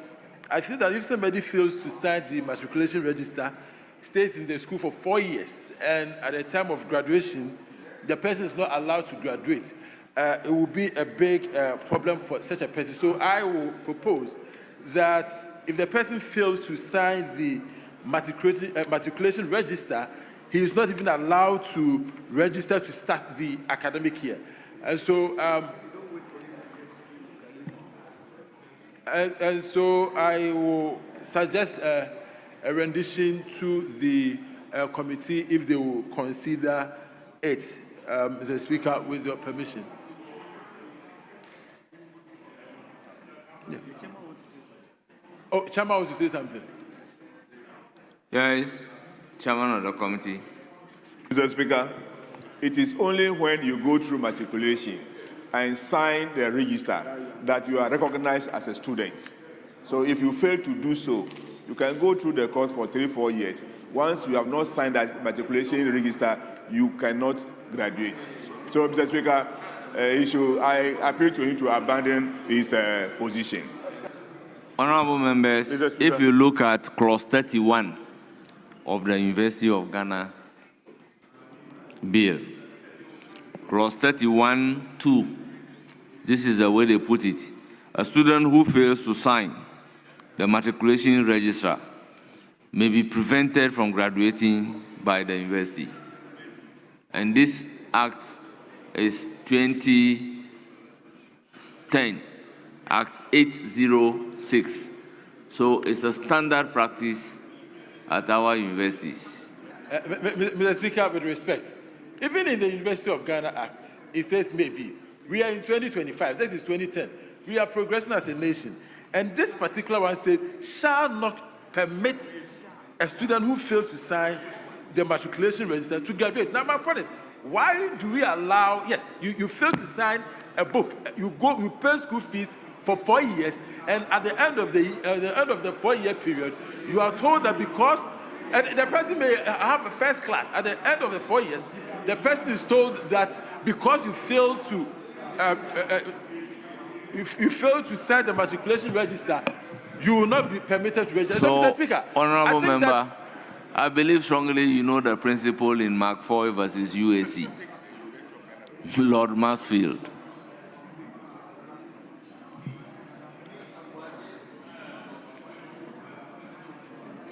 You can put something on nothing and expect it to stand. Once you fail to sign the matriculation, are you a student? But Mr. Speaker, I think as a house, we are representing, we are parents here. We are representing kids who may genuinely fail to sign a matriculation register. You are telling me that we should allow this person to suffer for 4 years, and at the end of the 4 years, you tell this person that you cannot register. I think that we need to be more humane than that. At best, Honorable Member, Mr. Speaker, how Speaker, on earth should you be excused as a student who attended the school for 3 years without signing the matriculation? Mr. Speaker, you either ask me to withdraw during the first semester, or at best, make it conditional, or let's say May, the university may, so that the university will have the option. The University of Ghana rendition, Mr. Speaker, you referred us to. But in this particular case, it is mandatory. And so if it goes this way, when the student fails to sign the matriculation register, the person is doomed. Mr. Speaker, come on. We cannot be doing this to ourselves. We are representing case. And my friends over there, don't pretend that because this is coming from this house, you are going to oppose it. This is right from all of us. It's right for all of us, and we need to accept it. Yes, Honorable Asafo, let me hear you. This guy will not. Right, Honorable Speaker, I think this is a very sensitive issue. As I always say, when we come here, we are the representatives of the people. We cannot afford to fail the people. And so when there is a clause that has been inserted in an important bill like this, it is important that we scrutinize it very well. Right, Honorable Speaker, to say that a student will not be allowed to graduate just on the mere basis that that student failed to sign a matriculation register cannot be acceptable. I am of the opinion that we can have lesser punishment for such students, or even allow the student to be heard. Because in most instances, these students will not even be heard. You say we should allow the students to be heard, to be given reasons as to why they failed or they were not able to sign the matriculation register. Right, Honorable Speaker, we are begging you, and I'm begging my colleagues, to know that to say a student will not graduate because he failed to sign a matriculation register is not acceptable. I am also not saying thank you. That I want to hear I am also not saying that if you fail to register, it is right. No, I'm not saying so. There can be a lesser punishment for such students to be able to graduate. Thank you very much. Mr. Speaker. Very well. Yes, Honorable Apak.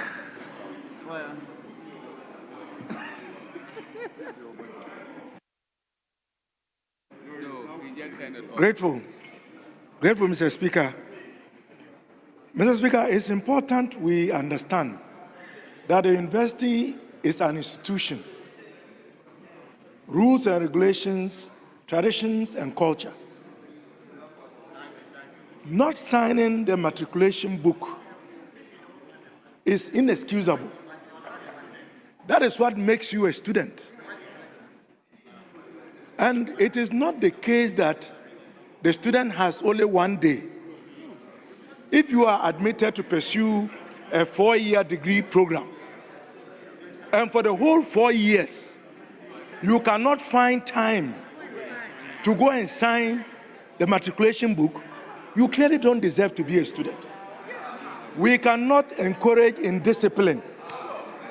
We must encourage order and responsibility. Mr. Speaker, this cannot be negotiable.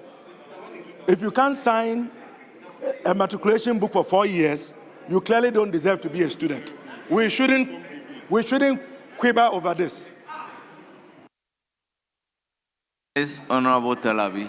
Yeah, thank you very much. Mr. Speaker, before you sign the matriculation register, you should go through orientation.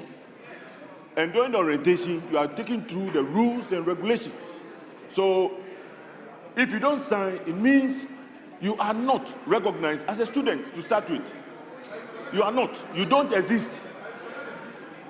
You don't exist. Please. So it is mandatory. And as Honorable Apak said, it is not just a year. 4 years. If you are undertaking a 4-year course, and for the 4 years, you don't remind yourself to go and sign, it means that you yourself, you don't exist in the university. You don't. Thank you. Yes, let me hear Mr. Honorable Speaker, Dakumensa. nobody is encouraging indiscipline on campus. But Mr. Speaker, this will definitely go against their human rights. The right to education. Mr. Speaker, if the universities are minded to collect school fees every term, enter a GPA, let you write exams, and then tell you that because you have not signed, you're not going to be awarded your certificate, I beg to differ. Mr. Speaker, I believe that the word should be made, and the university should find a way to get them to sign before they collect their final certificate. But to deny them entirely after 4 years of learning, Mr. Speaker, is not fair and it's not proper. Mr. Speaker, the word should be made. The word should be made so that at the end of their 4 years, if they have not signed, they sign for it. Mr. Speaker, even the certificate, before you collect from the stores, you sign for it. You sign for it. People are in school, they go through the orientation, but they still do the bad things. Honourable members, I think the proposal is to use the word may instead of shall. Yes. Speaker, the matriculation is a ceremony. It's an oath-taking ceremony. So the signing of the register is only at the tail end of the ceremony. And if you may recall, at the University of Cape Coast, when we matriculated in 1997, there was an incident. A student got sick and couldn't go through complete the process. Because, Speaker, when you are admitted to the university, your index number is issued. Once you receive your admission letter and you accept the admission, you are in the university. So the matriculation ceremony normally takes place after about a month. You would have attended classes, taken your courses, gone through the orientation. Even in some cases, you would have even taken some interim assessment test. So once you have your index number, that concretizes your place in the school. Now, the non-signing of the matriculation register shouldn't be fatal. So in the instance that I'm citing, the student was asked a year later to regularize that in the preceding year when they matriculated. So we should be careful how, we should be careful how we do it, because you see, it's a process. Honorable Dafamako, when you enter the school, at what point do you graduate? Depending on the duration of the course. Yes. Yes. So what this law is saying is that has taken care of your concern. It doesn't mean that if you don't sign it at the day you did the matriculation, you can't graduate. You have all the period. It is at the point of graduation that if it is established that throughout the period you didn't sign the matriculation, that is where this particular clause will kick in. So when you are sick, but you can attend lectures and pass your exam for a whole year, provided you are able to sign it before graduation, you will be permitted to do so. It is only when you fail to do it before graduation. You understand? So when I look at it here, there is no date that is stated, but they say the university shall not permit a student who failed to sign the matriculation register to graduate. So at this particular point, people who are asking of the time, Lord Dennis said the law is about common sense and common sense is the law. Now, if you are talking about time frame, this one said the university shall not permit a student who fails to sign the matriculation register to graduate.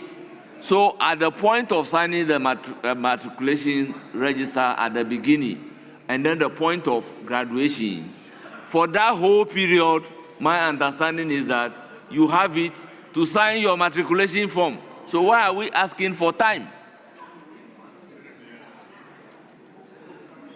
Mr. Speaker, respectfully, Mr. Speaker, our challenge is that the use of the word shall, the use of the word shall should be amended and tempered with, because the shall makes it a bit mandatory and automatic. But Mr. Speaker, you guided us by reading the University of Ghana one, which used may, which means that at least the university has some room to... You see, sometimes when the guideline is given, I am not the one to be proposing the amendment. Somebody should own it and propose the amendment, then I can put a question on it. Mr. Speaker, respectfully... Yes, but in this case, you choose to argue instead of making the proposal. Mr. Speaker, respectfully, I will see to the original person to make his amendment, and then we'll continue. Thank you. So make the amendment. Let me put a question on the amendment. Consideration stage, you don't argue. You propose an amendment. Yeah, thank you very much, Mr. Speaker, for your guidance. And so the proposal is that the university may not permit a student who fails to sign the matriculation register to graduate, as so proposed. Honourable members, I'll put a question on the proposed amendment. Yes? Mr. Speaker, I beg to oppose this proposed amendment. Mr. Speaker, I oppose it because in the university tradition, if you don't matriculate, you are not recognized as a student. Now, somebody who had not been recognized as a student, why would that person be permitted to graduate? In the instance that the Chief Whip cites, Mr. Speaker, he cited that at the end of it, when somebody got sick, an arrangement was made for the person to sign the matriculation register. It is a tradition of the university. If you don't matriculate, it's a serious thing. A time to be born and a time to die. Mr. Speaker, these ceremonies are very, very important, and it is dear to the university because before you could sign the university matriculation register, you are allowed to go through the you start about 1 month. You go through orientation and whatnot, and you admit to be a student. If you are within the university community, you wouldn't play with this. And moreover, this proposal had come from the university. Mr. Speaker, unfortunately, at the committee stage, this did not come up for discussion. And I don't think that the minister here would be comfortable to say that what the university had proposed, they are changing it. This is the time that I want to hear about the chairman of the education committee in all the other universities, what you have done. Did you ever say that somebody, if he fails to matriculate, the person can graduate? Because that is not the tradition of the universities. Thank you.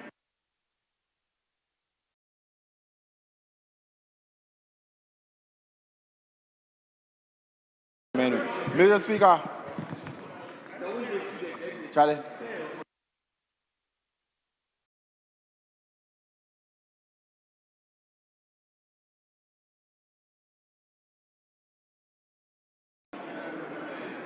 Honorable Habib. Mr. Speaker, I want to appeal to my colleague, Honorable John Darko, to abandon his proposed amendment because our senior colleague here is already against it. And Mr. Speaker, many a time, the Supreme Court interpreted may to mean shall, and by application, the universities, if they are bent to do this, whether you give them may or shall, they will still interpret it to mean shall. So why don't we just leave it as shall, and then we can then continue, because it's a requirement. Things that are requirement cannot be substituted with shall. So I'll impress on you that if we can abandon this, and then we can be able to move on, Mr. Speaker. Honorable Asafwa. Thank you very much. Thank you very much, Right Honorable Speaker.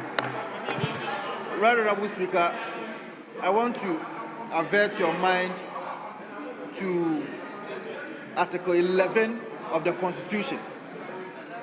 Article 11 of the Constitution, which is supposed to be the primary sources of law in Ghana. The primary sources of laws in Ghana. Right Honorable Speaker, it is argued that it is supposed to be the hierarchy of laws in Ghana. If that is the case, when you check Article 11(1), it places the Constitution as the highest source of law for us as a country. The Act of Parliament follows as the next source of laws for us as a country. Right Honorable Speaker, if in this Constitution it is demanded that education is a right, how then do we use an Act of Parliament to amend a constitutional right? How then do we use an Act of Parliament, or if you like, a tradition or a guideline, to amend a constitution of the Republic of Ghana? Honorable member, so, I think you got the constitutional interpretation very wrong.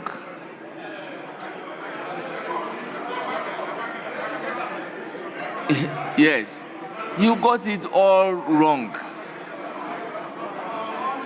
You see, there is no absolute rights.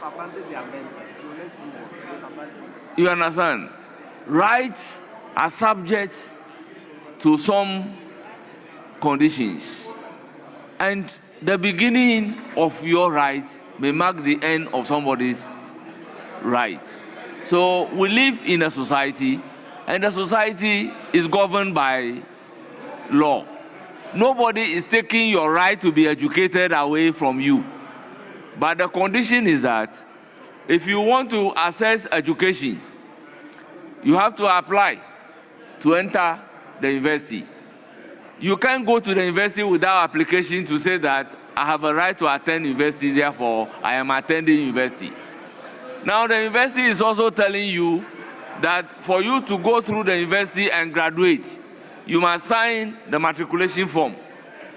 You won't say that without signing the matriculation form, I'm going through the university. No, that right is subject to observance of some rules and regulation. That is why I'm saying that you got the interpretation very wrong. Mr. Speaker, Mr.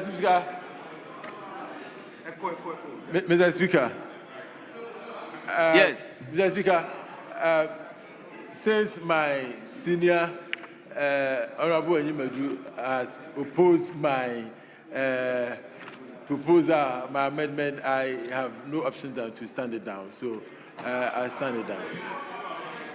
Honorable members, if you take a look at the recent bill in 2019, Simon Diedong Dombo University of Business and Integrated Development Studies Act 2019, Act 1001, clause section 34. If I may read, it says that a student who fails to take the matriculation oath or sign the matriculation register shall be prevented by the university from graduating. This is the 2019 law passed by this House. Very well, having abandoned it, I'll put a question on clause 36. As many as are in favor of clause 36 standing part of the bill say aye. Those against say no. The ayes have it. Clause 36 is ordered to stand part of the bill. Clause 37. Congregation. Chairman of the committee. Chairman of the committee, clause 37.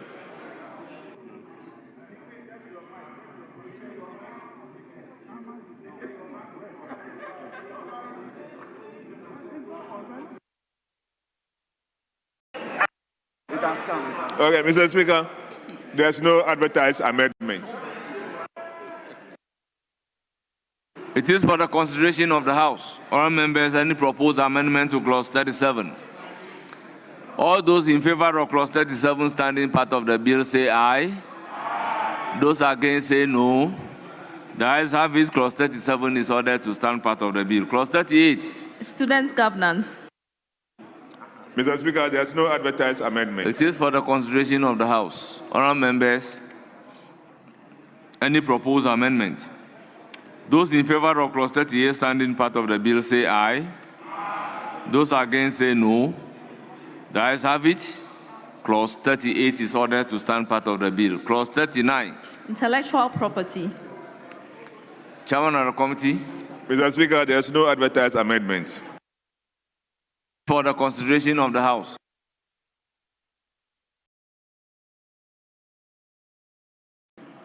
Honourable members, any proposed amendment to clause 39?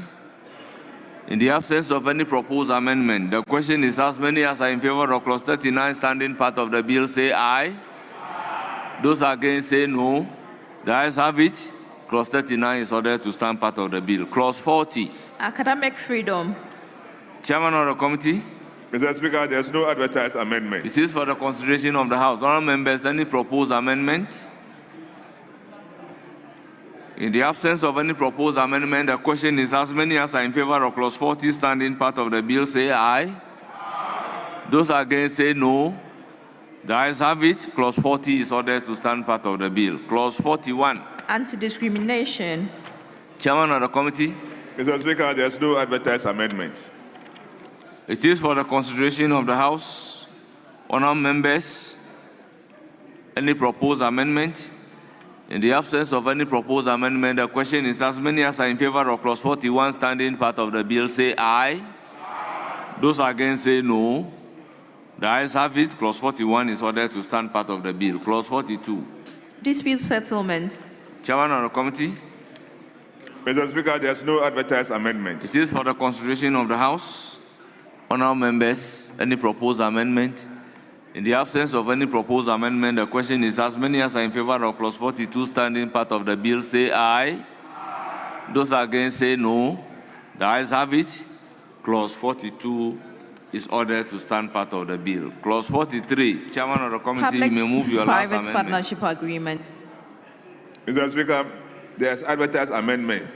Amendment proposed, delete the clause. I so move. Honourable members, it is for your consideration. The proposed amendment is to delete clause 43. I'll put a question. As many as are in favor of deleting clause 43, say aye. Those against say no. Honourable members, clause 43 is accordingly ordered to be deleted. Clause 44. Interpretation. Chairman of the committee. Yeah, Mr. Speaker, there is no advertised amendment, but if you go to page 33, pro vice chancellor means the person. We want to delete the and put a to read a person appointed. Thank you, Mr. Speaker.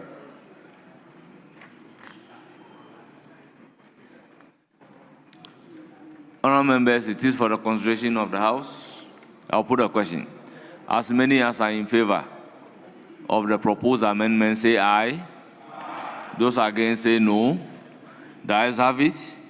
Clause 44, as proposed to be amended, is ordered to stand part of the bill. Now I'll put a question on the entire clause 44.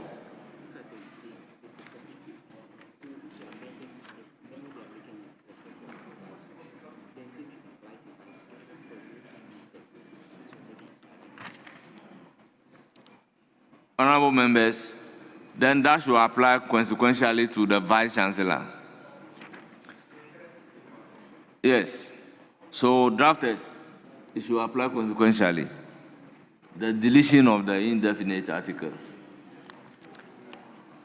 I'll put a question on the entire clause 44. As many as are in favor of clause 44 standing part of the bill, say aye. Those against say no. The ayes have it. Clause 44 is ordered to stand part of the bill. Clause 45. Repeal and savings. Chairman of the committee. No advertised amendment. It is for the consideration of the House. Honourable members, any amendment to clause 45? In the absence of any proposed amendment, I'll put a question. As many as are in favor of clause 45 standing part of the bill, say aye. Aye. Those against say no.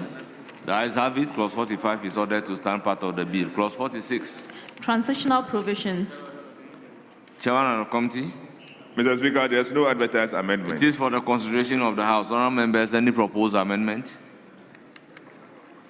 I'll put a question. As many as are in favor of clause 46 standing part of the bill, say aye. Those against say no. The ayes have it. Clause 46 is ordered to stand part of the bill. Schedules. Official oaths. Chairman of the committee. Mr. Speaker, no advertised amendment. I'll put a question on the schedules. As many as are in favor of the schedule standing part of the bill, say aye. Those against say no. The ayes have it. The schedule is accordingly ordered to stand part of the bill. Long title.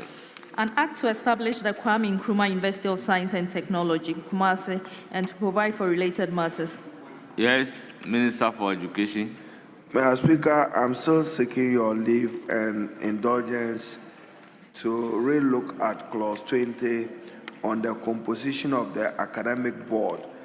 Mr. Speaker, originally there was proposition for 9 members to be elected by convocation in accordance with the status of the university. I'm reducing that 9, if I have your leave and the support of the chairman, to at least 4 members elected by convocation. Mr. Speaker, I have referred to an act. I think the University of Ghana Act had representation from convocation on the academic board, save that they had to divide it into teaching and non-teaching. So that's why I'm reducing the number from 9 to 4, so that at least some senior members will serve on the academic board. I so submit. If you can re-look at clause 20. University of Ghana Act 2010, So Act 8. you are proposing amendment to the K? Yes. There are at least 9 members elected by convocation. Should but be I'm 4 reducing the members 9 to elected by convocation in accordance with the statute of the university. Thank you. Rightly so, Mr. Speaker. Thank you.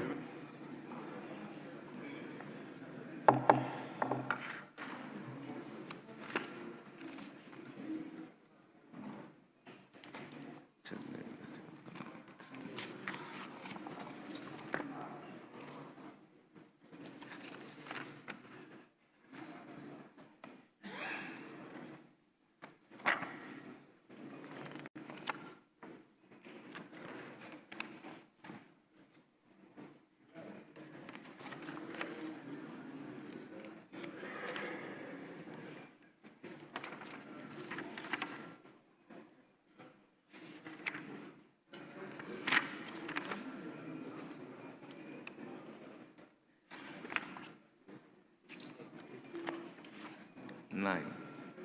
Is it the same 9? The same 9.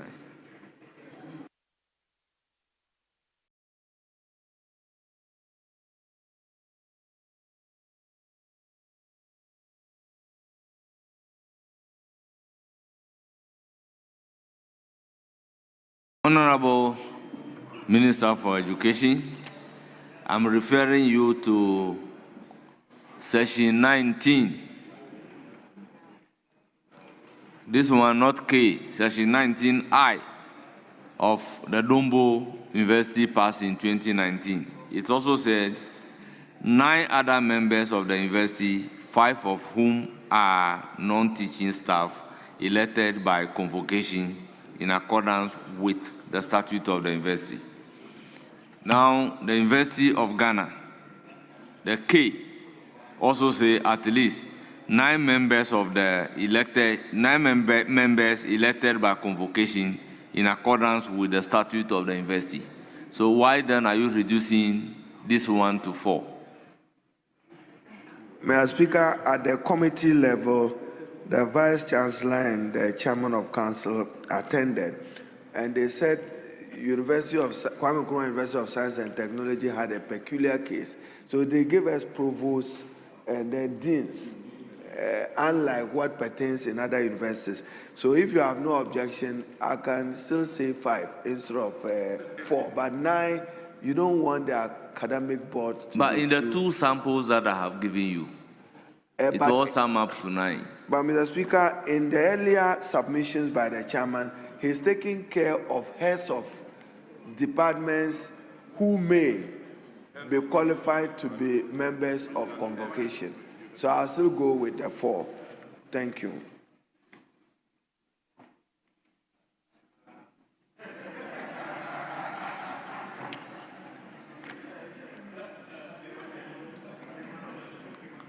You see, in most of the bills, it's from A to K.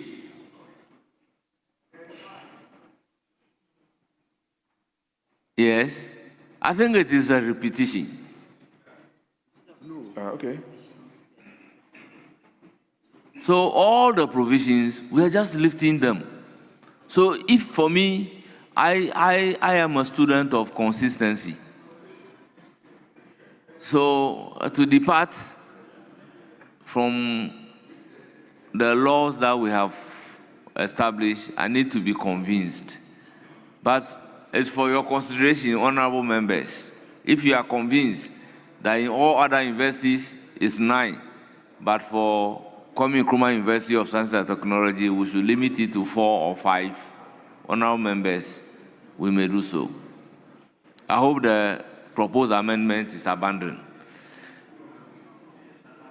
Mr. Speaker, I would propose that the K 4 members elected by convocation in accordance with the statutes of the university are so moved. Thank you.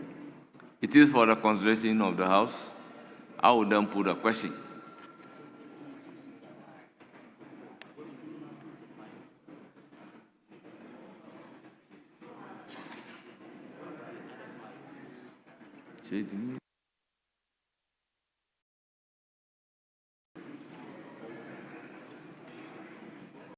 So, in effect, you are reducing the total number. You are reducing the total number by 5. Very well. He is the sponsor. I'll put a question. As many as are in favor of the amendment to clause 20 proposed by the minister responsible for education, the member of parliament for Tamale South, say aye. Aye. Those against say no. The ayes have it. The amendment is carried. So we then move to the long title. An act to establish the Kwame Nkrumah University of Science and Technology, Kumasi, and to provide for related matters. Chairman of the committee. Mr. Speaker, no advertised amendments. It is for the consideration of the House.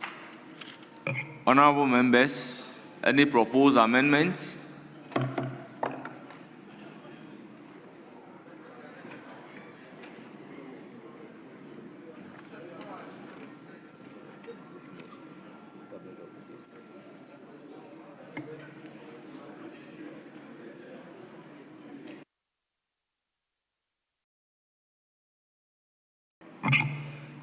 Honourable members, I'll put a question on the long title.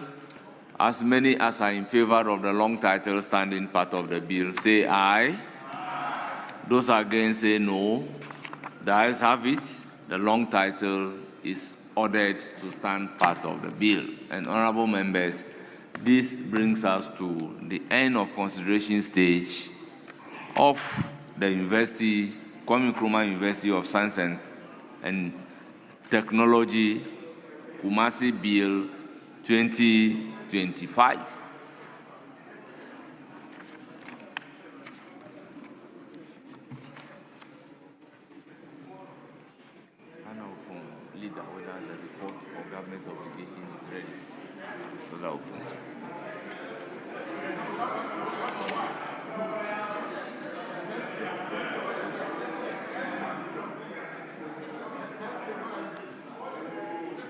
Honourable members, do we take procedural motion number 38? Yes, Minister for Education. Mr. Speaker, I beg to move motion 38, page 18 of today's order paper. I so move. Thank you. Honourable members, motion move. Any seconder?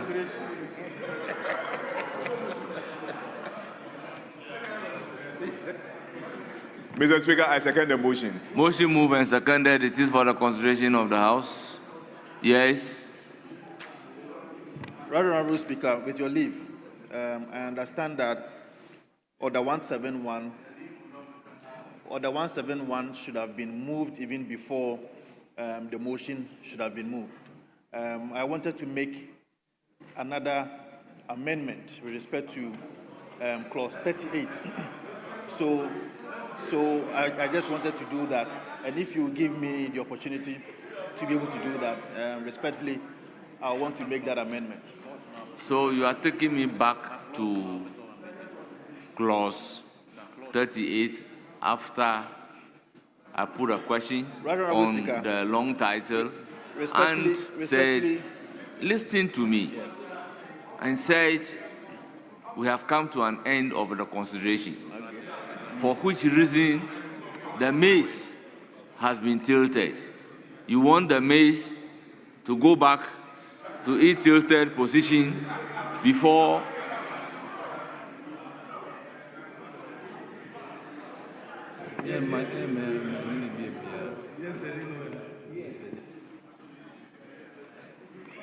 I was just asking for your leave. In fact, if you check 171 says that before the second reading, any member who would want to make an amendment could do so before the motion is done. And second reading? Do you know what is the second reading? Sorry, the second consideration. The second consideration. So I am just appealing that if you grant me the look leave, at it very well. Before a motion is moved for third reading, it's not second reading. Before, if the motion for third reading is about to be moved, a member can rise that he wants to take the bill through second consideration. That is the appropriate time. But now we are moving a procedural motion to get to the third reading. Yes. Mr. Speaker, let me assist my colleague. Mr. Speaker, I think the way and manner that you requested the minister, it didn't give him the chance to invoke Order 171. But Order 171 says that where a member intends to delete, amend, or introduce a provision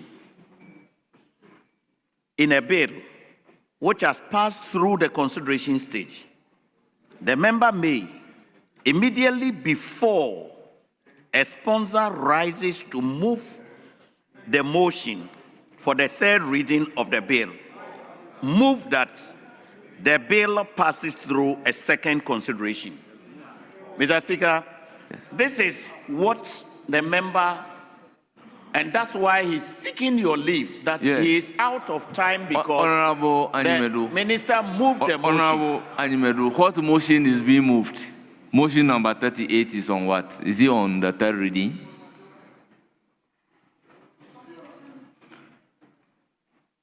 Mr. Speaker, Yes.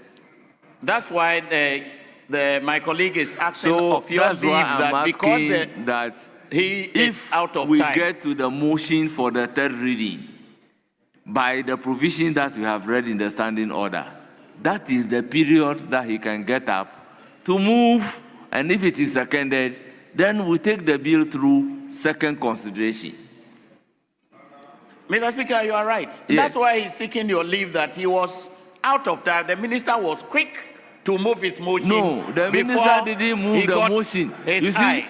there is a procedural motion, and if that procedural motion is carried, before we can get to the motion for the third reading, and when we get to the stage where the motion is going to be moved for third reading, it is then that the right of the member accrues.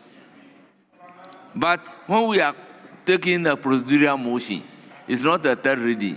You can do the second consideration that you are contemplating. Very well, Honorable Mr. Speaker. Habib, I'm what guided. mischief do you still want to cause? Very well, I'm guided. Honorable Habib. Mr. Speaker, by the rules, you are right. Mr. Speaker, by the rules, you are right. That at the time that he's supposed to raise... Mr. Speaker, read the procedural motion. What's this? You control your bandit. You want to do Mr. Speaker. Mr. Speaker.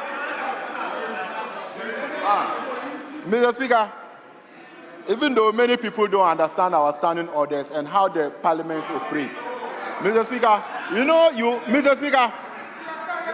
Mr. Speaker, by procedure, you are right. Mr. Speaker, by the procedure, Order 171, he should have been recognized before they move the motion for third reading, Mr. Speaker. But he's saying that, Mr. Speaker, you hardly laugh, and today you are smiling.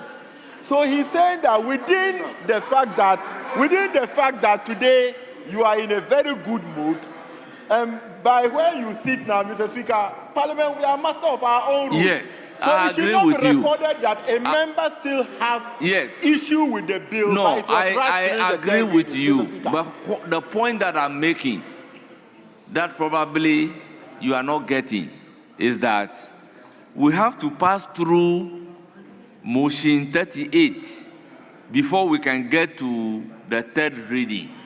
So wait after motion 38 and before motion 39, then you can rise to take the bill through second consideration. And proceed. Yes. So motion moved and seconded. It is for Speaker, yes. Speaker, with respect, in this house, I, on many occasions, I've deferred to you when it comes to procedure. But Speaker, I intend to learn. And I want to seek your guidance. Speaker, if you are reading 171, it says, where a member intends to delete, amend, or introduce a provision in the bill which has passed through the consideration stage, the member may, immediately before a sponsor rises, to move the motion for the third reading. In fact, the honorable Vincent, caught your eye when the honorable Minister for Education rose up to move the procedural motion. And in fact, so that the procedural motion in there is a third reading. No. Procedural motion, No. procedural motion, even though it's a procedural motion. After the procedural motion, there will still be motion 39, which is the third reading. You can say procedural motion is the third reading, motion for third reading. Procedural motion is different from a motion for third reading. So it's not one and the same.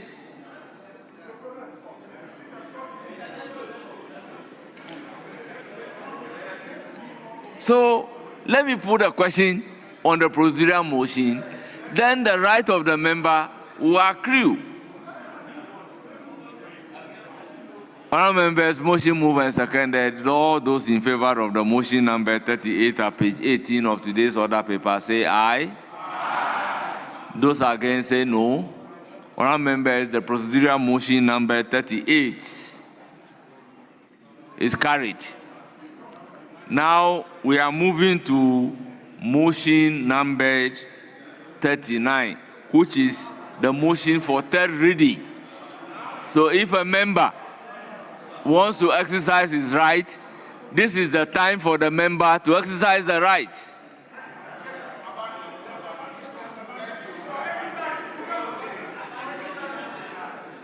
So, Honorable Safwa, this is the time for you to take the bill through second, he said.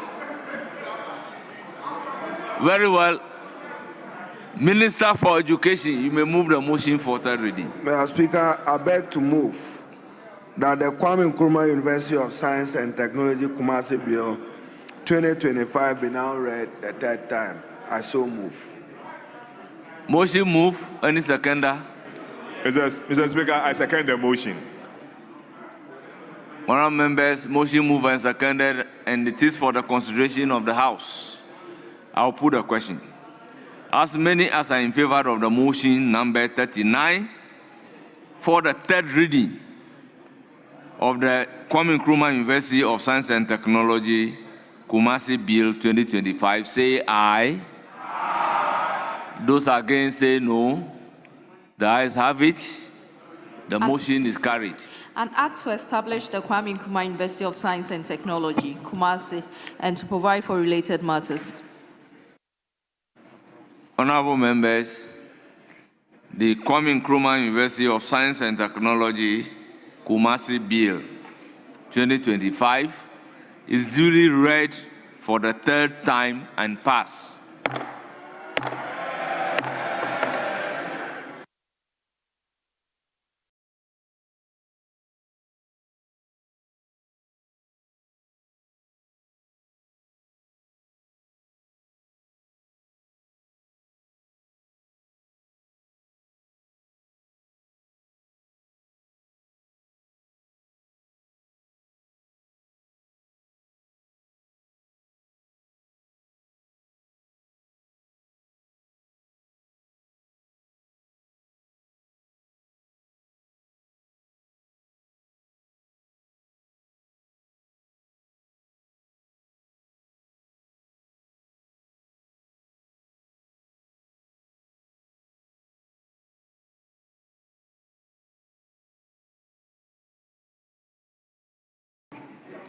Yes, Majority Leader, any indication?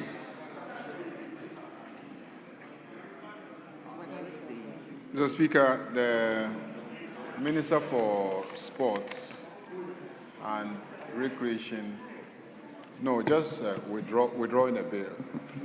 Withdrawing and then